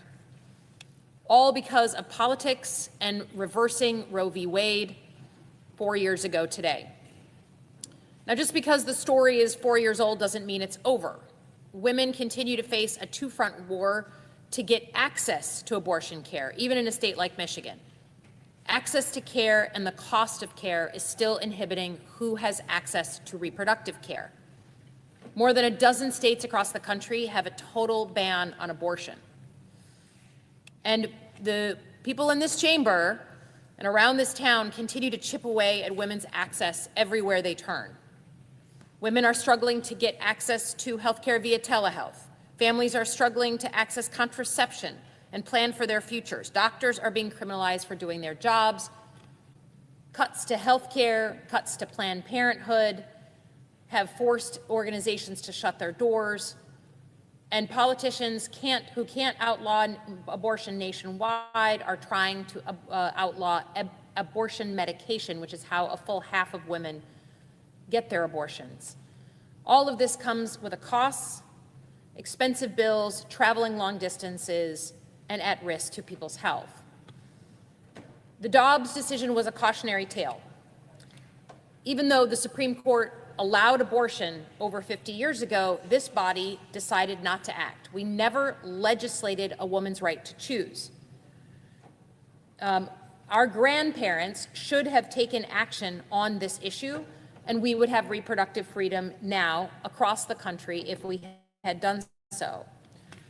I think it's an important tale for what this body can and cannot do, what it should and should not do. It certainly has incredible consequences. So I just wanted to recognize on the 4-year anniversary of the reversal of Roe v. Wade where we are and that the fight continues. Now, Mr. President, I want to turn to one of my favorite things, honoring people back home in the state of Michigan. Michiganders deliver and show up for each other. We grow food for our families. We make the cars that power and drive America. We create products that brighten people's days. We achieve milestones that inspire our youngest minds. And when we see a problem or a neighbor in need, we step in to help. So I want to focus today on a couple of stories from the state of Michigan that recognize the important contribution of some of our organizations and some of our companies. Here on the Senate floor, it is my honor to enter into the record these stories into the people's history of the United States. Today is officially our first Michigan History Makers, a series honoring Michiganders' contributions to our nation. And by entering their names into the congressional record, their stories will be memorialized for good so that their great-grandchildren's great-grandchildren can see the contributions these organizations have made. Mr. President, today I want to pay tribute to Shenandoah Country Club. This is a country club owned and operated by the Chaldean community or Iraqi Christian community of Michigan.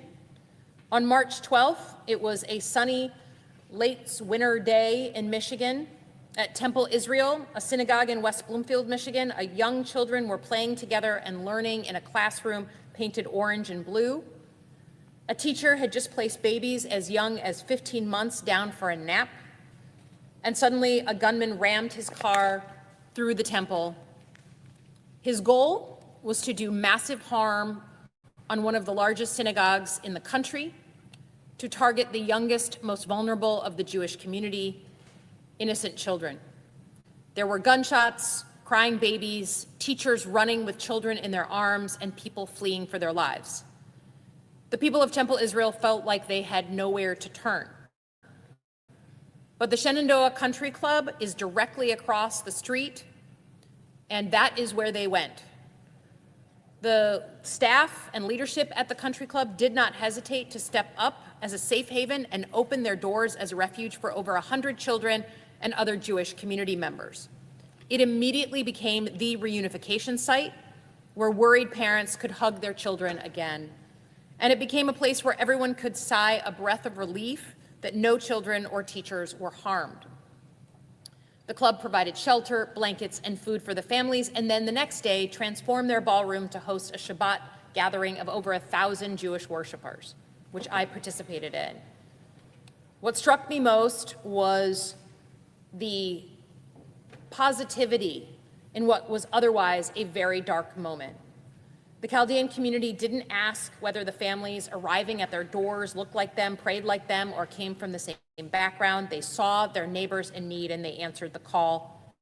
Their kindness and hospitality was the silver lining of an otherwise terrible attack.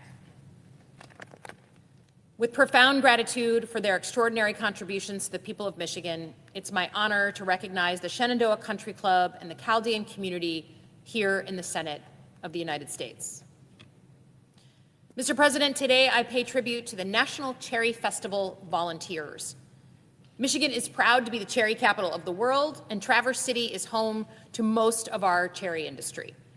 Every year, the city puts on the National Cherry Festival, which attracts visitors from across the country and celebrates Michigan's cherry growers, processors, and retailers. This year, the National Cherry Festival celebrates 100 years, and I want to recognize the more than 2,800 volunteers that bring that festival to life.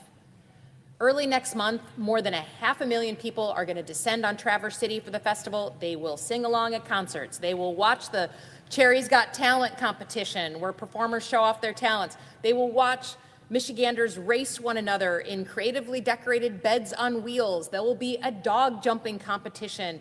They will watch teams launch handcrafted boats built entirely from recycled milk cartons into West Grand Traverse Bay. And they will, of course, have a parade and name their national cherry queen. That's not the end of it. But all of this is possible because of the hard-working, committed volunteers that put this thing on. Because of their service, Northern Michigan's economy will be boosted by more than $40 million, money in the pockets of hardworking families. And hundreds of thousands of dollars will go to local charities who are working to build a better community for their neighbors. With profound gratitude for the volunteers' extraordinary contributions to the people of Michigan, it is my honor to recognize their hard work here in the Senate of the United States. Mr. President, I want to pay tribute to Verner's Ginger Ale. Now, in other states, you may know Coke or Pepsi, but in Michigan, we know the answer is only a Verner's when we want to celebrate. Verner's is an iconic ginger ale that Michiganders have enjoyed for generations. Created by pharmacist James Verner in the 1860s, it's the oldest ginger ale brand in the United States. It's a proud Michigan original that was produced for more than 100 years in the city of Detroit, and every Michigan family has a Verner story. Some remember drinking it on a hot summer afternoon. Others, myself included, remember being handed a glass of Verner's when they had a stomach ache or were homesick from school. My dad actually, in his one break from working in the meat industry, worked for Verner's, traveled every day down from Holly, Michigan to downtown Detroit, And we were so proud that he worked for such an important Michigan brand. To me and to all Michigan families, Vernors is a reminder of the generation of Michiganders who put in the work and built the brands that keep our state. This year, Vernors celebrated 160 years as a Michigan staple. Here's to 160 more. With gratitude for its contributions to the people of Michigan, it is my honor to recognize Vernors in the Senate of the United States. Thank you, Mr. President. I yield back.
Senator Rhode Island.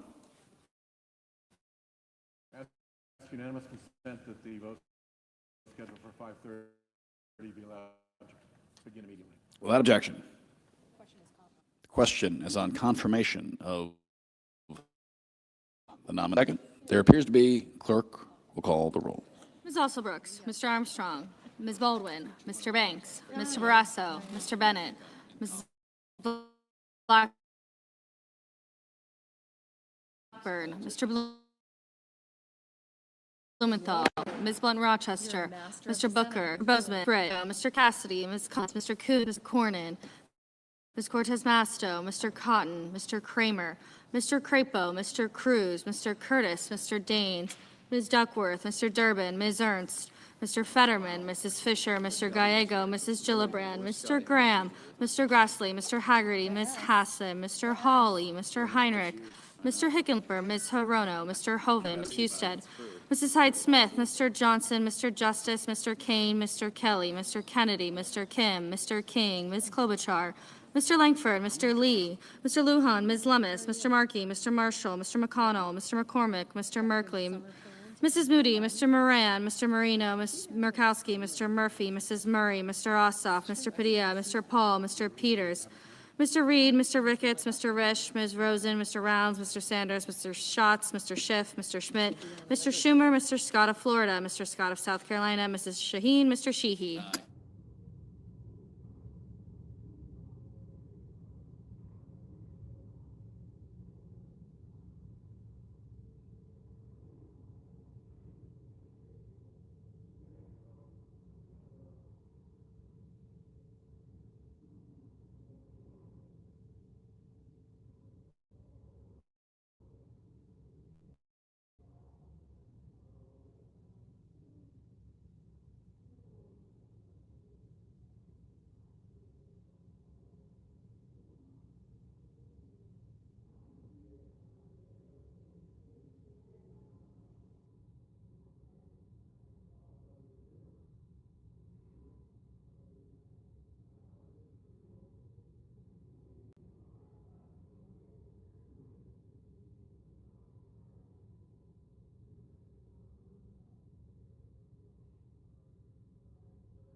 Ms. Slotkin.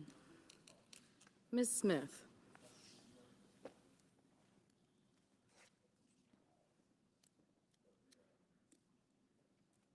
Mr. Sullivan.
Mr. Thune.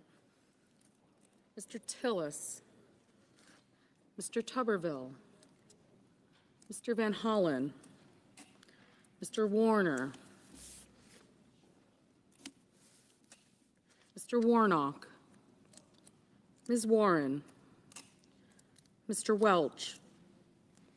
Mr. Whitehouse, Mr. Wicker, Mr. Wyden, Mr. Young,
Senators voting in the affirmative: McCormick, Marino, and Sheehy. Senators voting in the negative: Blumenthal, Cantwell, Hirono, Merkley, Padilla, Reed, and Whitehouse.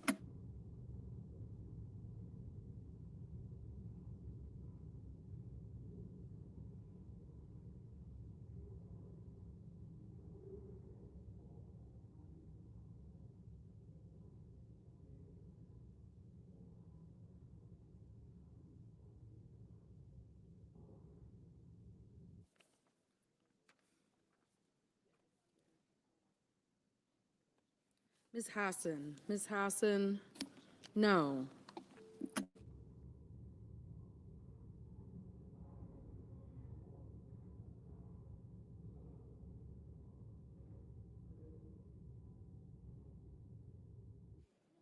Ms. Rosen, no.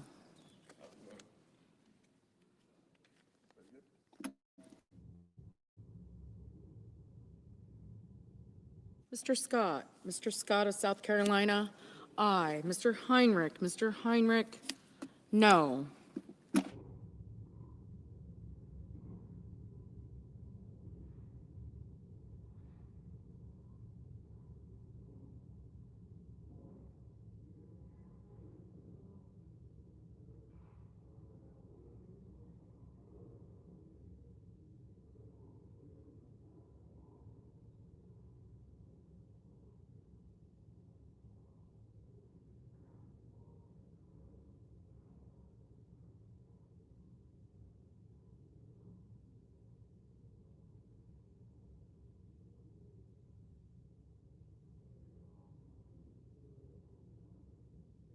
Mrs. Shaheen, no.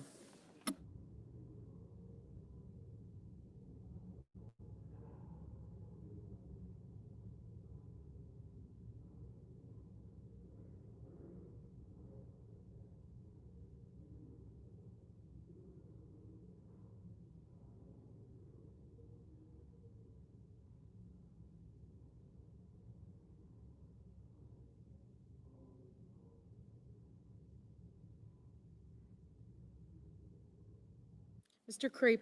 Crapo, aye.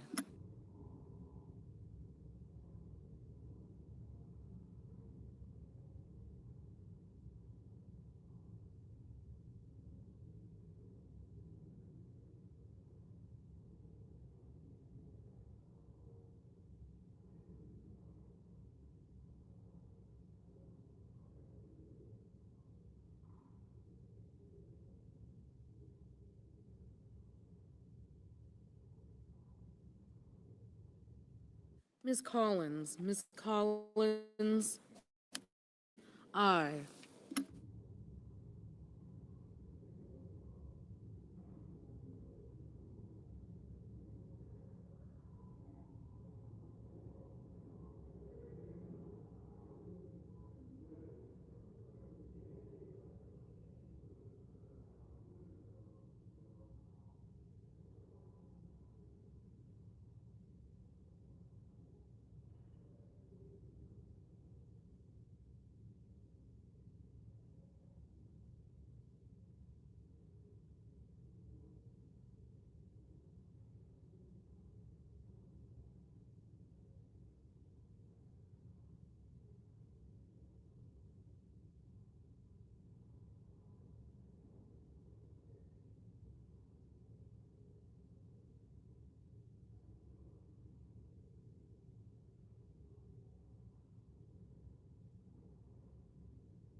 Mr. Armstrong,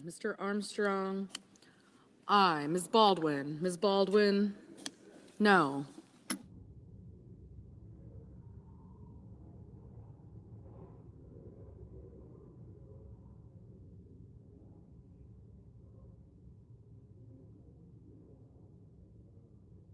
Ms. Smith, Ms. Smith, no.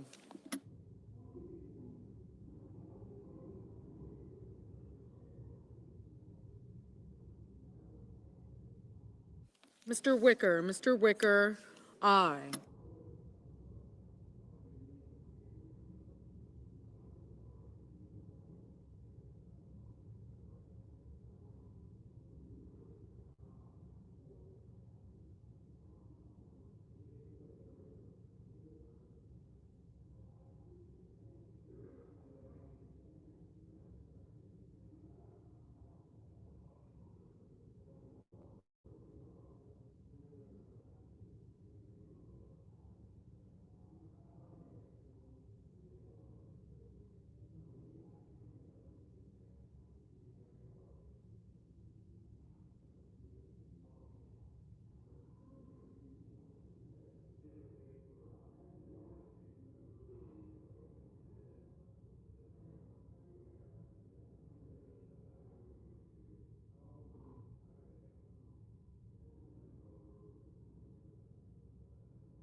Mr.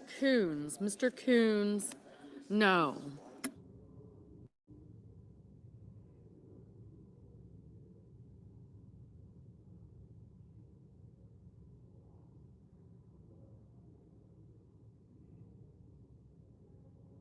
Mr. Peters, no.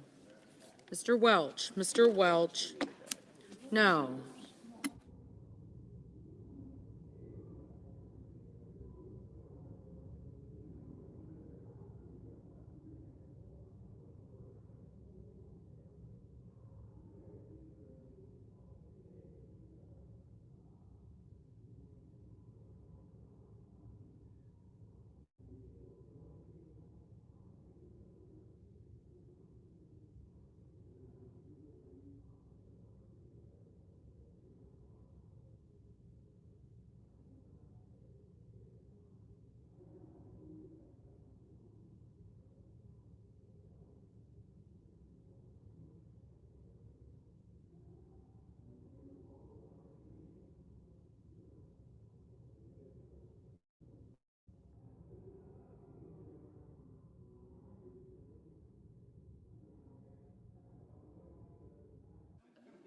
Mr.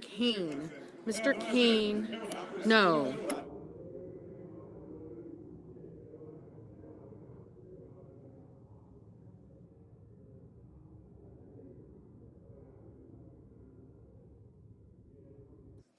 Mr. Budd, aye.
Mrs. Height Smith, aye.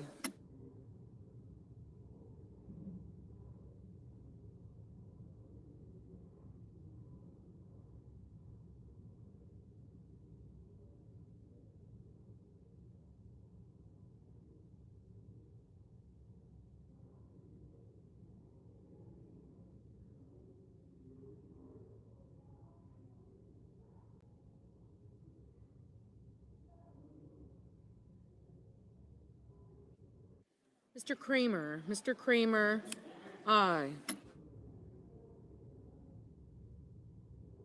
Mr. Banks, aye.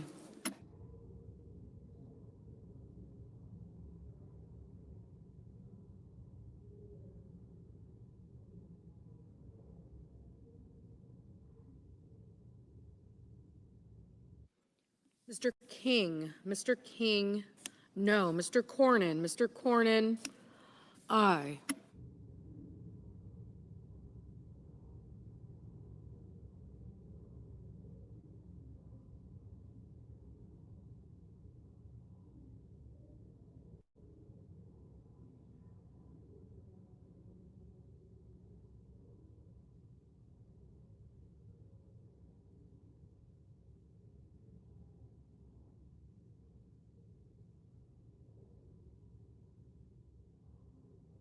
Mr. Lujan, no.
Mr. Barrasso, aye.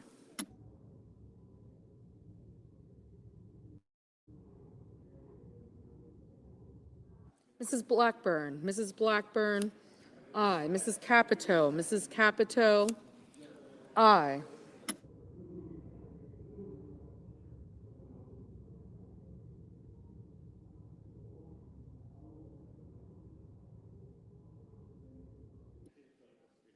Mr. Murphy, no.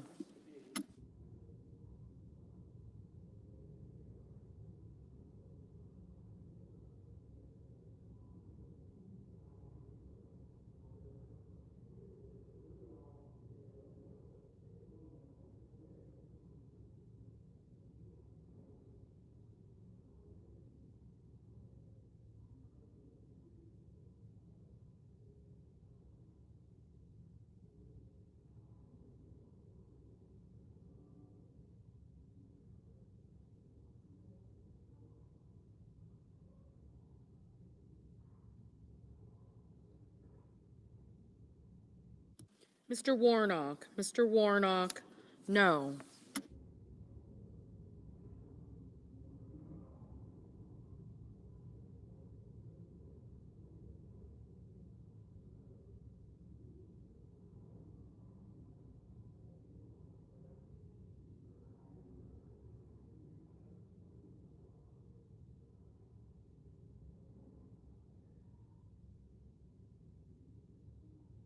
Mr. Langford, aye.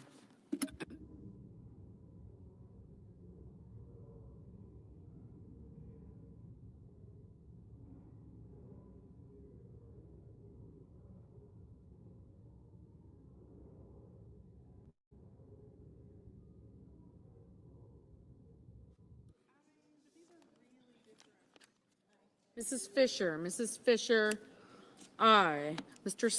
Mr. Scott of Florida, aye.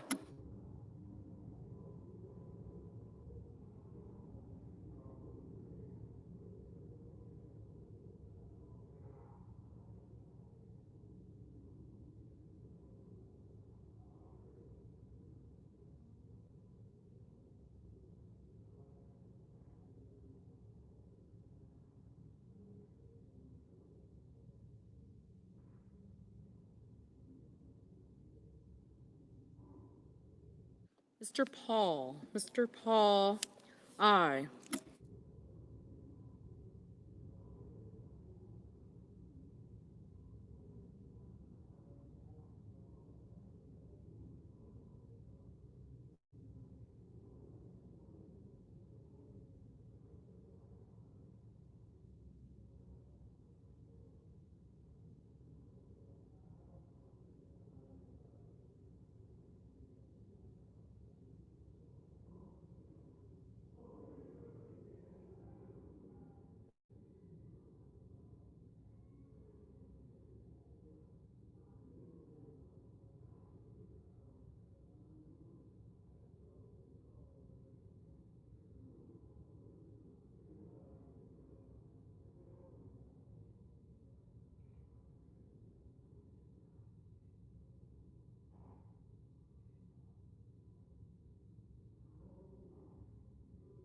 Mr. Kelly. Mr. Kelly,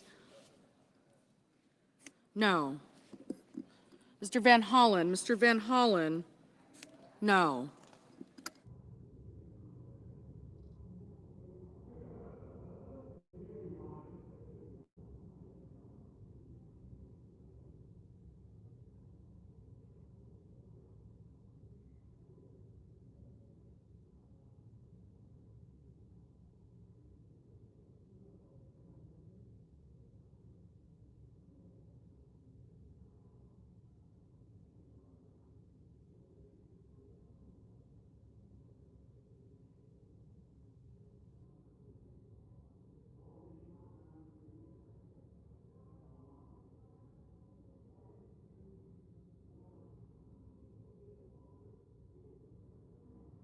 Mr. Schatz. Mr. Schatz, no.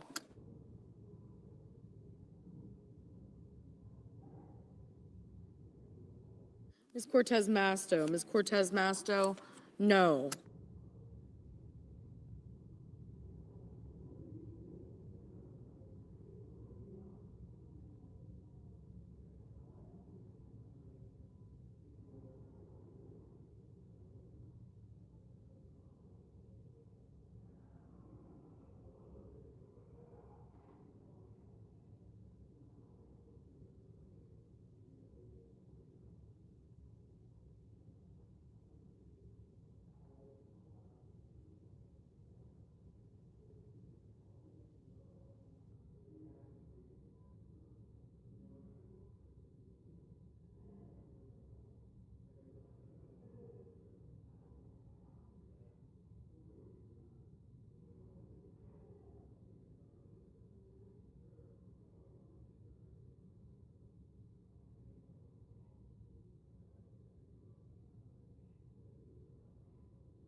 Mr. Schumer. Mr. Schumer, no.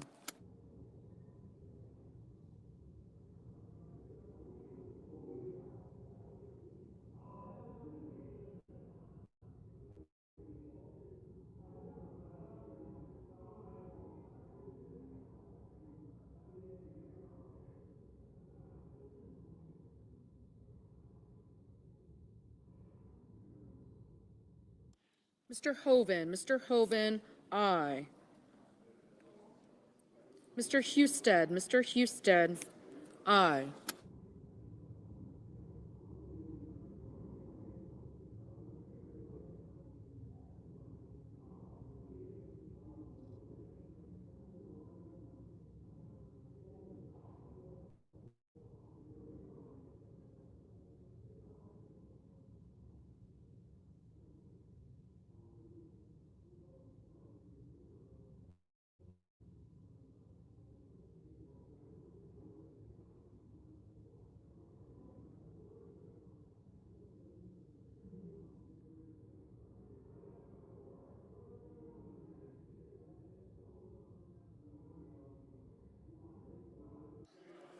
Ms. Blunt Rochester. Ms. Blunt Rochester, no.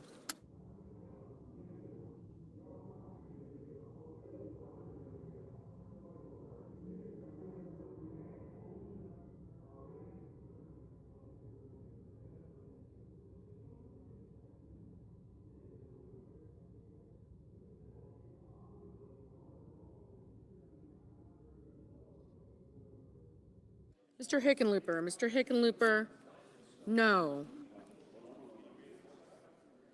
Mr. Moran. Mr. Moran, aye.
Mr. Gallego. Mr. Gallego, no.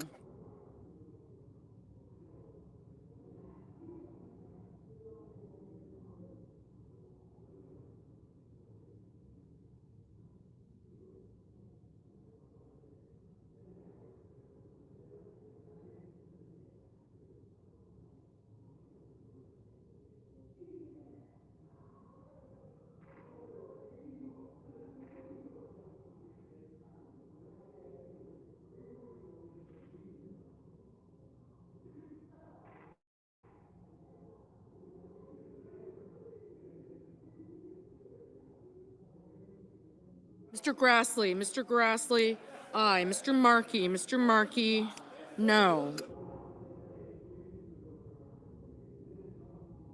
Ms. Ernst. Ms. Ernst, aye.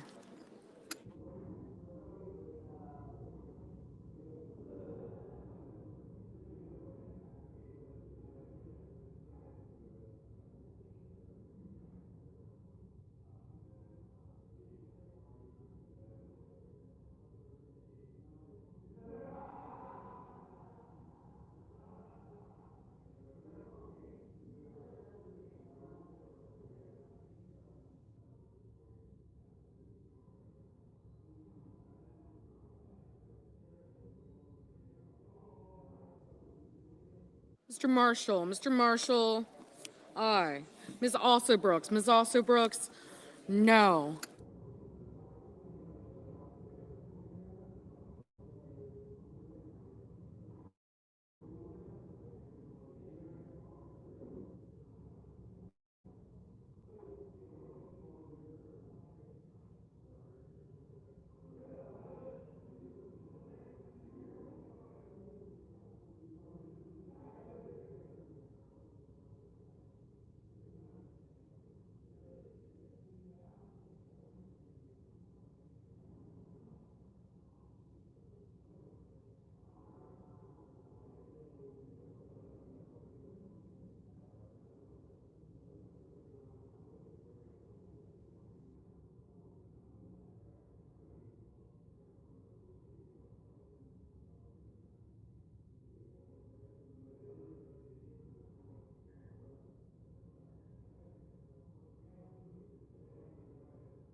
Mr. Thune. Mr. Thune, Aye.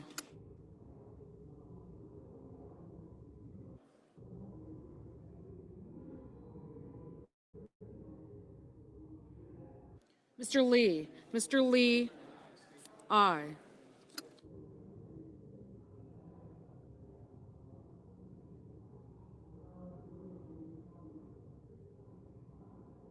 Mr. Justice. Mr. Justice, aye.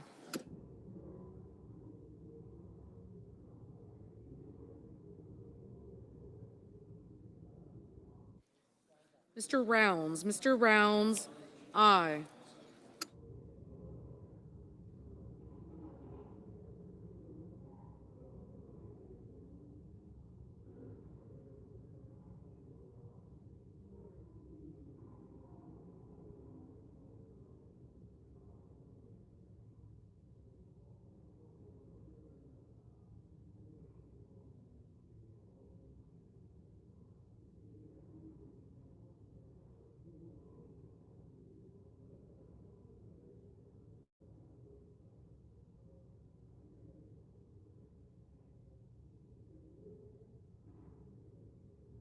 Ms. Lotkin. Ms. Lotkin, no.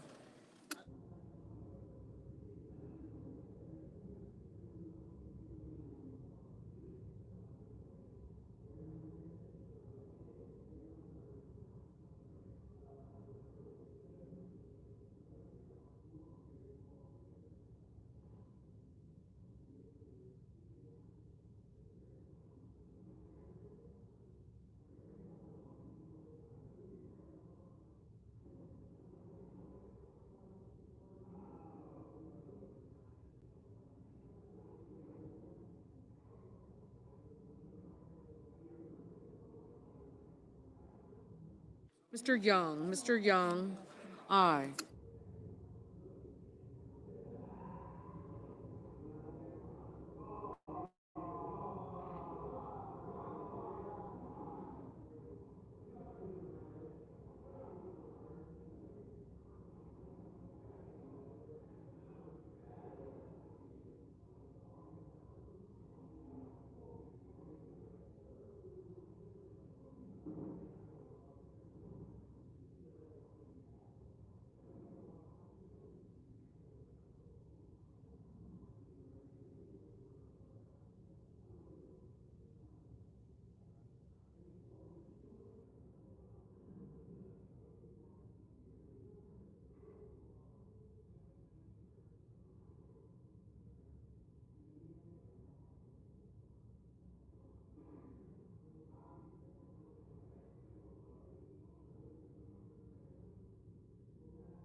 Ms. Warren.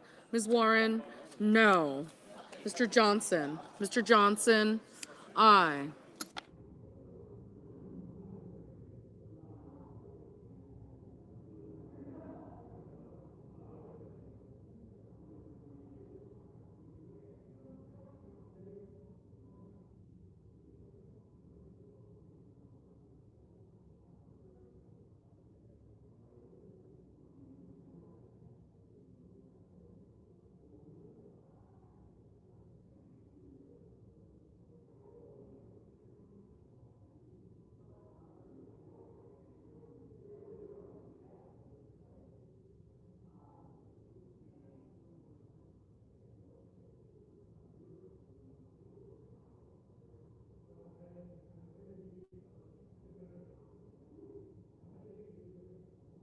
Ms. Murkowski.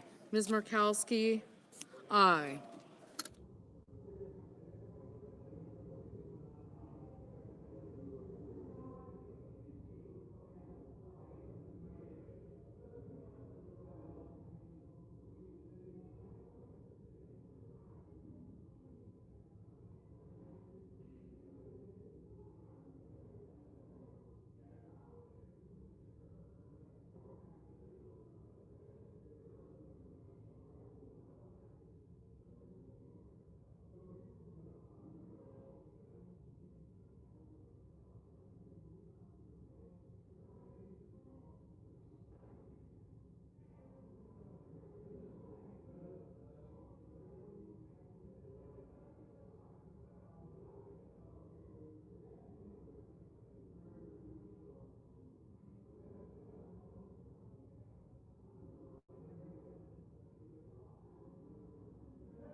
Mrs. Moody, Mrs. Moody, aye.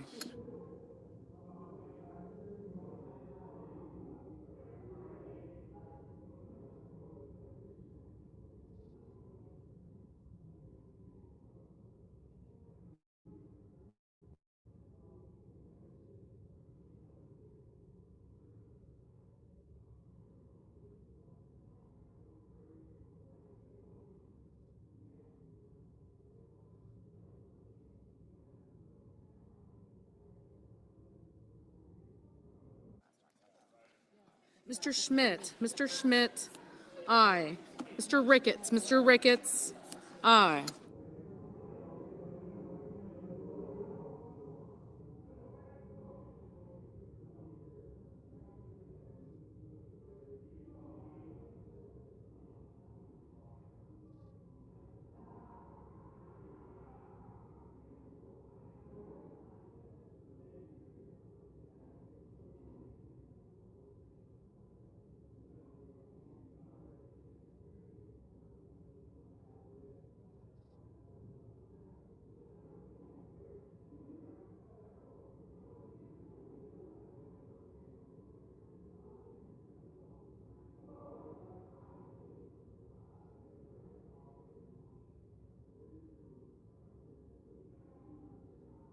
Ms. Lummis, aye. Mrs. Murray, no.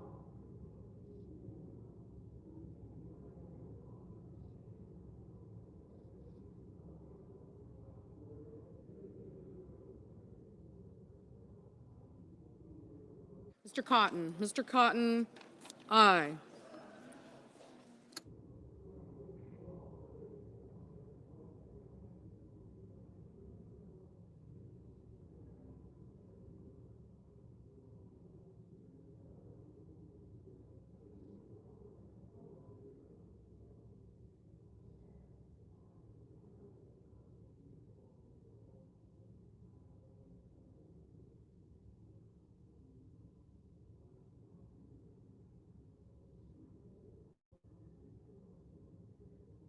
Mr.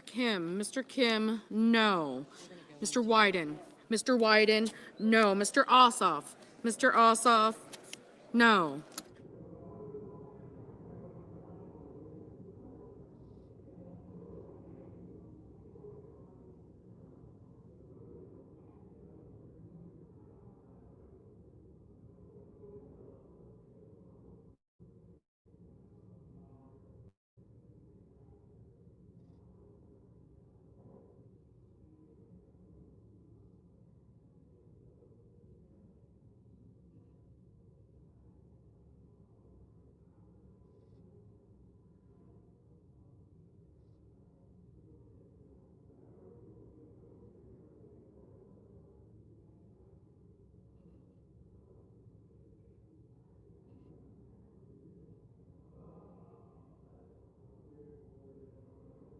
Mr.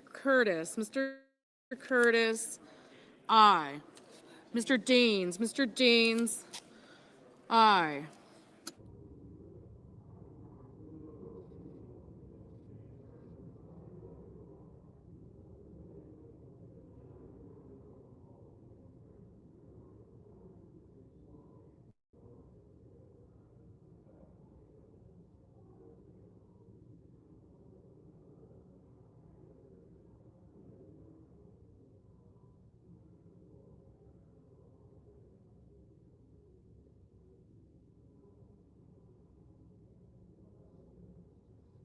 Mr. Hawley, aye.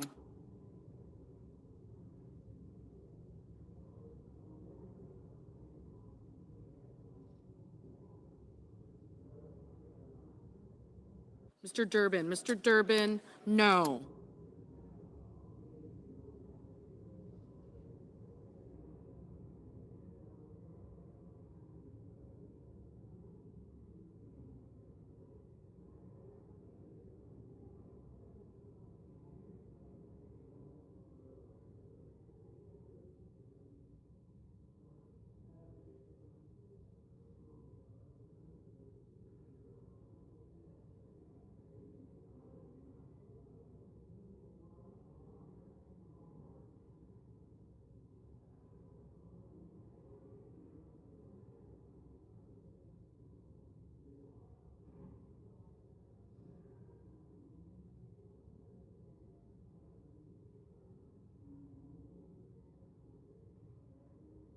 Mr. Sanders. Mr. Sanders, no.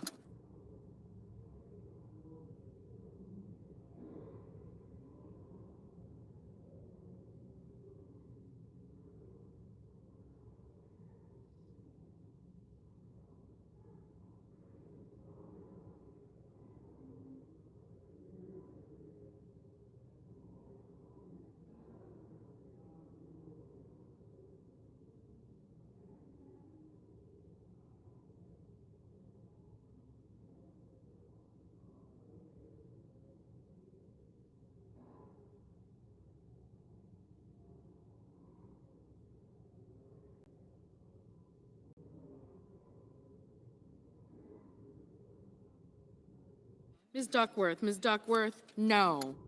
Mr. Graham, aye.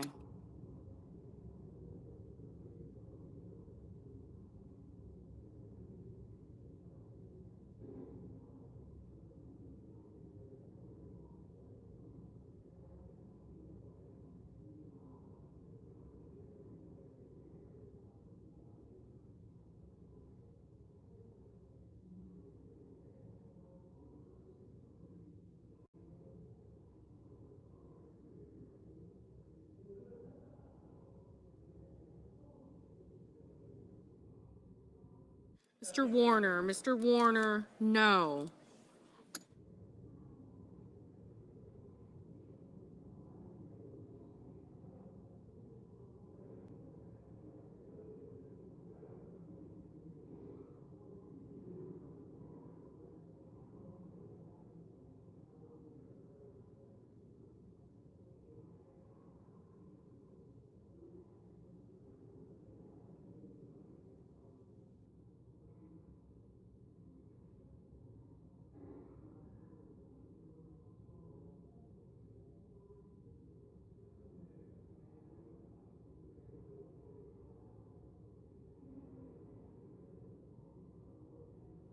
Mr. Bozeman, aye.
Ms. Klobuchar, no. Mr. Tillis, aye.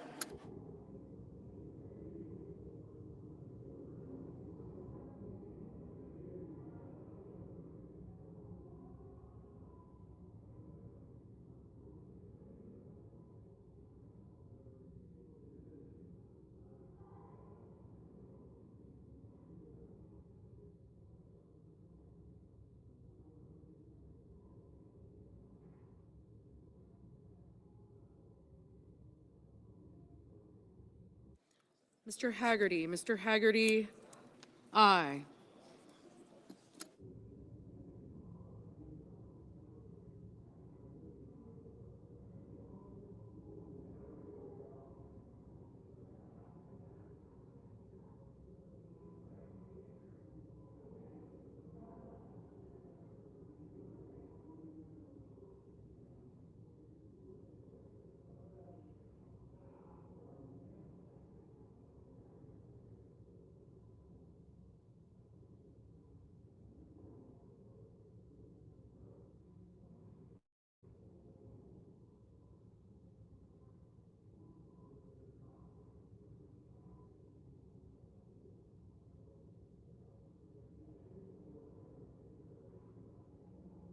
Mrs. Britt, aye. Mr. Fetterman, no.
Mr. Risch, aye.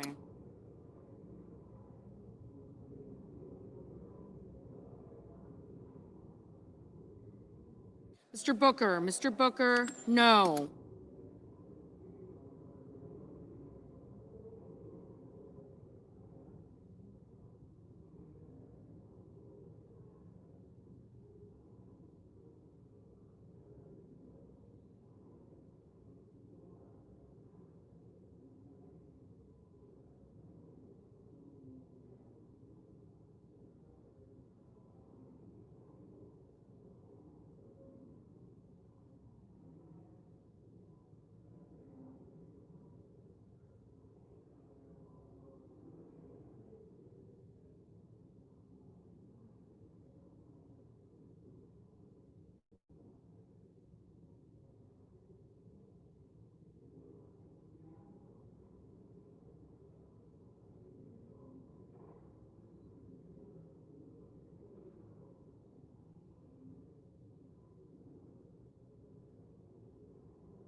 Mr. Kennedy. Mr. Kennedy, aye.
Mr. Sullivan.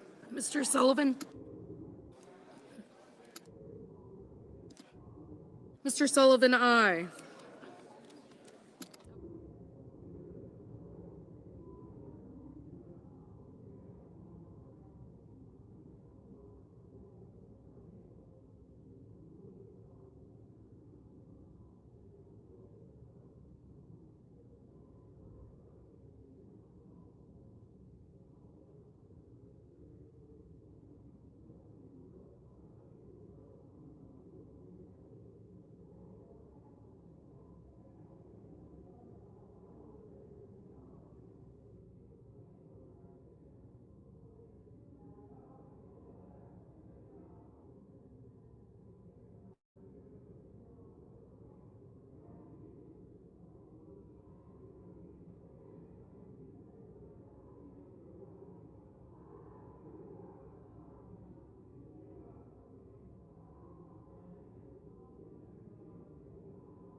Mr. Cruz. Mr. Cruz, aye.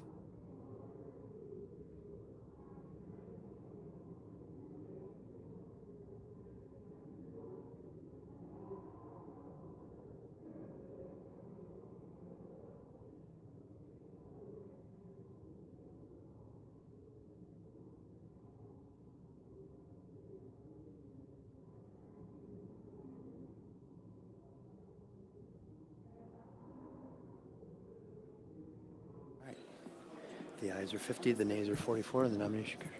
On this vote, the ayes are 50, the nays are 44, and the nomination is confirmed. Under the previous order, the motion to reconsider is considered made and laid upon the table, and the President will be immediately notified of the Senate's actions. Great, Jim. Good job.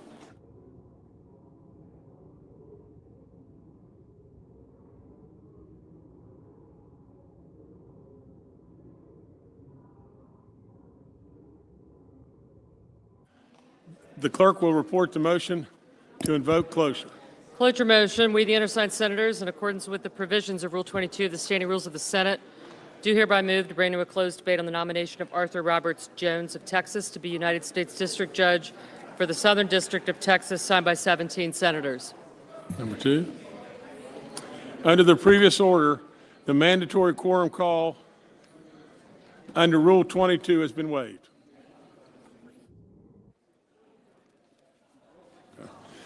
The question is it the sense of the Senate that debate on the nomination of Arthur Roberts Jones of Texas to be the United States District Judge for the Southern District of Texas shall be brought to a close? The yeas and nays are mandatory under the rule. The clerk will call the roll. Ms. Alsobrooks, Mr. Armstrong, Ms. Baldwin, Mr. Banks, Mr. Barrasso, Mr. Bennett. Thank you. Thank you. Johnson, Warner, gotcha.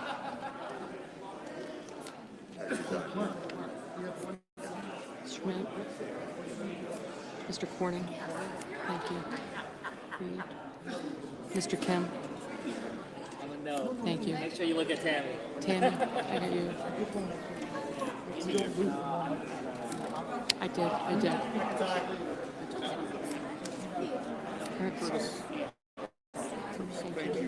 Thank you.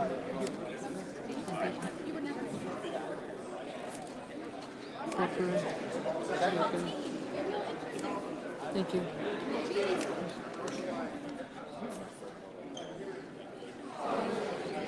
Mrs. Blackburn, Mr. Blumenthal, Ms. Blunt Rochester. Gotcha. Mr. Booker, Mr. Bozeman.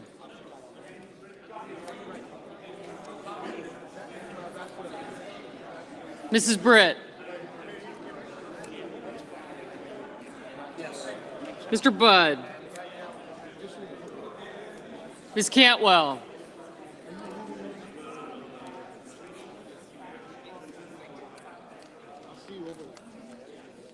Mrs. Capito.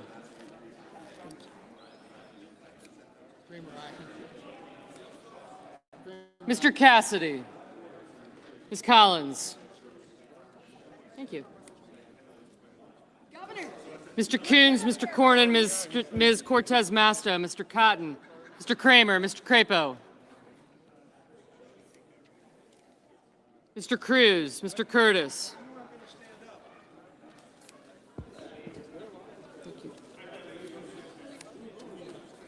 Mr. Daines, Ms. Duckworth, Mr. Durbin, Ms. Ernst, Mr. Fetterman, Mrs. Fisher, Mr. Gallego, Mrs. Gillibrand.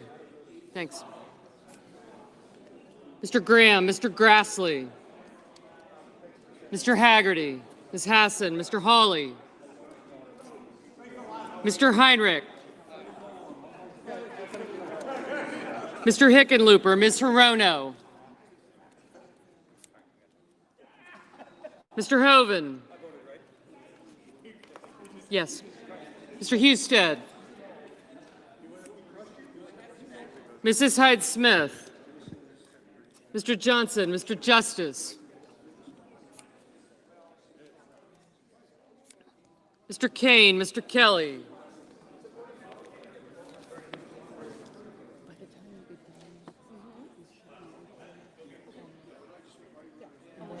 And then you can give them to him. Mr. Kennedy.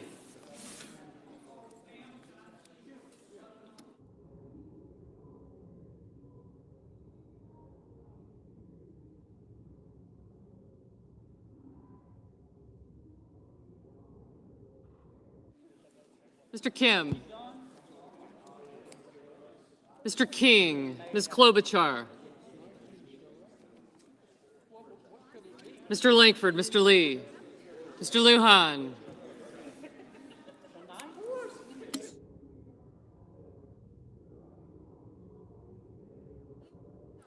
Ms. Lummis.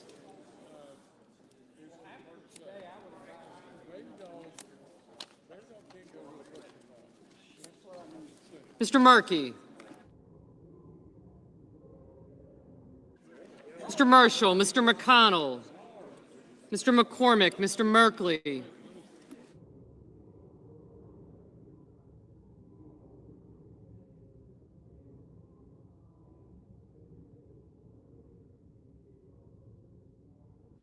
Mrs. Moody, Mr. Moran, Mr. Marino, Ms. Murkowski, Mr. Murphy, Mrs. Murray, Mr. Ossoff, Mr. Padilla, Mr. Paul, Mr. Peters, Mr. Reed, Mr. Ricketts, Mr. Risch, Ms. Rosen, Mr. Rounds, Mr. Sanders, Mr. Schatz, Mr. Schiff, Mr. Schmidt, Mr. Schumer, Mr. Scott of Florida, Mr. Scott of South Carolina, Mrs. Shaheen, Mr. Sheehy, Ms. Slotkin, Ms. Smith, Mr. Sullivan, Mr. Thune, Mr. Tillis, Mr. Tuberville, Mr. Van Hollen,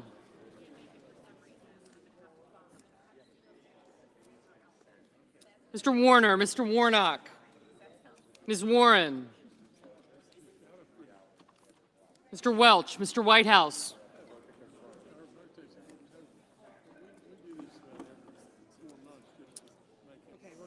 Mr. Whitehouse, Mr. Wicker, Mr. Wyden, Mr. Young.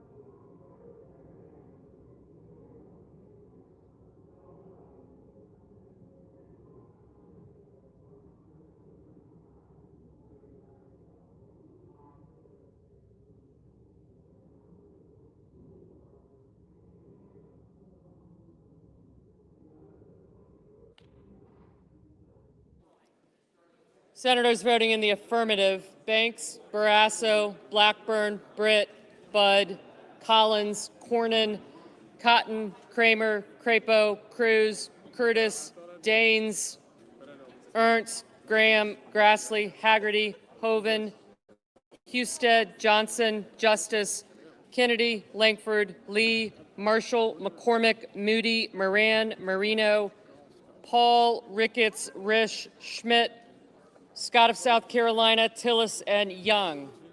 Senators voting in the negative: Blunt Rochester, Booker, Cantwell, Coons, Cortez Masto, Duckworth, Durbin, Fetterman, Gallego, Gillibrand, Hassan, Heinrich, Kane, Kim, Klobuchar, Markey, Padilla, Peters, Reed, Sanders, Slotkin, Smith, Warner, Warren, and Wyden.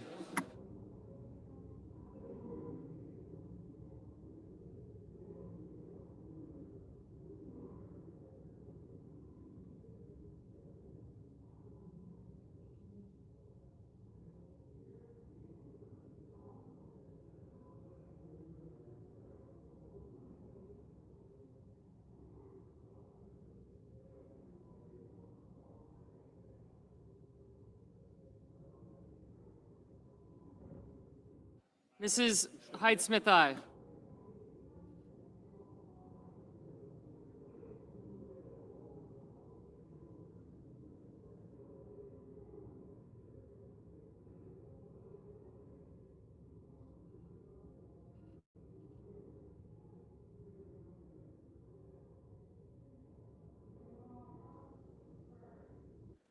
Mrs. Murray, no.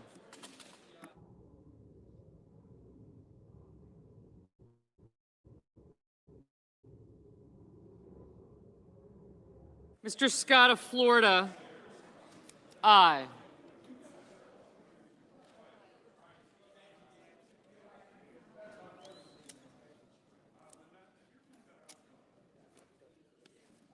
Mr. Murphy, no.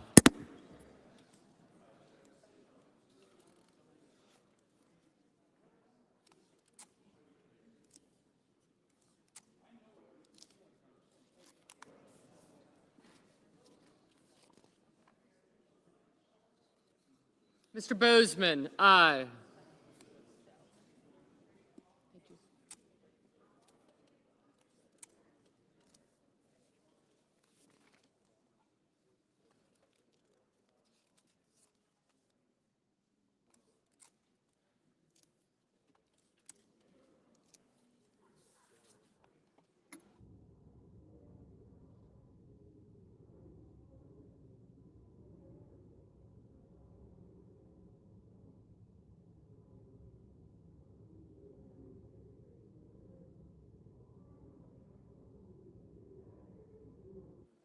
Mr. Armstrong, aye.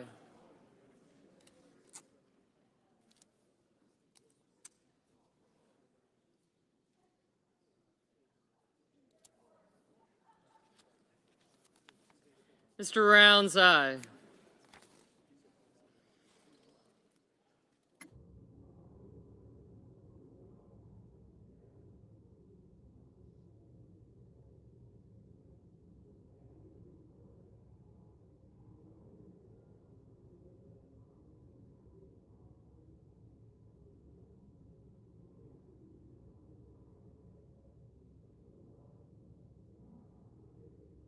Mr. Welch, no.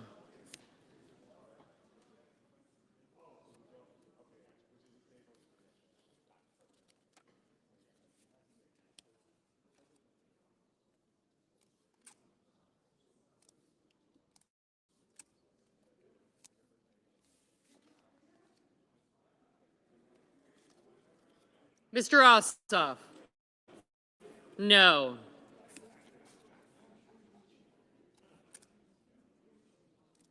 Mrs. Capito, aye.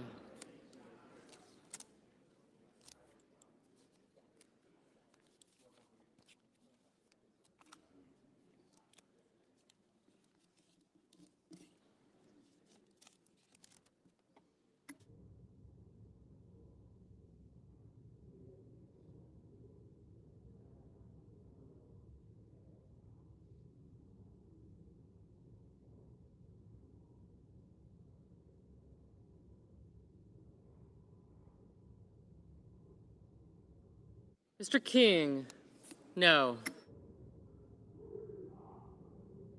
Mr. Wicker, aye.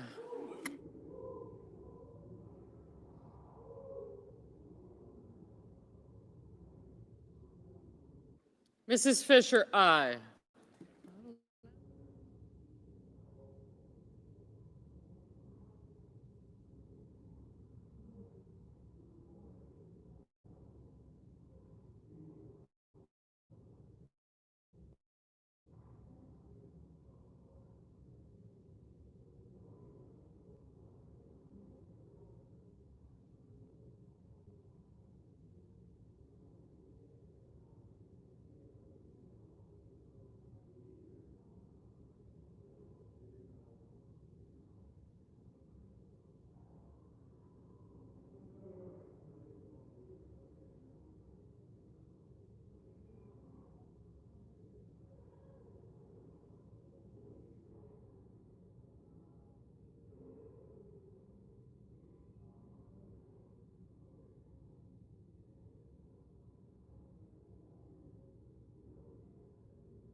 Mr. Hickenlooper? No. Mr. Thunai?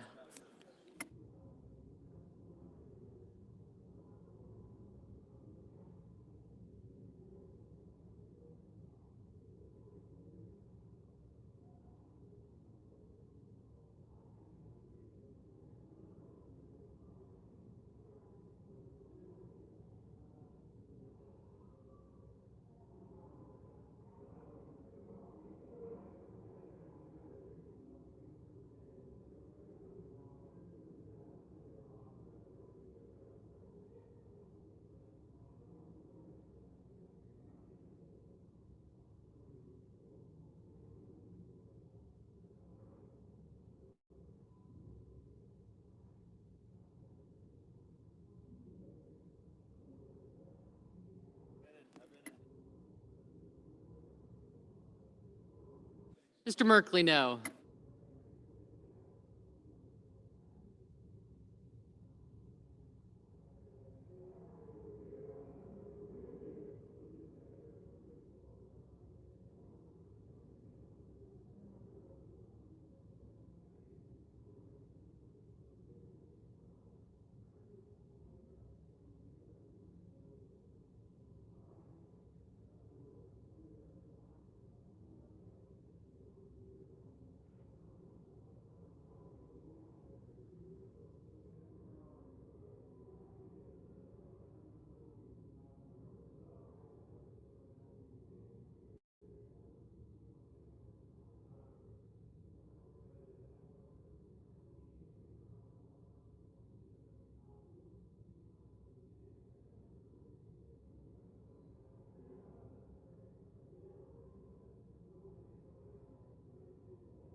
Mr. Warnock?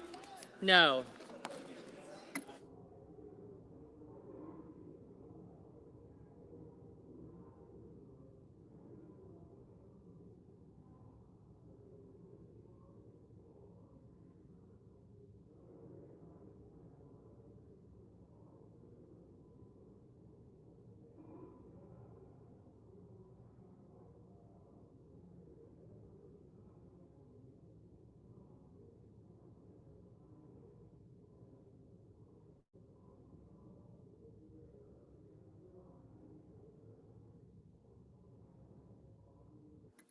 Mr. Lujan? No.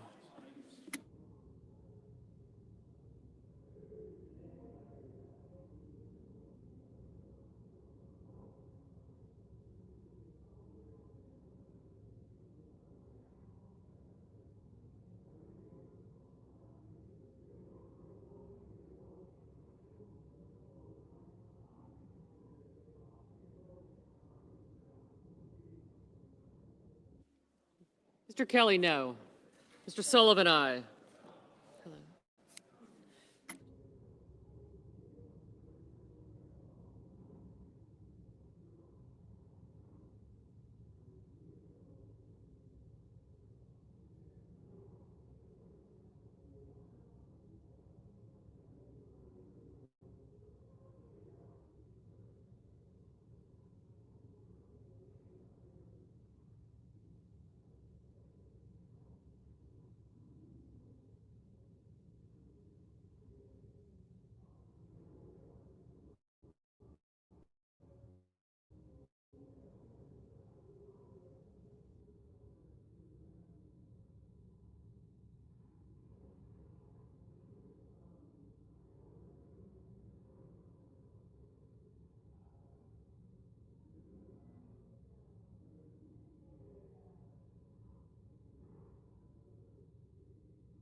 Mr. Schatz, no.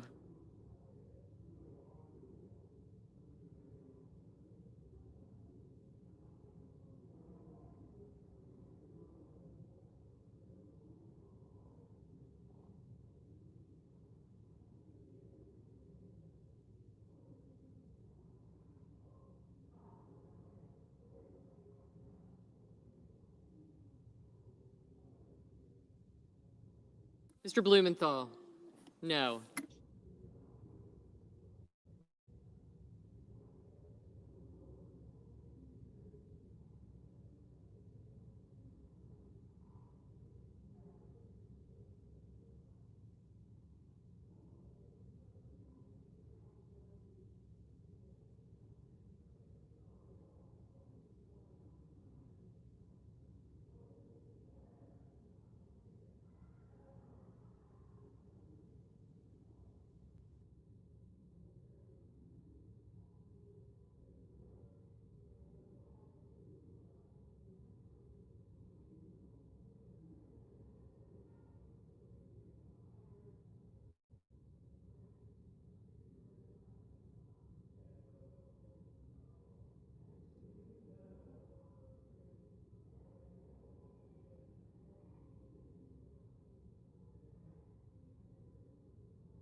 Ms. Hirono, no.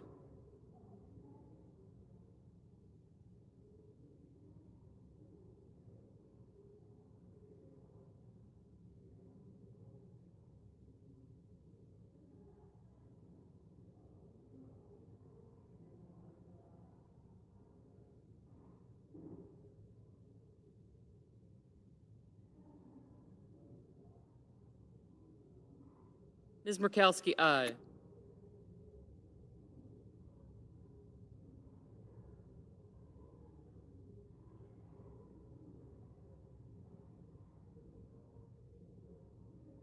Ms. Baldwin, no. Mr. Van Hollen, no.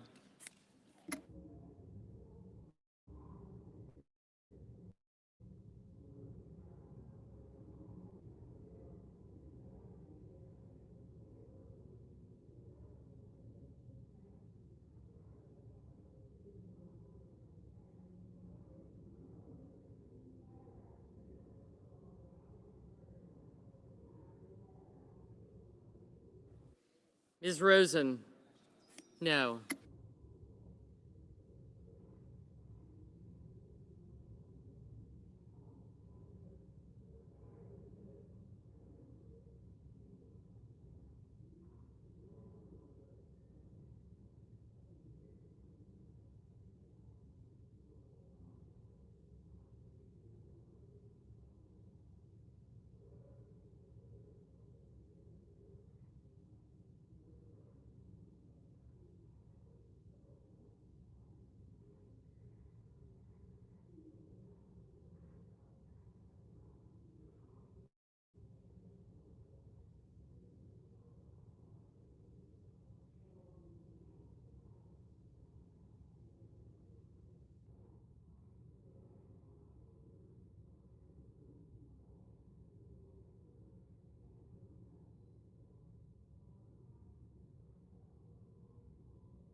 Mr. Hawley, aye.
Mr. Schumer, no.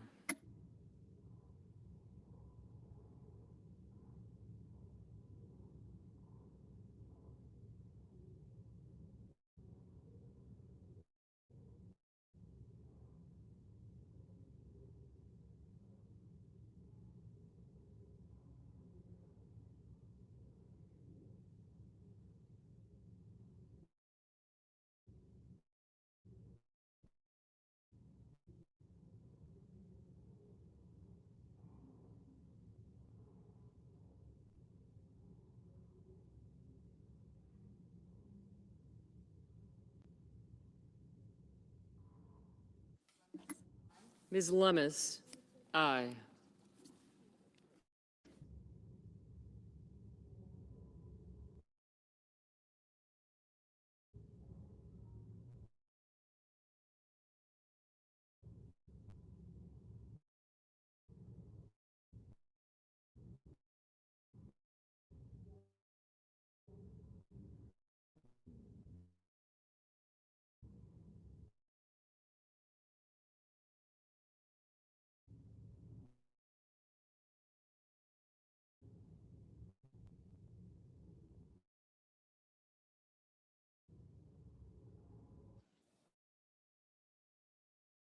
Mr. Sheehy, aye.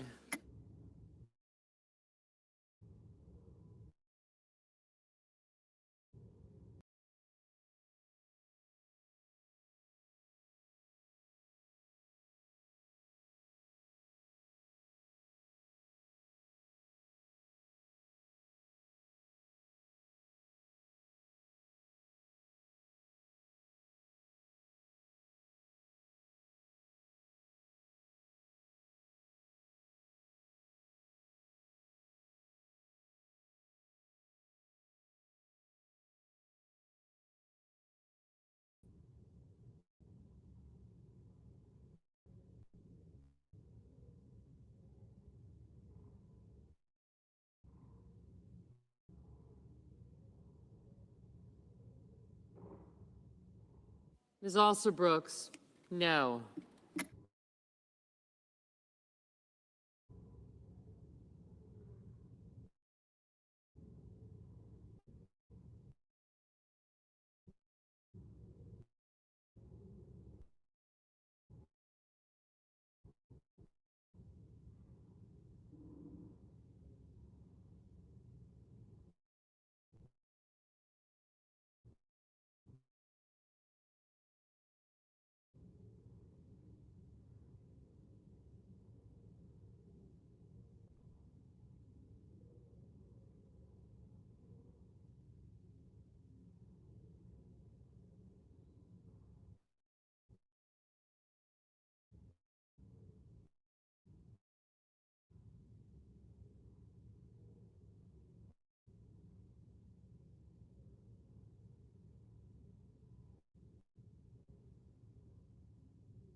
Mr. Whitehouse, no.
The yeas are 50, the nays 44. The motion's agreed to. The clerk will report the nomination. The Judiciary, Arthur Roberts Jones of Texas to be United States District Judge for the Southern District.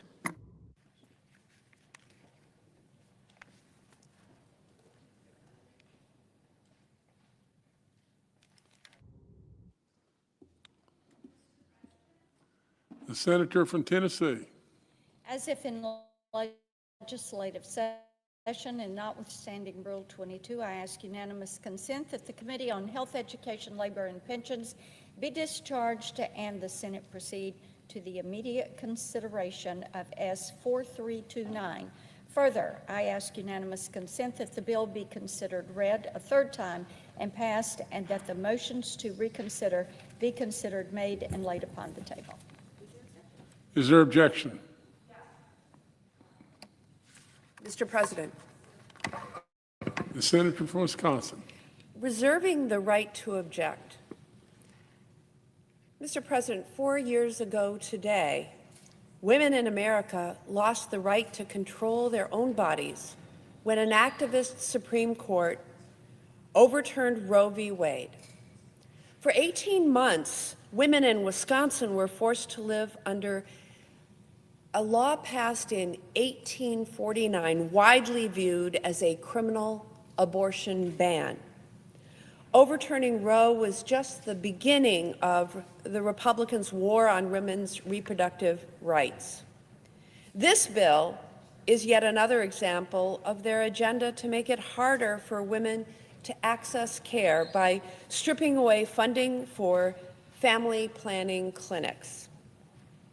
Title X clinics serve millions of Americans and offer cancer screenings, birth control, and wellness exams. Republicans have already tried to rip this health care away. Their big ugly bill last year defunded Planned Parenthood, leading to the closure of 60 clinics so far. And we expect that as a result of the big ugly bill, in total, over 200 clinics will ultimately close. That's 200 fewer places that women can get essential health care, exacerbating an already dire health care crisis that families are facing. This administration has also withheld funding from Title X clinics for months, threatening access to care for more than 800,000 people. They then delayed funding for the program again, causing even more confusion. The administration's goals are clear. They want to sow chaos and end access to reproductive health care. And there's no reason that we, the people's branch, should be adding to that and further making life harder for the people we work for. We should be focused on expanding access to health care and lowering the cost of it, not closing more clinics, jacking up costs, and eroding women's rights even further. I will not stop fighting until every woman in this country has the freedom to make her own choices about her own body. And therefore, I object. The objection's heard. Mr. President. The senator from Tennessee. You know, it is always so interesting to me to hear the objections of my colleagues when it comes to something that is considered a pro-life measure. And pushing this bill forward and listening to my colleague, it just shows me that once again, they are not standing with that right to life. We're celebrating 250 years of our great nation. What do we have? That right to life, liberty, pursuit of happiness. And today marks 4 years since the Supreme Court corrected a blatant act of judicial activism that legitimized the killing of more than 63 million unborn children. Now, as my colleagues across the aisle like to say, oh, but abortion is compassionate. Think about these 63 million unborn babies. 63 million. So yes, 4 years ago, the Supreme Court corrected this act of judicial activism. With the court's Dobbs decision, authority finally returned to the states and we the people where it belongs. This marked a watershed moment in the fight for life, but there is still so much more work to do to make certain that that right is recognized, that right to life, the right to life, to liberty, to the pursuit of happiness. Now, we know that one thing that needs to be done is ending all federal funding of abortion services. That is important. This isn't about closing clinics. This is about making certain that taxpayer money does not go to fund those services. For decades, federal law has prohibited the use of federal funds for abortions. But big abortion providers like Planned Parenthood exploit every loophole possible to get around this restriction. It is a long list. They're addicted to your money to provide abortion services. Now, one of those loopholes is the Title X Family Planning Program. This program is intended to assist low-income women with family planning services. Section 1008 of the Public Health Service Act explicitly states that Title X funds, and I quote, shall not be used in programs where abortion is a method of family planning, end quote. That is the law. This isn't about restricting health care. It's about we need to support life and we need to abide by the law. Yet under the law, Title X clinics are allowed to refer patients for abortion and share facilities with abortion providers. As a result, Planned Parenthood clinics that receive federal family planning funds can share the same facility, staff, and waiting room as an abortion clinic. There's no division there. They're sharing that space. They are sharing staff. They are sharing the waiting room. You go in the same door, Mr. President, and they are thereby using taxpayer dollars. Now, taxpayers, including millions across the country who hold deeply held beliefs opposing abortion, should not have to spend a penny supporting abortion providers. This is their hard-earned money. We have a law. The law should be abided by. That's why I am asking for that we move forward with this bill. We have heard my colleague's objection. I disagree with her. We should abide by the rule of law. We should support that right to life, and I think everyone should stand up and close this loophole once and for all. I yield.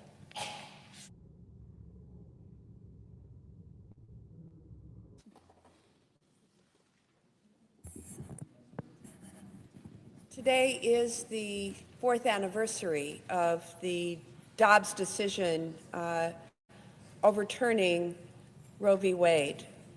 And I just shared some reflections about what happened in my home state of Wisconsin when we reverted to a law that was passed in 1849, 1 year after Wisconsin's statehood, that was widely viewed as a criminal abortion ban, and no abortion care was provided within my state until a court ultimately ruled many months later that that 1849 statute did not apply. But in the meantime, I heard stories from Wisconsin women whose lives were upended by the Dobbs ruling. When I think about one of the first stories I heard in those first months after the Dobbs decision came down, I remember a woman sharing with me that she was pregnant, expecting, delighted about that, when her water broke at 17 weeks. She went to her doctor and the hospital where she was planning to deliver her baby. And they said, your baby has no chance of survival. But they said, we can't do anything to assist you in this moment because Roe v. Wade had been overturned. The doctors consulted lawyers. We had lawyers actually practicing medicine, if you will, in the state of Wisconsin at that time. And she was sent home. They said, let nature take its course. Well, in her case, that meant facing sepsis and a fever that got worse and worse and worse. How close do you have to be to death before you can get the health care that you need when Roe v. Wade is no longer the law of the land?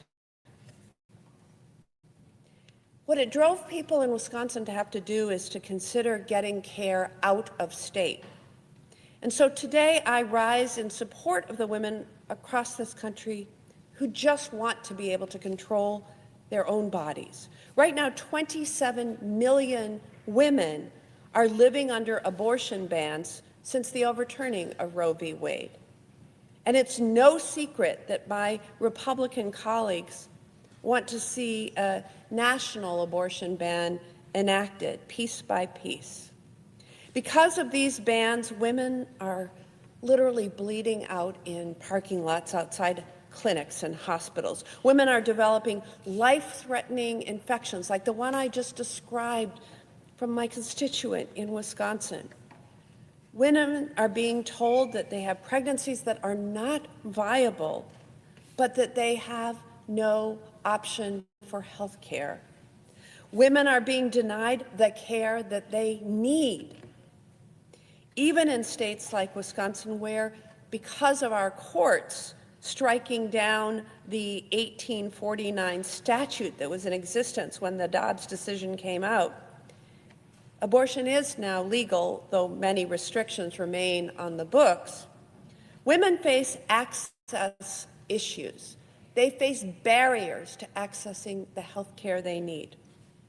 In Wisconsin, abortion services are only available in 3 out of our 72 counties. That leaves 69 counties without care, meaning the people who live there must have to travel for the care they need. They have to arrange child care and take time off work, sometimes drive for hours, and they have to face unnecessary barriers just to get the health care that they need. That's why I introduced the Reproductive Health Care Travel Fund Act. This legislation would help ease the financial burdens that too many women face when they're trying to access safe and legal reproductive health care, oftentimes far away from their homes and their support system.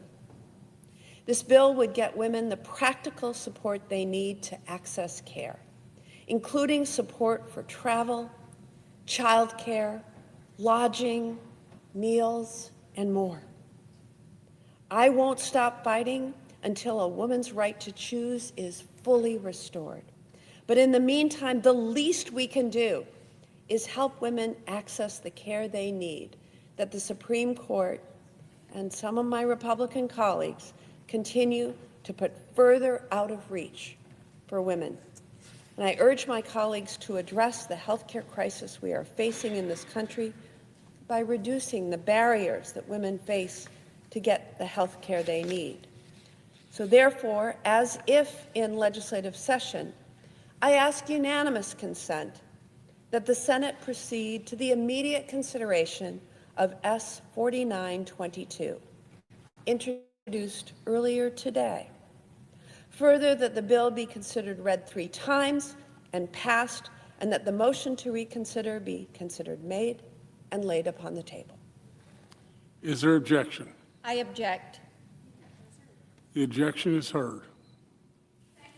Mr. President, now we just talked about the Title X Abortion Provider Prohibition Act, which would ensure that taxpayer funds aren't used, these family planning funds don't flow to abortion providers. Now, what Senator Baldwin has talked about in this bill is the Reproductive Health Travel Fund Act. And what it would do is make obtaining abortions easier. It'd make it easier because it would allow them to be paid for by tax dollars. So let's let this sink in for a minute. This bill would authorize hundreds of millions of taxpayer dollars to fund, as my colleague said, the travel, the lodging, the meals, the child care, and all the other expenses that are associated with obtaining an abortion. 4 years after Dobbs rightfully returned this issue to the American people and their elected representatives, this very legislation would undermine that decision by using federal dollars to facilitate and fund abortions across state lines. Now, we all want healthy moms and healthy babies. That is a goal that everyone shares. But instead of supporting pregnant women by making grants available to pregnancy resource centers, our colleagues across the aisle would rather spend that $350 million in taxpayer funding each year to eliminate what makes obtaining an abortion inconvenient. That is absolutely atrocious.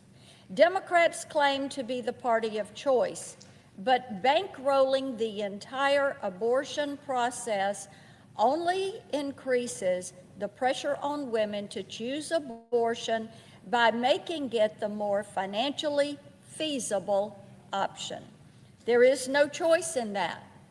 A 2004 study found 64% of women felt pressured by others to have an abortion.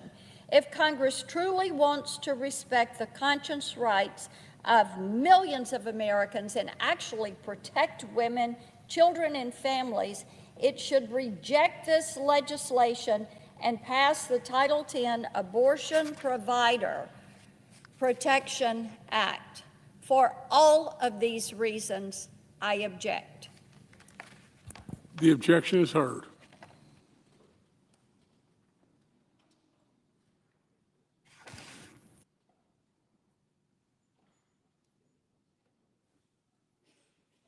President.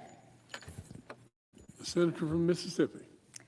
Mr. President, 4 years ago today, our nation took a historic step when the U.S. Supreme Court's Dobbs decision overturned the so-called right to end a baby's life in America and returned the authority to regulate abortion to the people. Since then, the abortion industry has intensified its efforts to convince women that pregnancy is inherently dangerous and harmful to their health. While pregnancy can involve complications, those cases are the exception. They are not the rule. Yet these exceptions are often used to justify abortion at every stage of a pregnancy, including the growing number of at-home abortions using mail-ordered mifepristone without direct physician oversight. Here's the truth about chemical abortion.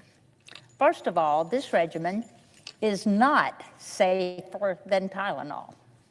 A woman can experience anywhere from a month to 6 weeks of bleeding after taking the abortion pill regimen, horrendous bleeding that is significantly heavier than usual and is especially dangerous for women who are already anemic with low blood counts. Nearly 1 in 9 women who take these drugs will suffer a serious adverse event such as sepsis, hemorrhage, infection, or emergency surgery within 45 days of ingesting the pill. Chemical abortion can also pose a serious threat to women's future fertility or even their lives when they are not screened through an in-person doctor visit for conditions like an ectopic pregnancy. And a woman who has a chemical abortion has 300% increase of preterm birth in future pregnancies, 300% increase. The Save Moms and Babies Act puts common sense safety protections back in the place by at least requiring an in-person doctor visit before being prescribed mifepristone that is designed to abort a baby. This drug should never be administered through the mail, where abusers and traffickers can hide behind a computer anonymously. While I cannot stress enough the importance of correcting misinformation about abortion drugs and reinstating safety protections that the Biden administration recklessly removed, we also need to flip the abortion industry's entire script by highlighting something too often overlooked: the extraordinary benefits of pregnancy for women. Pregnancy is nothing short of remarkable when you consider everything that must fall into place perfectly to conceive, sustain, and deliver a healthy child. While the process can feel overwhelming, women's bodies are uniquely equipped for this life-giving role. The resilience and strength demonstrated through pregnancy and childbirth are incredible and empowering. For example, pregnancy is often described as a marathon, and for good reason. A woman's cardiovascular strength expands when her pregnancy is carried to full term, and her risk of cardiovascular disease and stroke are significantly reduced later in life. From the long-term well-being that motherhood can inspire, with a commitment to healthier habits, to protective effects of breastfeeding associated with the reduced risk of breast cancer, these changes offer life-sustaining gifts. In fact, research suggests that women who have children later in life often experience greater longevity. Women's bodies were seemingly designed to break the limits and then keep going. As we continue to build a life-affirming society in this Dobbs era, our ongoing challenge is to continue championing the physical, mental, and emotional benefits of pregnancy and of motherhood. As if legislation session and notwithstanding Rule 22, I ask unanimous consent that the Committee on Health, Education, Labor, and Pension be discharged and the Senate proceed to the immediate consideration of S. 3697. Further, I ask unanimous consent that the bill be considered, read a third time, and passed, and that the motions to reconsider be considered made and laid upon the table. Is there objection? Mr. President, reserving the right to object. Senator from Maryland. Let's be clear. This bill would roll back the clock by 25 years. It limits access to a safe and effective medication that has been approved by the FDA since 2000. Hundreds of robust clinical trials have demonstrated mifepristone's safety. That's not political, that's science. This bill would impose new requirements on prescribing healthcare providers, and it would restrict drug dispensing to in-person administration, specifically targeting women living in rural areas and women without access to a primary care doctor or OBGYN. For the past year, we've all watched as Secretary Kennedy and this administration have peddled conspiracy theories and junk science to dismantle public health structures in this country. Just like with the pediatric vaccine schedule, changing the rules on FDA-approved drugs without specific scientific input, legit evidence on safety risk or transparency. This bill undermines the critical role of the FDA in ensuring the safety and efficacy of medical products through a gold standard review and approval process. It overrides the FDA's oversight authority by prematurely banning approval to medications even if they are safe and effective. That's not gold standard science. It's an effort to control women's bodies and their health care decisions. On the very anniversary of the Dobbs ruling, Senate Republicans are looking to continue to restrict access to care. I want to remind my colleagues that mothers living in states with abortion bans are nearly twice as likely to die during pregnancy or childbirth compared to those in states that allow women to access reproductive care. These tragedies happen when there are delays in miscarriage and emergency because reproductive medicine is criminalized. I object to this legislation. The objection is heard. Reserving the right to object.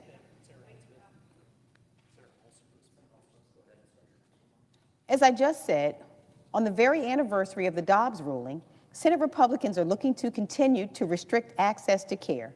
In stark contrast, Senate Democrats are working to expand access to health care for women. We're working to better support new and expecting mothers and babies.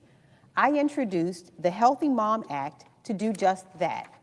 Uninsured pregnant women are more likely to miss critical prenatal care. These gaps in care lead to a 31% higher likelihood of adverse hospital and delivery outcomes. My bill would ensure that all women eligible for coverage through Affordable Care Act marketplaces and private insurance can access affordable health coverage throughout their pregnancies by establishing a special enrollment period for expectant mothers. Right now, marriage, divorce, changing jobs, or having a baby are considered qualifying life events that trigger a special enrollment period. But becoming pregnant is not considered a qualified life event. That's unless you live in a state like Maryland, which allows women to enroll in or change their health insurance plan outside of the standard open enrollment period after they learn they're pregnant. If you want to protect moms and babies, you need to make sure that they have health insurance and access to the care they need. I ask unanimous consent to pass this common sense legislation to close a senseless loophole and keep expecting mothers across the country healthy. As if in legislative session, I ask unanimous consent that the Committee on Health, Education, Labor, and Pensions be discharged from further consideration of S3274 and the Senate proceed to its immediate consideration. Further, that the bill be considered read a third time and passed, and the motion to reconsider be considered made and laid upon the table. Is there objection? Reserving the right to object, Mr. President, I object. While my colleague's bill seemingly aims to assist expecting mothers with the burdensome cost of pregnancy and childbirth, I would like to point out that this legislative effort is not designed for success and it has zero bipartisan support. However, bipartisan support in this arena is possible, and I'm so grateful to my colleagues on both sides of the aisle who have worked with me on the Supporting Healthy Moms and Babies Act.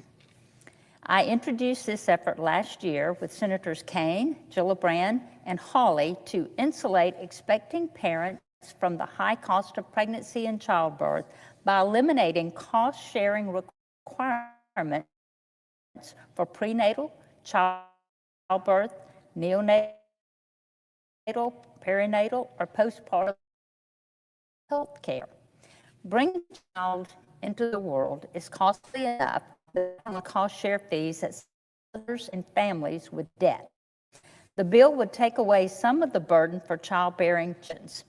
My hope is that if we can relieve the financial stresses associated with pregnancy and childbirth, more families will be encouraged to embrace the gift and the responsibility that comes with parenthood.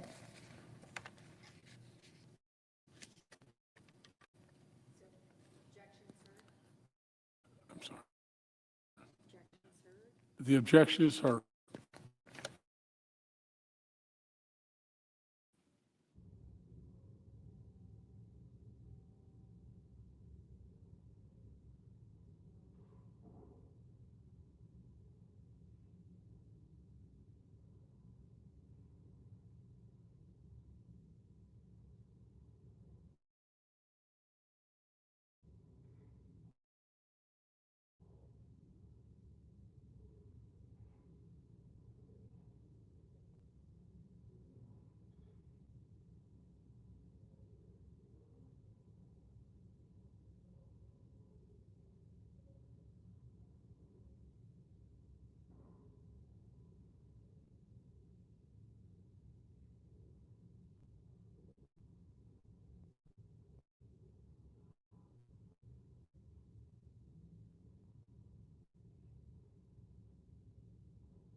Correct is from Oklahoma. President, is Senate currently in quorum call?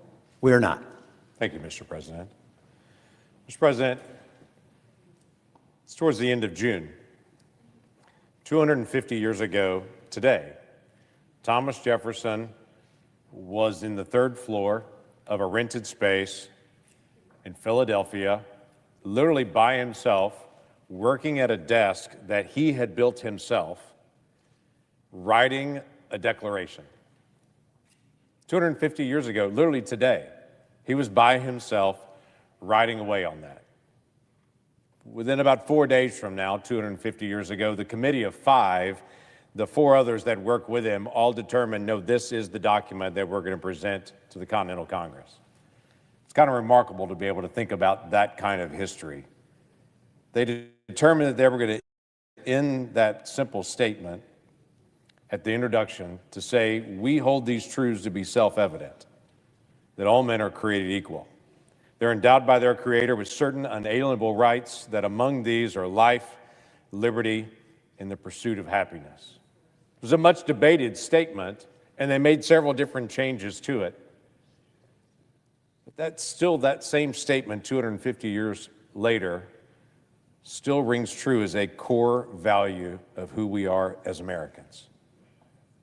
Mr. President, today I rise to be able to mark the fourth anniversary, though, of the Dobbs decision. A decision that overturned Roe v. Wade and returned the issue of abortion and when life begins, and who we're going to be as a people on this issue of life, liberty, and the pursuit of happiness, back to the elected representatives from states and to the people. Today we're remembering 60 million children who died under the 49-year time period under Roe v. Wade, and the conversation that's still happening all over the country. We, the people, are still having a dialogue about the value of every human person and whether life, liberty, and the pursuit of happiness still applies to everyone. Does it apply to only people that are a certain height, a certain weight, a certain age, or does it apply to every single person? I'm one of those crazy people that actually believe that children are valuable, all of them. And I know it's much maligned in our culture currently, and it's very vogue to be able to say some children are valuable and some children are disposable, and children that are disposable we shouldn't even discuss. But honestly, I think we should continue the conversation, the dialogue that's been going on for 250 years, to determine, does life, liberty, and the pursuit of happiness apply to all of us? Or are all people created equal, or are some people more equal than others?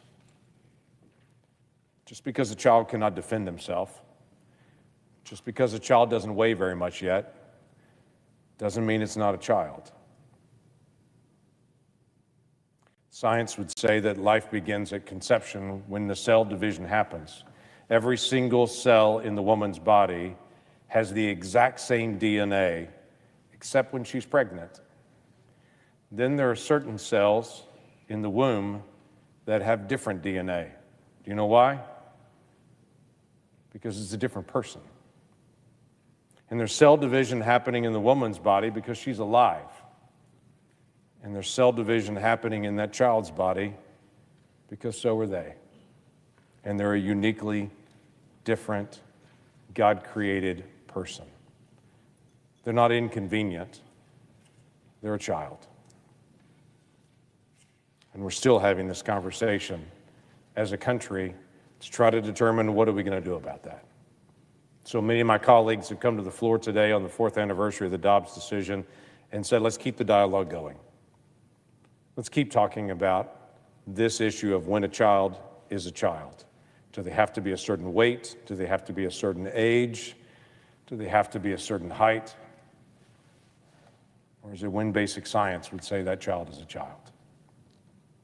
What's interesting about this, Mr. President, is I'm not even bringing a bill tonight to be able to deal with the issue of abortion of a child. I'm actually bringing a bill tonight to be able to talk about conscience of individual healthcare providers. You see, Mr. President, most doctors and healthcare professionals share a common belief, a science-based belief, that a child in the womb is just like the children they care for outside the womb. The only difference is time. A child at conception and a child outside the womb are no different. It's just 40 weeks older. That's it. I'm 40 weeks older than I was weeks ago. That child is 40 weeks older from conception to birth, but it's still the same child. Protection laws on the books, and we've had them on the books for a long time. In fact, there are 25 federal conscience protection laws right now that are already the law of the United States. Many of these are just flat out not being controversial. Let me give you a couple of them. The church amendments. These laws protect the conscience rights of individuals and entities wanting that object to performing or assisting in the performance of an abortion or a sterilization against their religious or moral convictions. When that passed Congress, right after Roe v. Wade, when that passed Congress, it passed 92-1. It was not controversial. In 2004, when Congress created the Weldon Amendment, which is in all of our annual appropriation bills still, the Weldon Amendment bars the federal government and state and local government recipients of federal funds from discriminating against healthcare entities that refuse to provide, pay for, or provide coverage or to refer for abortions. It wasn't controversial. It passed overwhelmingly. It still continues. The conscience protection bill that I bring tonight is also very straightforward. It's already in federal law that individuals have the right of conscience. The challenge is those individuals only are protected in the right of conscience if the federal government actually goes and prosecutes individuals that violate their conscience. So if the executive branch chooses not to enforce the law, they just ignore it, though it's federally against the law, but no one prosecutes, then nothing happens. And that individual has rights that are actually not protected by their own government. This conscience protection bill is very simple. It says if their rights of conscience have been violated according to federal law, that individual has a private right of action to bring their own suit. If the federal government won't defend their rights under federal law, they have the ability to be able to bring it on their own. This is a very simple, straightforward bill. It doesn't change anything about abortions. We'll have the exact same number of abortions the next day after this passes than it did today. Exactly the same. But what it does is it says to a person that literally it violates their own conscience to be mandated to perform an abortion, but yet their company that they work for is forcing them to be able to carry this out against their own conscience. This allows them to be able to object and to be able to say, someone else here needs to perform this. I should not be required for the fear of my own employment, to be able to take care of living healthy people or hurting people, that I'm also being required to take the life of a child at the same time when that violates my conscience. So this is a straightforward bill, again, that won't limit abortion at all, but will protect the rights of individuals to have their own rights of conscience. So as if in legislative session, notwithstanding Rule 22, tonight I ask unanimous consent that the Committee on Health, Education, Labor, and Pension be discharged and the Senate proceed to the immediate consideration of S1756. Further, I ask unanimous consent that the bill be considered read a third time and passed, and that the motions to reconsider be considered made and laid upon the table. Is there an objection? Reserving the right to object. Senator from Oregon. Thank you, Mr. President. Mr. President, I rise to object to this bill, which would restrict access to vital health care coverage and make health care more expensive for many Americans. 13 states, including my home state of Oregon, have passed laws that require insurance companies to cover reproductive care, including abortion services. If this became law, this proposal would override those state laws. It would let insurance providers deny women coverage for care they need. Women should make their own health care decisions, not politicians, not state governments, and certainly not insurance companies. For all of these reasons, I object. Mr. President, I rise now to offer my legislation with Senators Tina Smith and Patty Murray to restore funding for Planned Parenthood. That funding was gutted under the Republicans' budget bill passed nearly a year ago. In that time, 23 Planned Parenthood clinics have closed.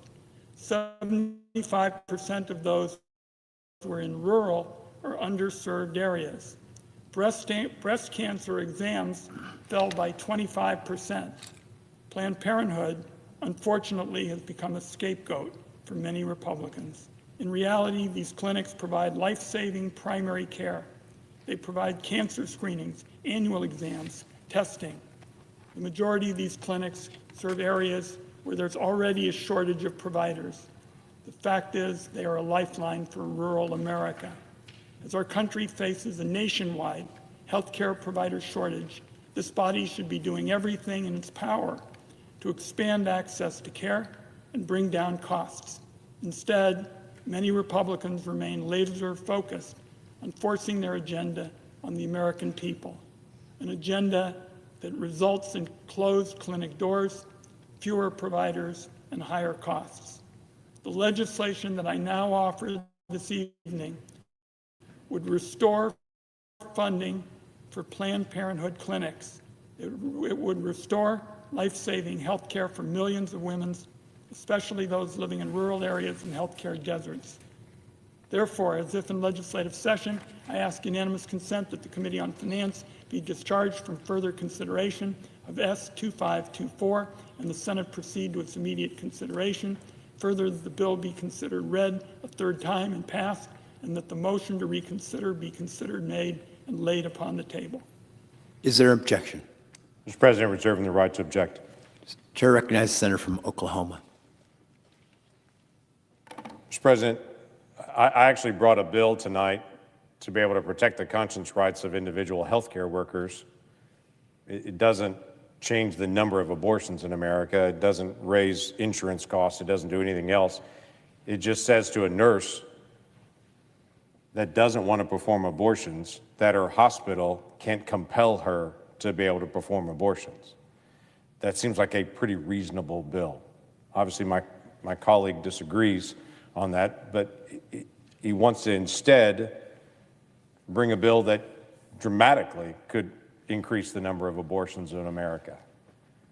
There used to be a time when we used to talk about abortion being safe, legal, and rare. That doesn't even seem to be the conversation anymore. It's just how do we get more? Planned Parenthood did almost 500,000 abortions alone. And I know there's a lot of conversation saying they do health screenings and such. They're most known for doing abortions, about 500,000 of them. Planned Parenthood does 2 abortions a minute across the United States. A minute. The problem is this Planned Parenthood entity that has $2 billion in income and nearly $2.5 billion in assets is also one that has faced very serious allegations. One of the most recent serious allegations came from the far-right newspaper, the New York Times. The New York Times, which is not exactly known for being a right-leaning periodical, did an extensive article outlining the problems with Planned Parenthood all across the country. Let me just read to this body part of what the New York Times printed about Planned Parenthood. The abortions done in New York and the scores of allegations that the New York Times reviewed at time that they said the Parenthood get poor care, quote. Another quote from them. In a case settled in California last year, a woman accused the organization of improperly implanting a birth control device in her arm and causing nerve damage. A Nebraska clinician in 2022 didn't realize that a woman was 4 months pregnant and she had an IUD. Several hours, the patient was rushed to an emergency room and gave birth to a stillborn child, fetus, they listed.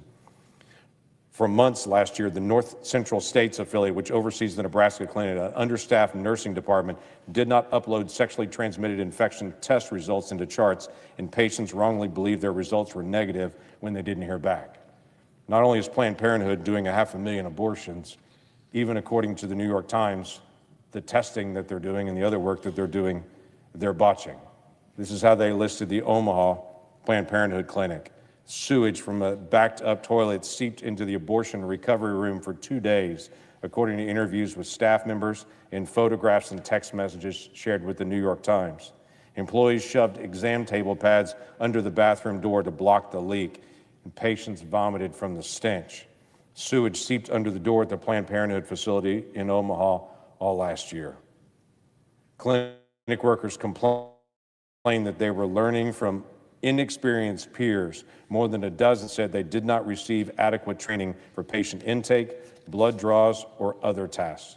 They go on and on and on. It's a very long article that the New York Times laid in there and talked about how that wealthy donors have stepped in to be able to help fill the gap, but that Planned Parenthood is not using that actually for health care. Planned Parenthood is using the money that's donated to them for their political operation, not patient care. So when my colleague says that Republicans don't want to provide funding to Planned Parenthood, it's true. Because of not only their medical records and for what's happening all around the country in these locations, but this has become a political operation more than a healthcare operation. We have a lot of great, great federally qualified health centers all around the country that are doing a terrific job taking care of families and women in many places, but they're not specializing in abortion. Planned Parenthood is focused on abortion.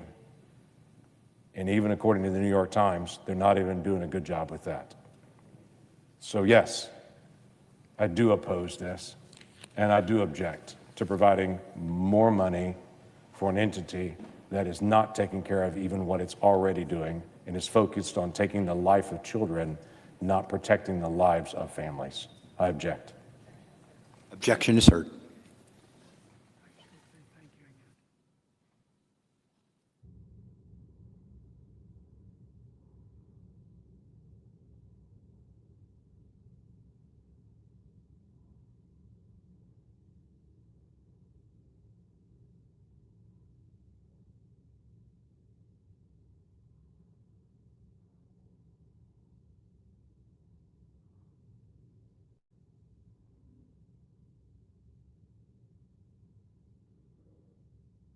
As Senator from Utah.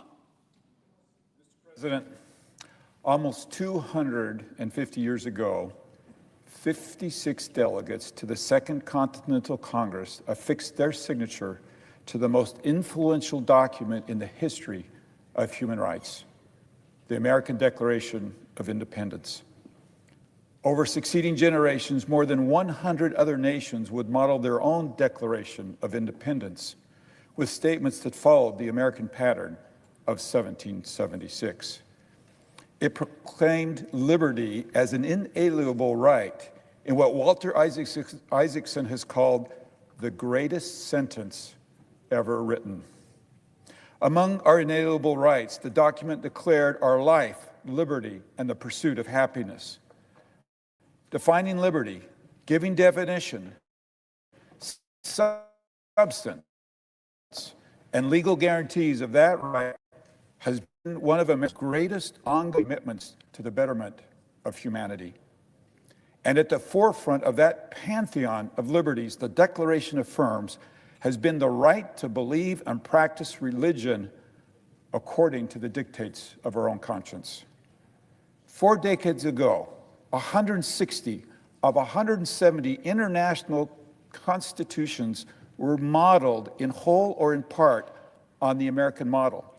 Freedom of religion is guaranteed in principle, if not in fact, in 97% of those constitutions. When the first colonists arrived in the New World, religious freedom existed in theory, like that of John Locke, but not in political practice. Roger Williams founded Rhode Island on the principle of sole conscience in 1636. And 150 years later, in 1786, Thomas Jefferson authored the pioneering Virginia Statute of Religious Freedom. Almighty God hath created the mind free, he wrote, and manifest his supreme will that free it shall remain. The state legislation he proposed therefore decreed that no person shall suffer on account of his religious opinions or beliefs, but all persons shall be free to profess their opinion in matters of religion. It was a long journey from Jamestown to Plymouth Rock to that Virginia statute, the U.S. Constitution, and the Bill of Rights. America has made great progress, but the road has been at times harrowing for those people at the margins of our mainstream. Quakers were hanged in Massachusetts in 1659. Baptists were imprisoned in Virginia in the 1770s. Catholic convents and schools were burned in 1834. And my own people, the Latter-day Saints, were mobbed and murdered in Missouri and Illinois in the decade to follow. And Jewish people have been the victims of discrimination and violence from the founding to the present. One of the lessons to be learned from this history is that you can legislate religious protections, but you cannot legislate respect or compassion or bonds of charity. Yet religious freedom hinges on these virtues. Our public discourse, however, has never tipped so precariously into what Arthur Brooks has called a culture of contempt. If you think you sense something alarming in the air, the statistics say you're right. A March 2026 Pew survey reveals the distressing fact that Americans view their fellow Americans with more hostility and suspicion than is the case in any democracy surveyed. The United States is the only place surveyed where more adults describe the morality and ethics of others living in the country as bad, 53%, than as good, 47%. We can do better. We have to do better. Yes, as members of this national community, we have the right to espouse our values, religious, moral, or political, without hindrance or constraint. That also means we must accord to others the right to espouse their values without hindrance or constraint. Religious freedom is distinctly entwined with pluralism because the free exercise of religion presupposes a mosaic of different values and other life orientations. The words kindness, civility, and charity nowhere appear in our Constitution or our Declaration of Independence, whose anniversary we will commemorate next week. That is because those values were presupposed by the founders. This grand experiment in democracy required for its organization and requires for its continuation a willingness to build bridges of understanding as well as defend principles to which we are committed. Dr. Matthew Holland has written of how civic charity and deeply embedded in is deeply embedded in our thoughts. John Winthrop, leader of the Massachusetts Bay Colony, of Thomas Jefferson, America's apostle of religious liberty, and of Abraham Lincoln, who so powerfully invoked the better angels of our nature at a time of national crisis. We will never achieve consensus on the particulars of our religious commitments or our lack of religious commitments, nor should we. Our pluralism is a source of our strength and should be a source of pride. However, we can honor our founding principles by returning to a particular kind of faith they did have in common. Faith in the essence goodness, the essential goodness of each other and one another. The psychologist Jamel Zaki has written, cynicism is the lack of faith in people. Skepticism is the lack of faith in our assumptions. Charity is the only way whereby we flourish in our differences, even as we work together for a more perfect union. Thank you, Mr. President.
Mr. President.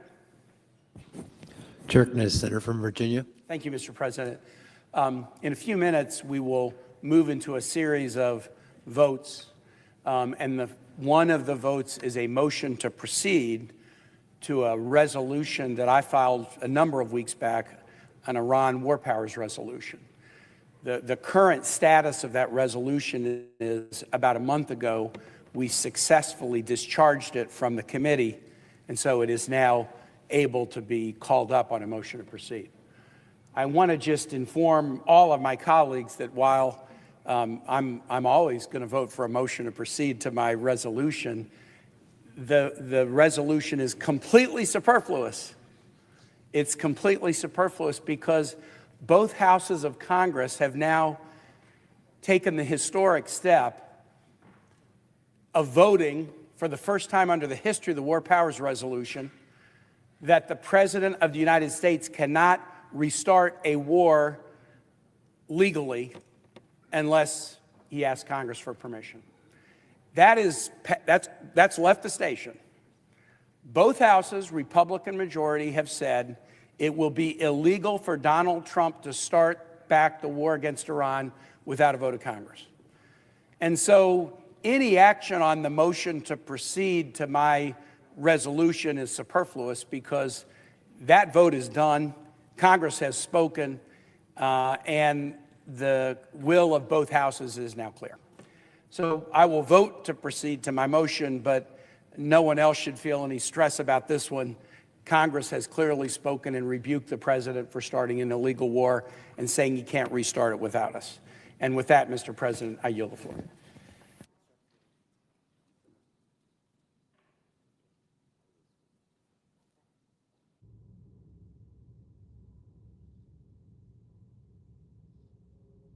Senator from Vermont. Thank you. Mr. President, in the United States today, 42 million Americans are drowning in $1.7 trillion in student debt. 42 million Americans, $1.7 trillion in student debt. Further, a record-breaking 9 million Americans are now in default on their student loans. Instead of providing financial relief to these Americans, the Trump administration is about to make a bad situation even worse. As we all know, President Trump's so-called Big, Beautiful Bill, to my mind, the worst piece of legislation passed in modern history, made the largest cut to education in the history of the United States in order to pay for the largest tax breaks for billionaires in American history. Not only did we throw 15 million people off the health care they had, we devastated federal funding to education.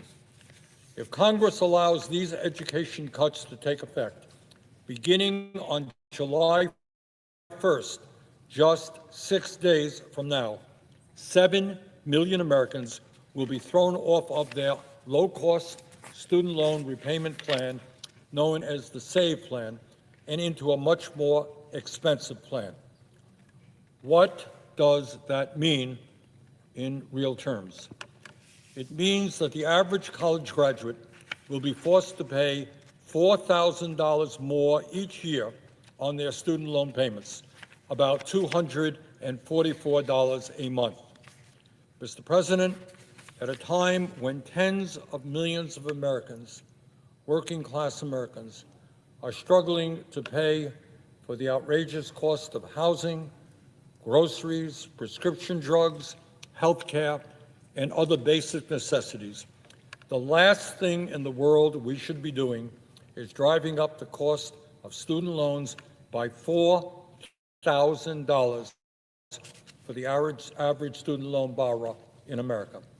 It has been estimated that if these cuts go into effect, 1 out of every 4 student loan borrowers will be in default by the end of this summer.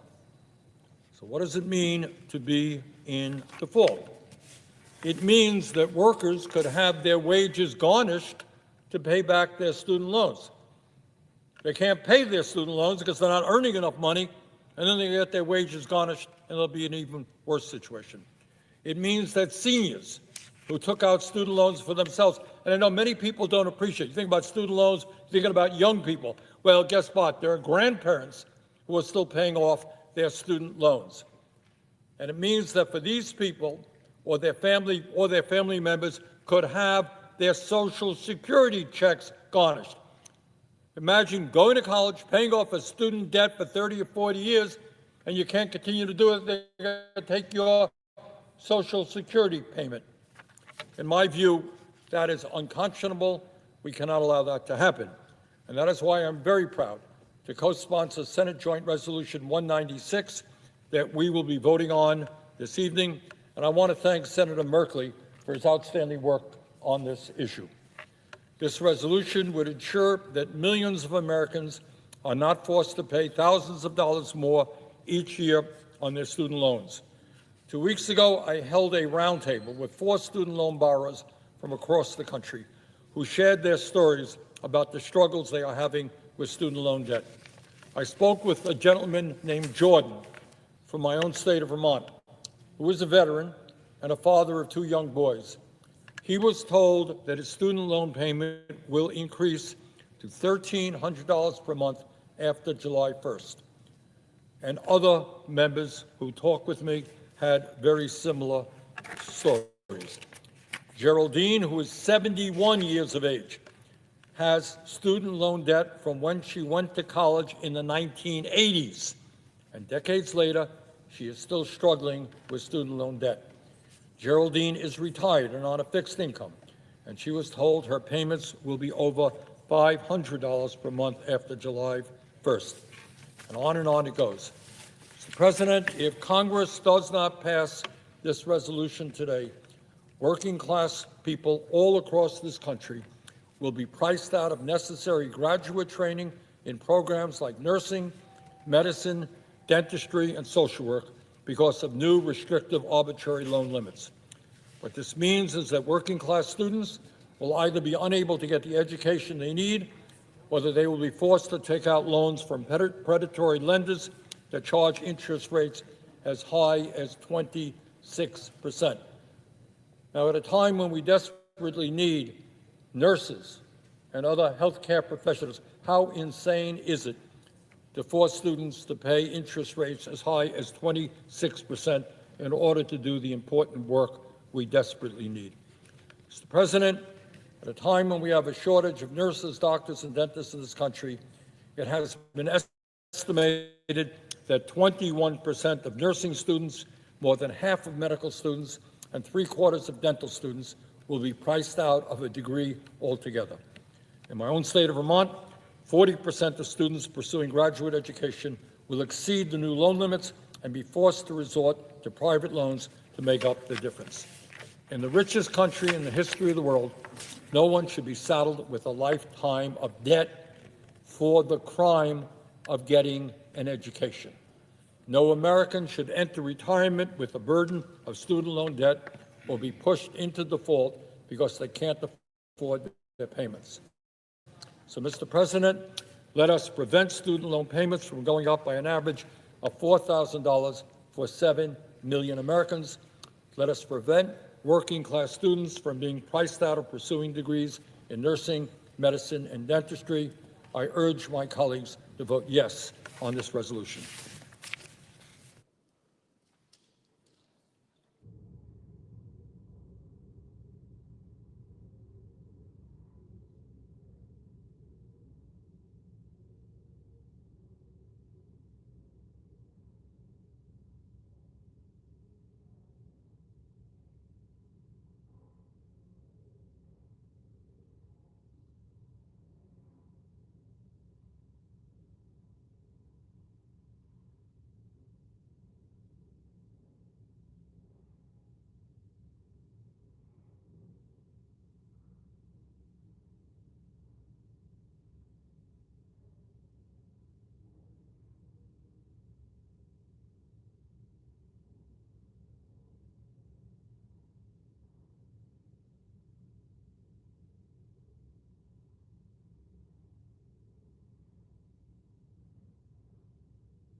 Recognize Senator from Oregon.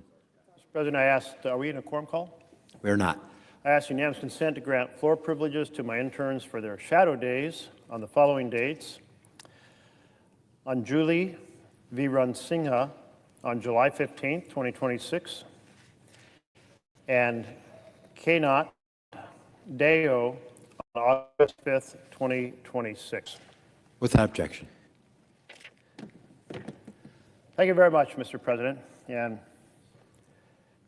going to make a few remarks now about the Congressional Review Act vote we'll be taking later tonight. And here is the thing.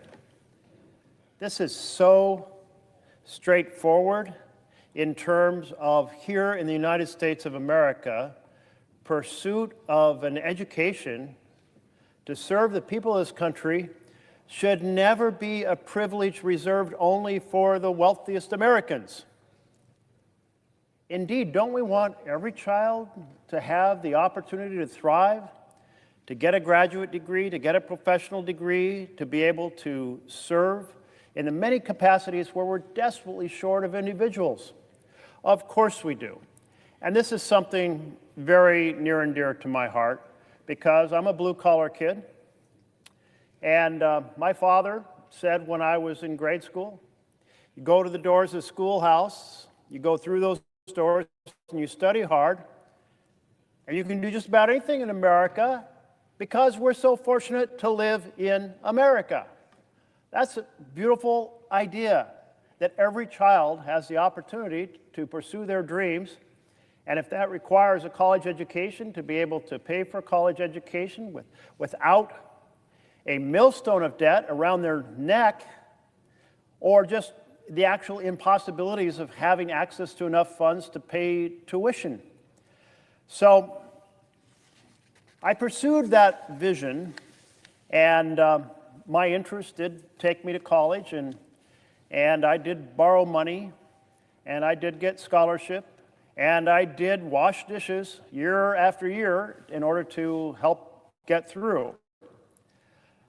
But that journey is becoming so much harder now when college is so much more expensive.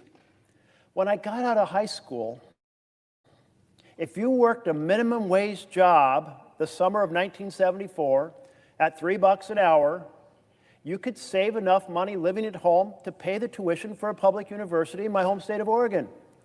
Or you might still have to work in order to have a room to live in and have food to eat, but you could pay the tuition.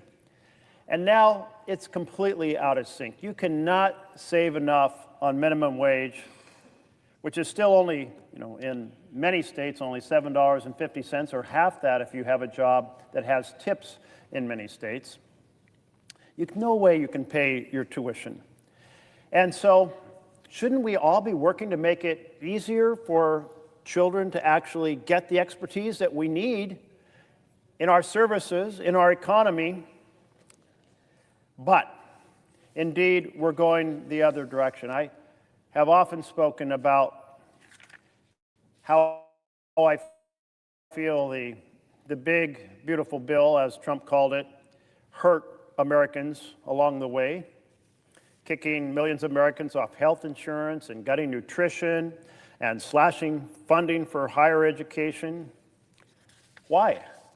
But now we have something else, which is a rule from the Trump administration that will make it very hard for ordinary children coming from modest means, families of modest means, or very restricted income to be able to go on to college and to go to graduate school. In fact, that bill, that big, beautiful bill, as Trump called it, eliminated the Grad Plus loans, which allows students to borrow the full amount of their program, and replaced those loans with two categories. A graduate degree student is limited to borrowing $20,500 a year, and up to $100,000 in total. So that restriction, a graduate degree student, who does that apply to? Well, it applies to nurses, to social workers, to physicians' associates, to teachers, to engineers, to physical therapists, and many other categories.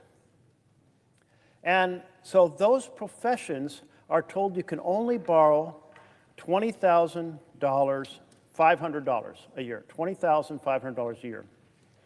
So what does that mean?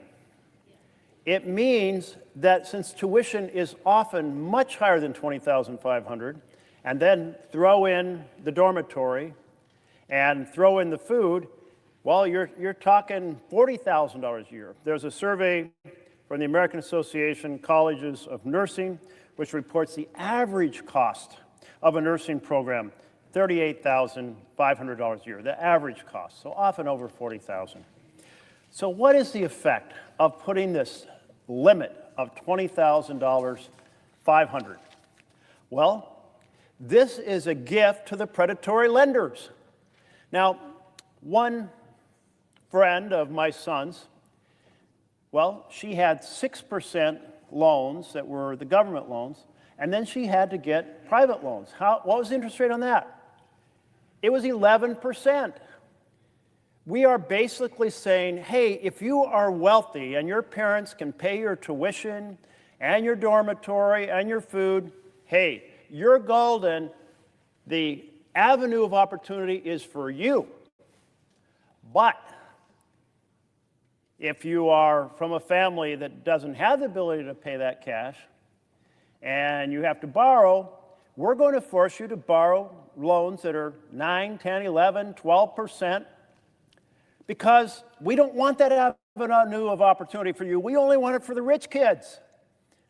This is a rule for rich America, and this is a penalty against normal people. That's wrong. I thought this democracy was supposed to be of, by, and for the people, not special gold-plated avenues for the kids of the richest families. And I know that this chamber is full of multimillionaires, maybe a few billionaires, who don't know the darndest thing about how families struggle across this nation and how much they want their kids to have opportunity too. So this is very simple.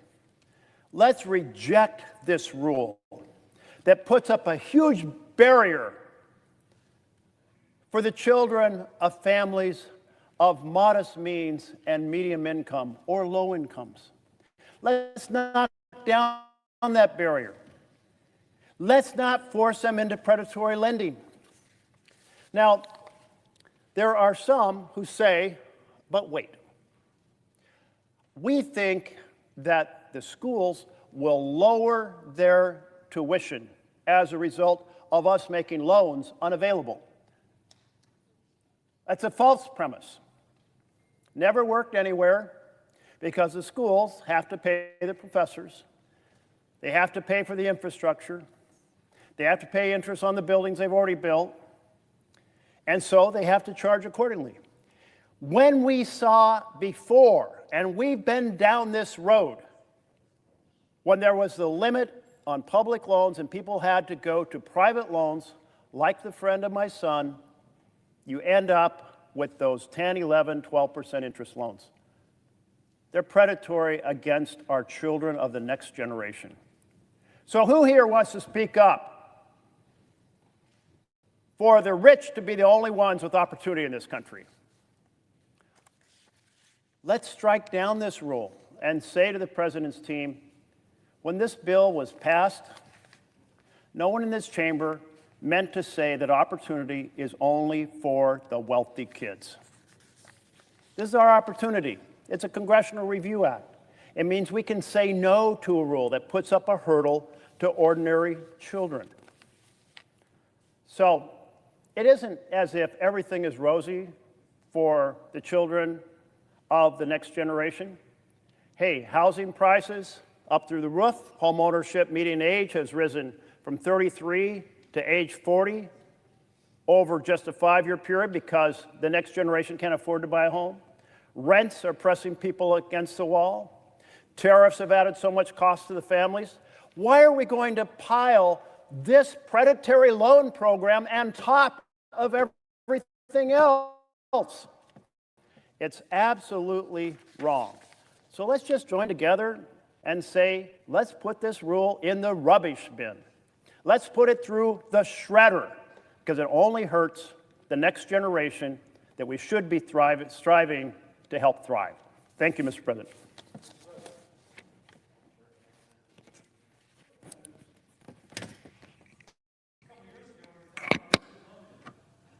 It was saddling students with student loan debt, forcing them to live in their parents' basement because they couldn't pay back those loans. And if you looked at the people taking these loans, they may not have completed their degree, or the degree they got paid them less than a year than the annual tuition they were forced to pay. And of course, that tuition, paid for by borrowed federal money, compounded interest, leaving them mired in debt. It is a false compassion to say that every person should be able to borrow as much as they want from the federal government to go to the school, whatever the school charges. That is a false compassion. Republicans are not about false compassion. We're about allowing Americans to live the American dream. But that is not by saddling them with debt like a weight around their neck, pulling them into a pool of debt from which their whole life is affected. Mr. President, it's pretty clear. The cost of higher education is out of control. And that is in part because of federal lending programs that would allow students to borrow whatever they wanted to almost, and so universities raise their tuition to maximize income, not to maximize value, but to maximize income. By the way, a 2023 National Bureau of Economic Research study found that uncapped federal borrowing for graduate programs did not increase access or degree attainment. Think about this. Oh, we can give much, much, much more money, but the NBER found that giving as much money as they wanted did not increase access and did not increase degree attainment. You know what it did increase? Student loan debt. That's what it increased, because the universities making profit off of that really ultimately were not left holding the bag. It was the student and the U.S. taxpayer who were left holding the bag. Colleges could increase their prices. The higher the cost, the bigger the loan. The kid drops out, doesn't graduate, can't pay back the loan, taxpayer picks it up, person saddled with debt, but the college has the money. Now, by the way, putting Americans more and more in debt while colleges raise tuition only makes the affordability crisis worse. In August, Republicans put an end to the nonsense, and we passed the Working Families Tax Cuts bill. We addressed the root cause of rising costs. We put limits on federal loans for professional degrees. As a result, there's universities already lowering their costs. Last fall, Santa Clara University cut law school tuition by $16,000, citing loan limits the Senate Republicans enacted as the catalyst. Think about that. Law school is 3 years, 3 times 16. We got $48,000 less in borrowing in a response to the legislation that we passed. UC Irvine recently announced cutting tuition for their MBA program by 38% for the upcoming fall semester. Now, unfortunately, the resolution offered by my friend from Oregon undermines this success. And the claim is that this merely corrects a rule put forward by the Trump administration that limits access to taxpayer-funded loans for certain professions. That's not true. This resolution would nullify the Department of Education's regulation for implementing all student loan reforms enacted in the reconciliation as part of the Working Families Tax Cuts bill. Every part of it is going to be nullified. A vote for this CRA undermines the $284 billion in savings for the U.S. taxpayer. A vote for this CRA is a vote to undermine changes that are already reducing the cost of higher education. A vote for this is a vote to allow the student to borrow as much as she wants to in response to a tuition skyrocketing and to land her into a hell of student loan debt that she can never escape. A vote for this is to go back to the Biden approach to student loans, rather than the historic reforms passed by congressional Republicans and signed into law by President Trump. Now, by the way, there's a nuance here. If you're thinking about voting for this resolution because you have concerns about how professional degrees have been defined in the rule, we should talk. I am happy to have that because, frankly, I have some concerns about that. And so let's see if we can actually address that in an appropriate way, not in a blunt axe way. That debate is a separate, targeted conversation not fit for an overly broad CRA. For example, let's address the criticism that nurses and social workers are excluded from professional degrees. Now, I'm going to be clear. Work with nurses there because at 2 in the morning taking care of patients vomiting blood, I know the professionalism that nurses bring to their care. Similarly for social workers. So no one doubts that they are professionals. No one doubts that they're essential to the health system. But this debate is a debate about certain degrees that are required for entrance into the profession and require longer lengths of study than graduate level programs. And based on those factors, should you be able to borrow up to $200,000 in taxpayer-backed federal loan programs to pay for a degree? More importantly, do you have a realistic ability to pay back that loan? If someone does not have a realistic ability to pay back the loan, then the university should not be charging that much. By the way, most nursing students, 95% of them, borrow less than $100,000 to complete their degree. That's below the borrowing limit Congress established in the Working Families Tax Cut. The 5% of nursing students borrowing more than $100,000 choose to take on that debt. They choose a more expensive option. Clearly, since 95% don't need to borrow that much, there are other options, and not all nurses need federally backed loans up to $200,000 in order to get their degree. So, is my colleague suggesting that taxpayers subsidize the 5% of nursing students, regardless of their ability to pay back the loan? I don't think that's fair to them. If there are a limited number, and this is important, if there's a limited number of targeted subspecialties of professionals, I think of as CRNA, that are inadvertently and inappropriately excluded by this rule, let's have a conversation. Let's measure their ability to pay back such a large loan, and if that loan and the degree it pays for is necessary for their professional subspecialty, and importantly, can they pay it back? CRNA do well. I personally think we should have a higher loan limit for them, as one example, because they're going to do well financially. And to the point, it can be more expensive for them to have their training. That's, if you will, a nuanced approach looking at a group of people for which we know the facts. But that's not what this CRA does. It guts all reforms and sends us back to the Biden administration's student loan disaster. Mr. President, there are bipartisan efforts on my committee to make college more affordable for students, families, and taxpayers. I'm leading the College Transparency Act, CTA, which allows students to compare the differences between a college they may go to and the major within that college to see the value of the degree relative to the price of admission. I ask my Democratic colleagues to work with us to advance these bipartisan solutions, not push partisan resolutions that raise the cost of college and bury students with debt. I urge my colleagues to oppose this effort. Mr. President. Senator Morgan. Would my colleague yield to a question? I believe I understood you to say that you were citing a university that has lowered its tuition. Did I understand that correctly? Correct. And which university was that? I think it was Santa Clara. I have to go back to my notes. I think it was Santa Clara. Santa Clara. Is that a private or a public school? I'd have to,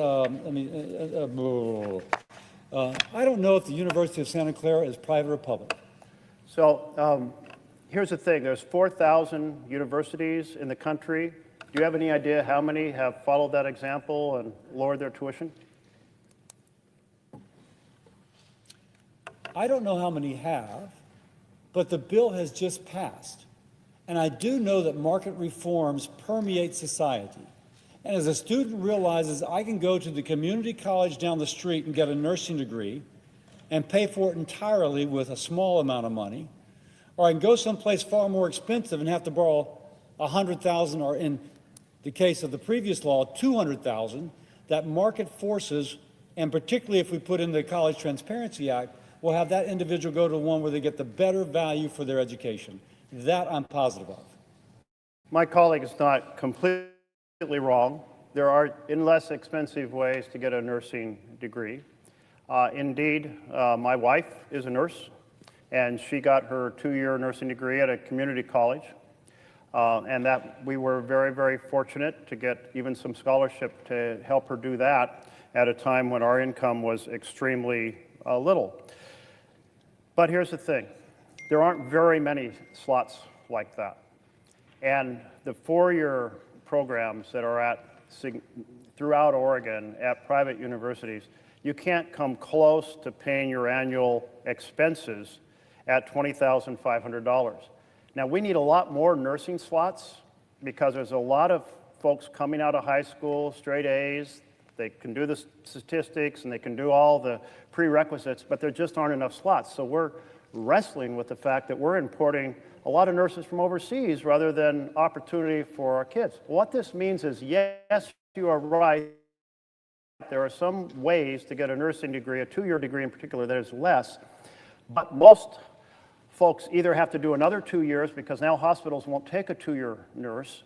They have to go often to a private program, and those programs average $38,500 a year. And the math is simple. For the families like the family I come from, where you have to borrow, borrowing at 6% is a hell of a lot better than borrowing at 11%. So the rich, their families have home equity loans. They can even borrow, if they're going to borrow, they borrow at 6. So we're saying here is this big obstacle for ordinary people who don't have parents who are affluent.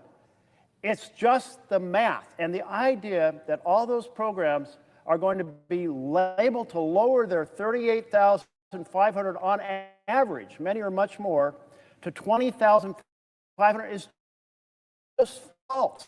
There may be one of universities that have lowered it, and by the way, they did it in anticipation, and maybe for different reasons, because this hasn't come into effect yet. It's coming into effect a few days from now.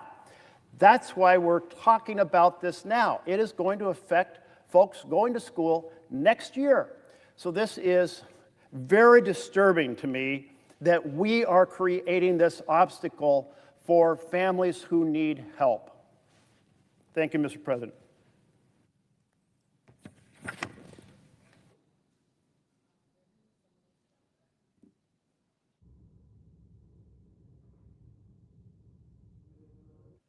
With the absence of a quorum. Clerk will call the roll. Ms. Alsterbrooks.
Mr. President. Majority Leader. Mr. President, I ask unanimous consent the quorum call be suspended. Without objection. And I ask unanimous consent that all post-closure time be expired on the Jones nomination. The Senate proceed to executive session and vote on confirmation of the nomination at 5:30 p.m. on Monday, July the 13th.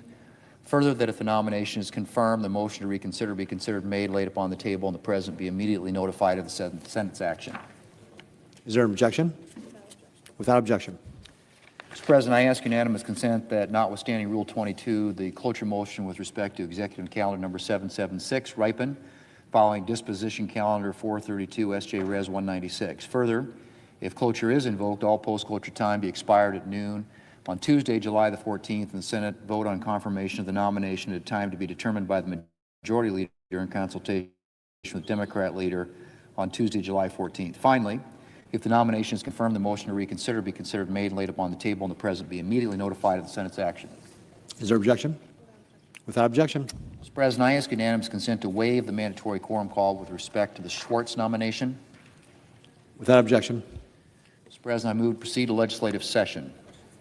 Questions on the motion? All in favor say aye. Aye. All opposed say no. The ayes appear to have it. The ayes do have it. The motion is agreed to. Mr. President, I move to proceed to calendar number 436, S4784.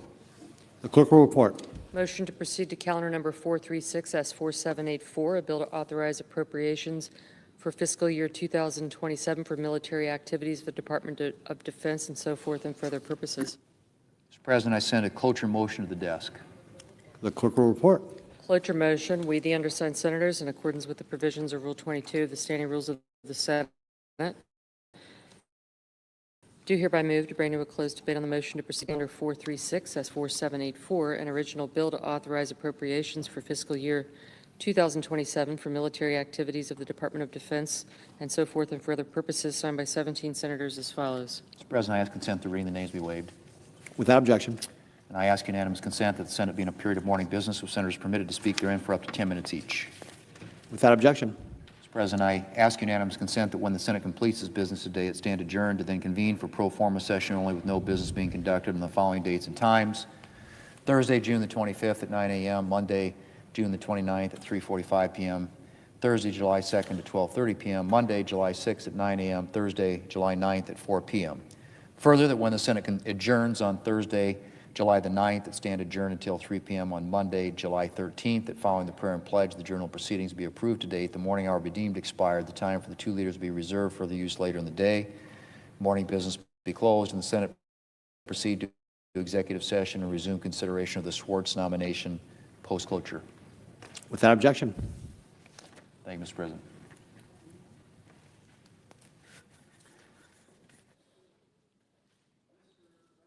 Senator Morgan. Mr. President, I move to proceed to calendar item number 432, SJ Res.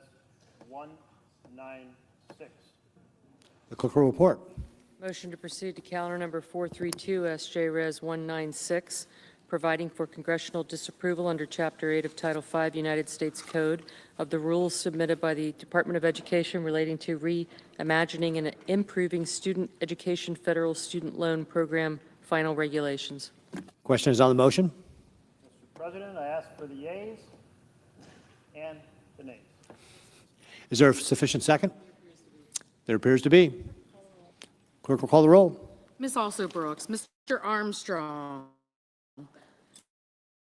Ms. Baldwin, Mr. Banks, Mr. Brasso, Mr. Bennett, Mrs. Blackburn, Mr. Blumenthal, Ms. Blunt Rochester.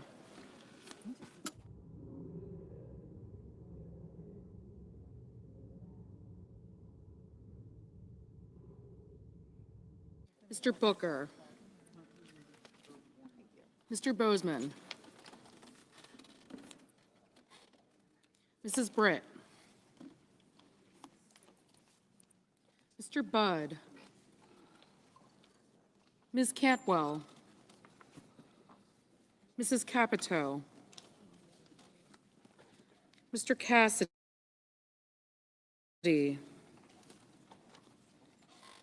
Ms. Collins, Mr. Coons, Mr. Cornyn,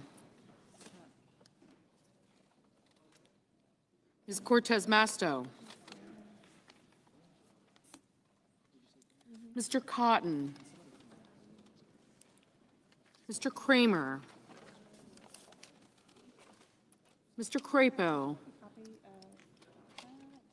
Mr. Cruz, Mr. Curtis, Mr. Daines, Ms. Duckworth, Mr. Durbin, Ms. Ernst, Mr. Fetterman, Mrs. Fisher, Mr. Gallego, Mrs. Gillibrand, Mr. Graham, Mr. Grassley, Mr. Haggerty, Ms. Hassan, Mr. Hawley,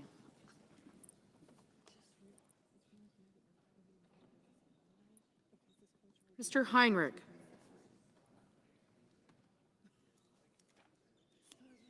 Mr. Hickenlooper,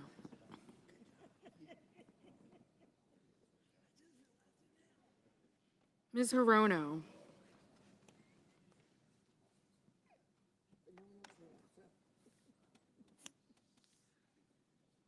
Mr. Hoven,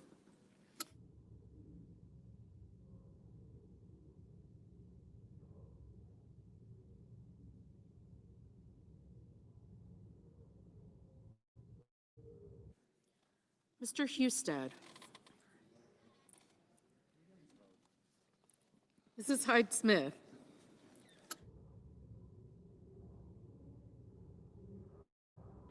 Mr. Johnson,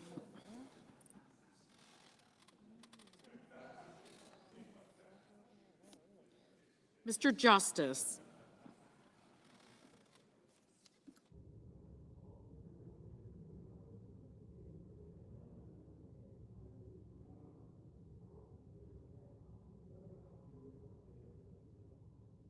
Mr. Justice, Mr. Kane, Mr. Kelly, Mr. Kennedy, Mr. Kim, Mr. King, Ms. Klobuchar, Mr. Langford,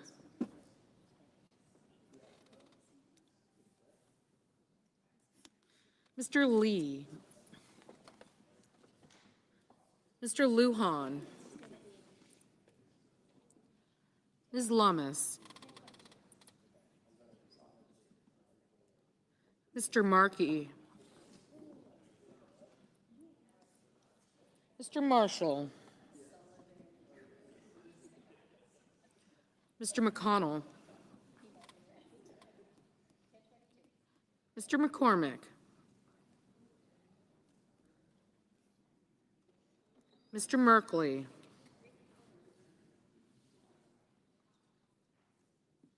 Mrs. Moody, Mr. Moran,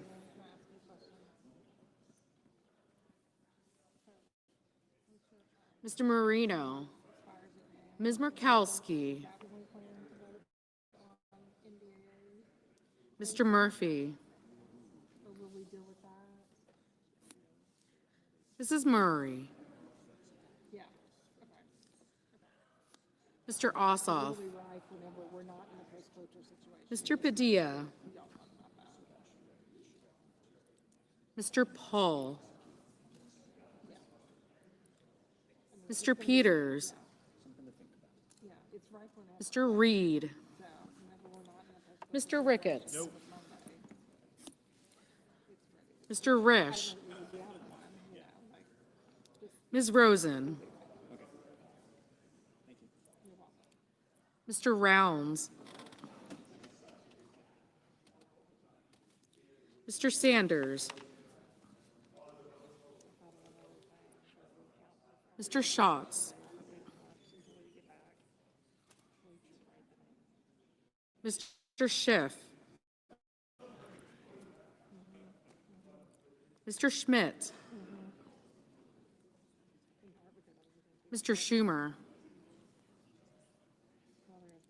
Mr. Scott of Florida, Mr. Scott of South Carolina, Mrs. Shaheen, Mr. Sheehy, Ms. Slotkin, Ms. Smith, Mr. Sullivan, Mr. Thune, Mr. Tillis, Mr. Tuberville, Mr. Van Hollen, Mr. Warner, Mr. Warnock, Ms. Warren, Mr. Welch,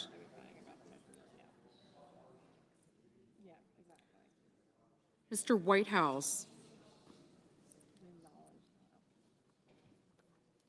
Mr. Wicker, Mr. Wyden, Mr. Young.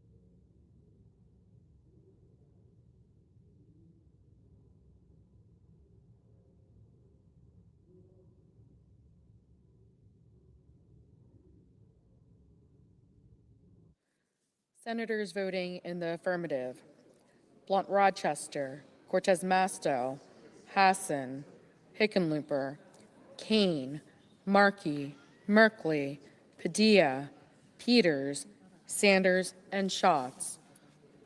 Senators voting in the negative: Armstrong, Cornyn, Husted, Lummis, Marshall, Marino, Murkowski, Paul, Ricketts, and Thune.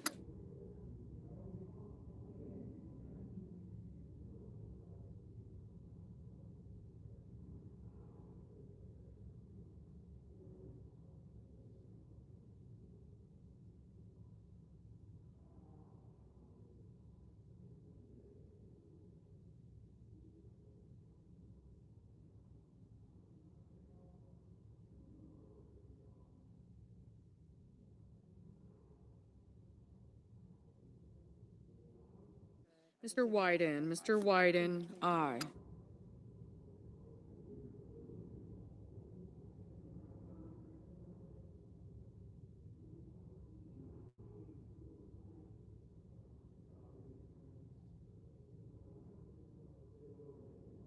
Mr. Grassley, no.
Mr. Murphy. Mr. Murphy, aye.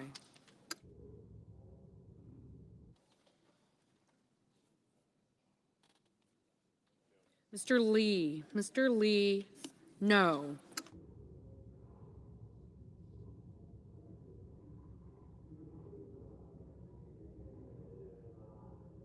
Mrs. Blackburn. Mrs. Blackburn, no.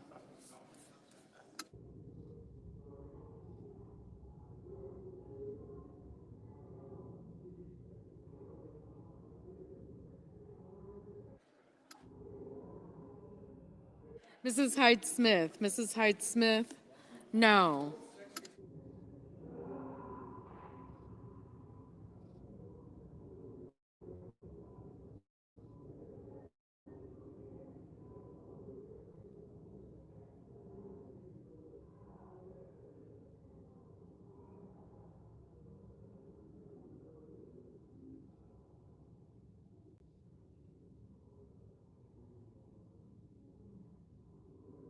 Mr. Wicker. Mr. Wicker, no.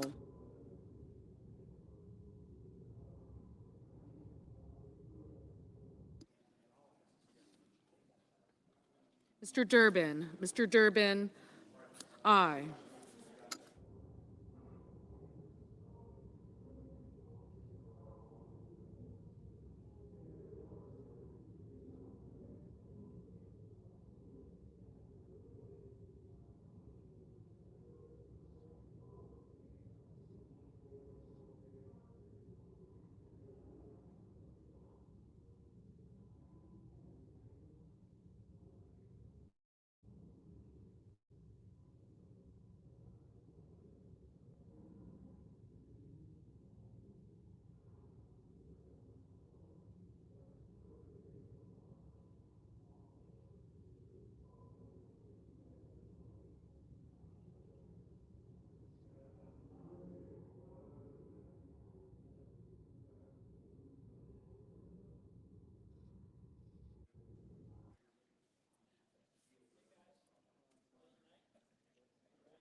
Ms. Warren. Ms. Warren, aye. Mr. Whitehouse. Mr. Whitehouse, aye.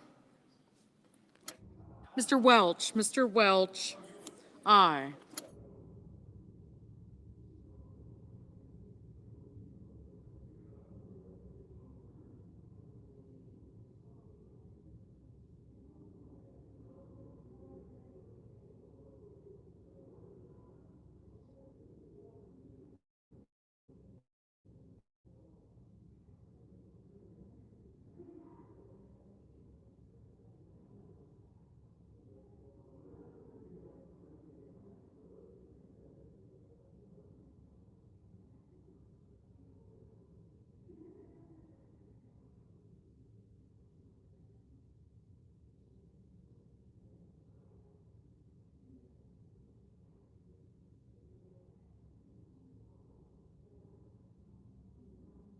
Mr. Lujan. Mr. Lujan, aye.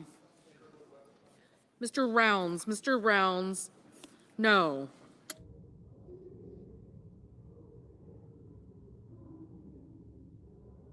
Ms. Smith. Ms. Smith, aye.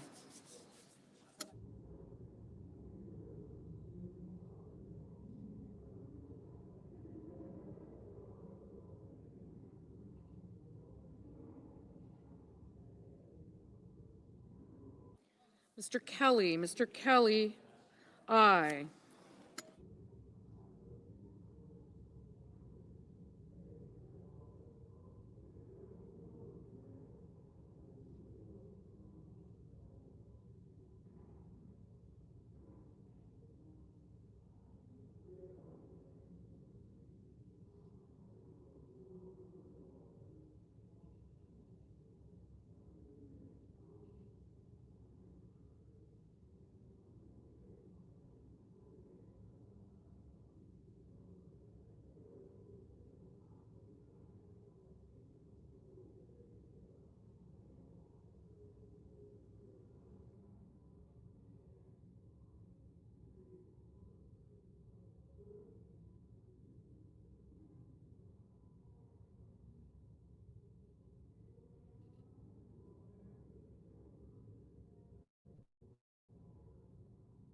Ms. Cantwell, Ms. Cantwell, aye.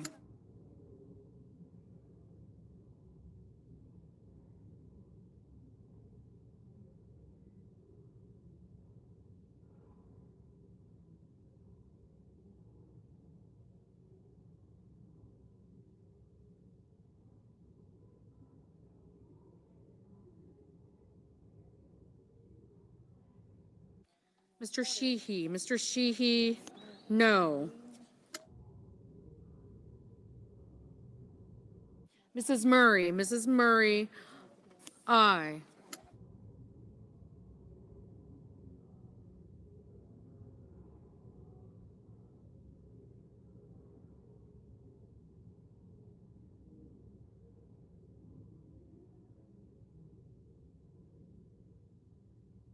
Mr. King,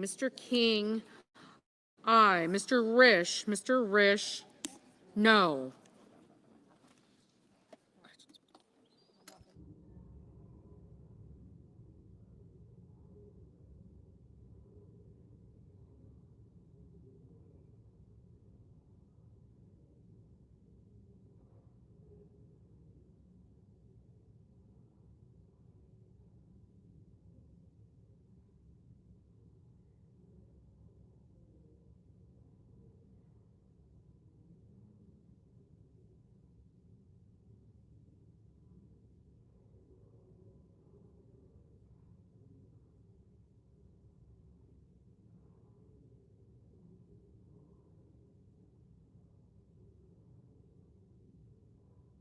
Ms. Also Brooks, aye.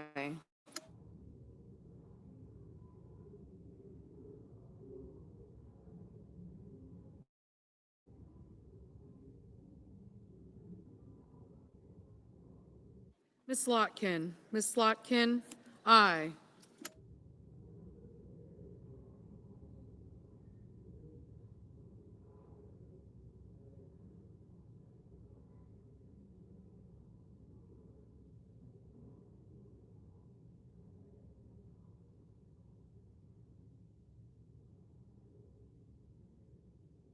Mr. Barrasso, no.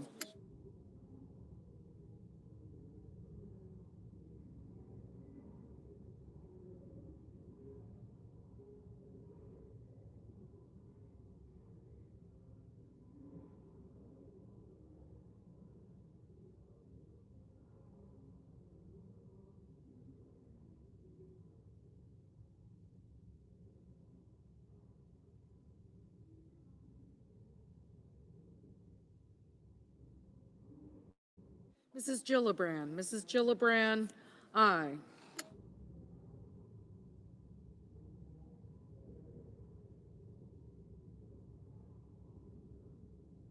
Mrs. Moody, no.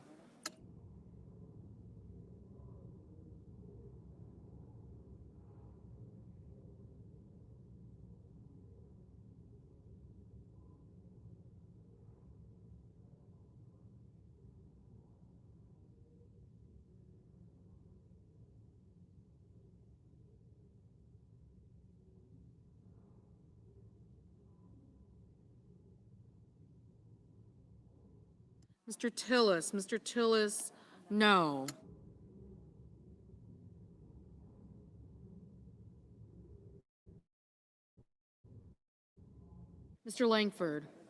Mr. Langford, no. Mr. Crapo, no.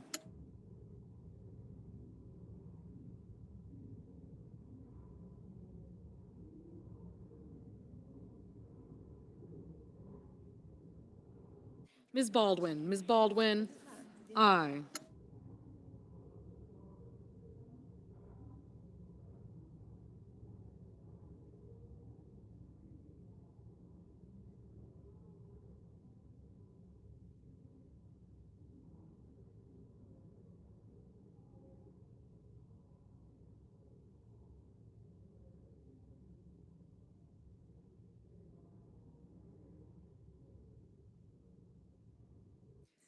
Ms. Rosen, aye.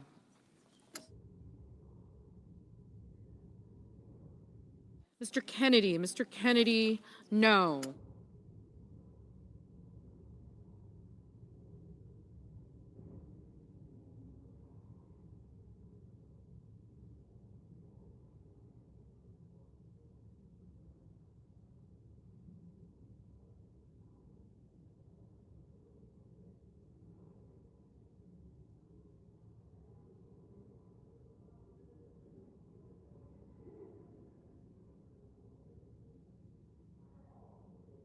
Mr.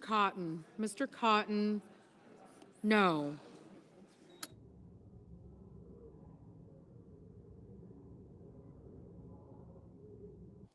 Mr. Heinrich, aye. Mr. Blumenthal, aye.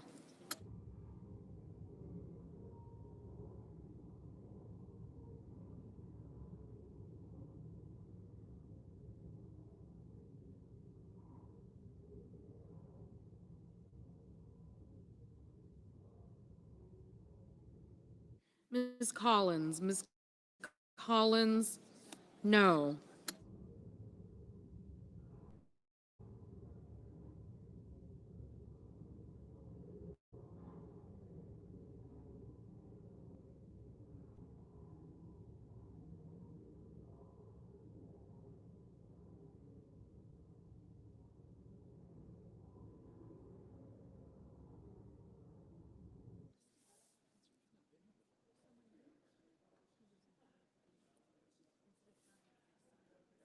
Mr. Scott of Florida, no. Mr. Graham, no.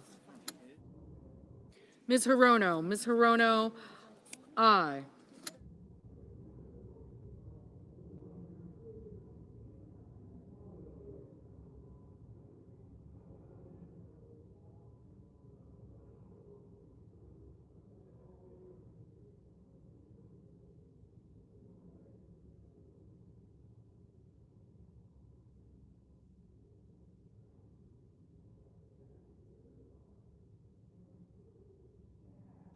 Mr. Reed, aye.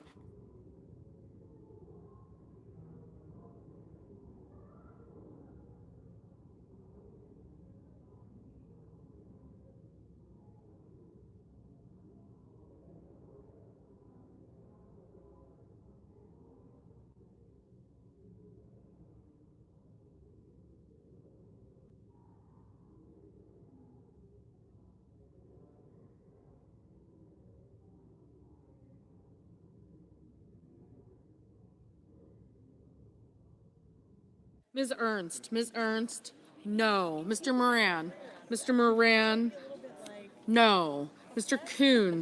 Coons, aye.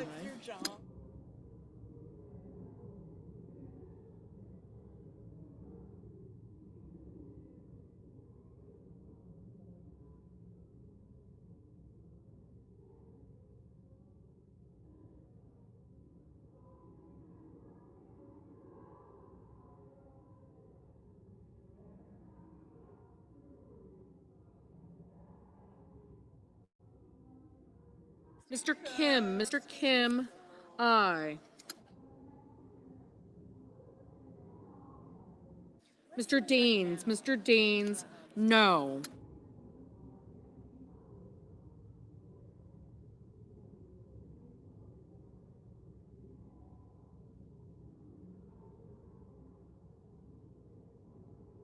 Mr. Budd, no.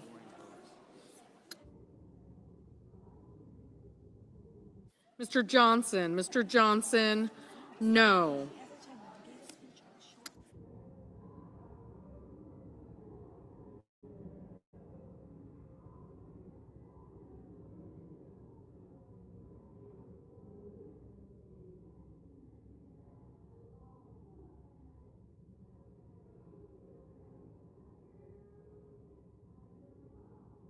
Mr. McCormick, no. Mrs. Britt, no. Mr. Kramer, no.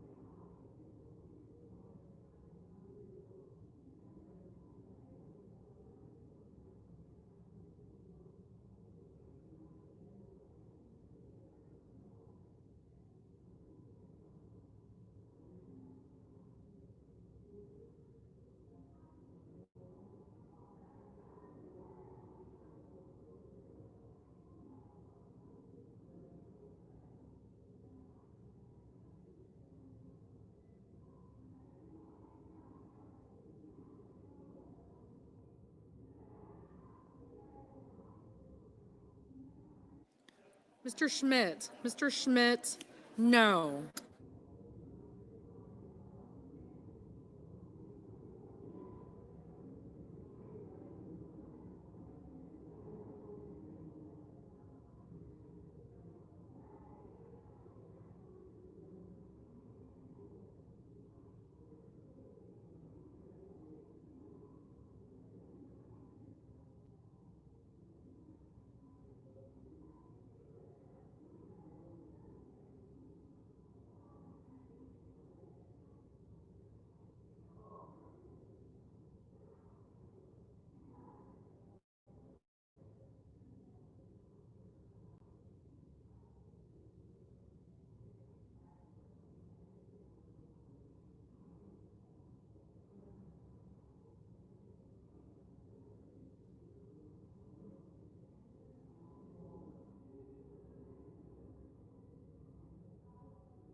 Ms. Duckworth. Ms. Duckworth, aye.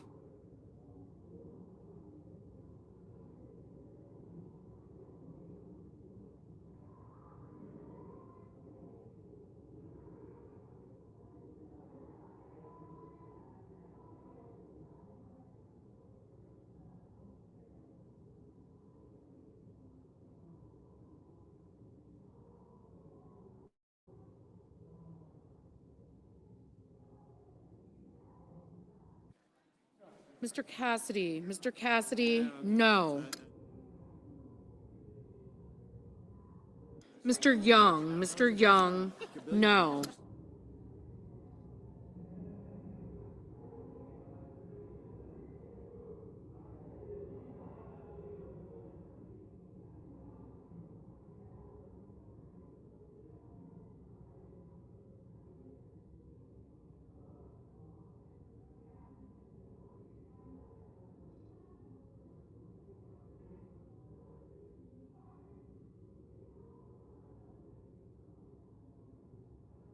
Mrs. Fisher. Mrs. Fisher, no.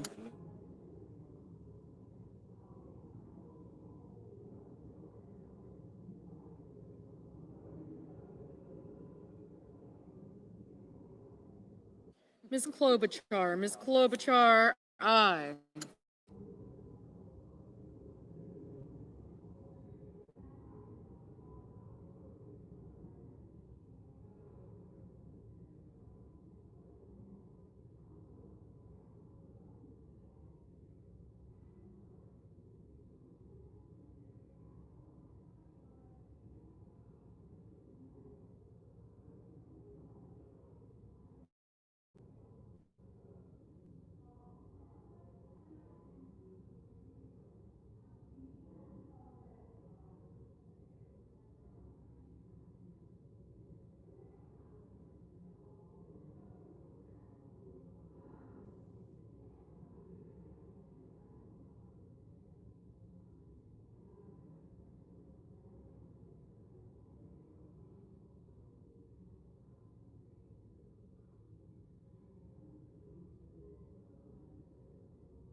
Mr. Bozeman. Mr. Bozeman, no.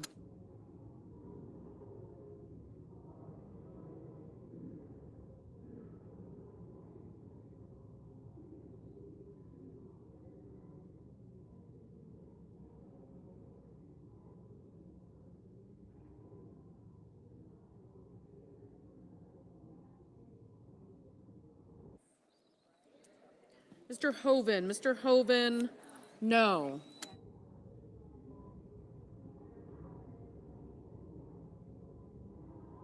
Mr. Curtis. Mr. Curtis, no.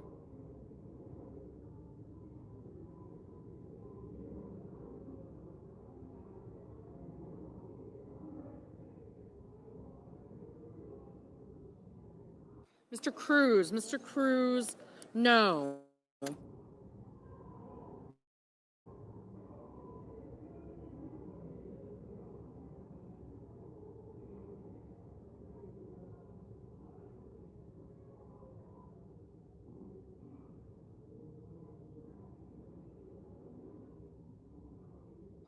Mr. Banks, no.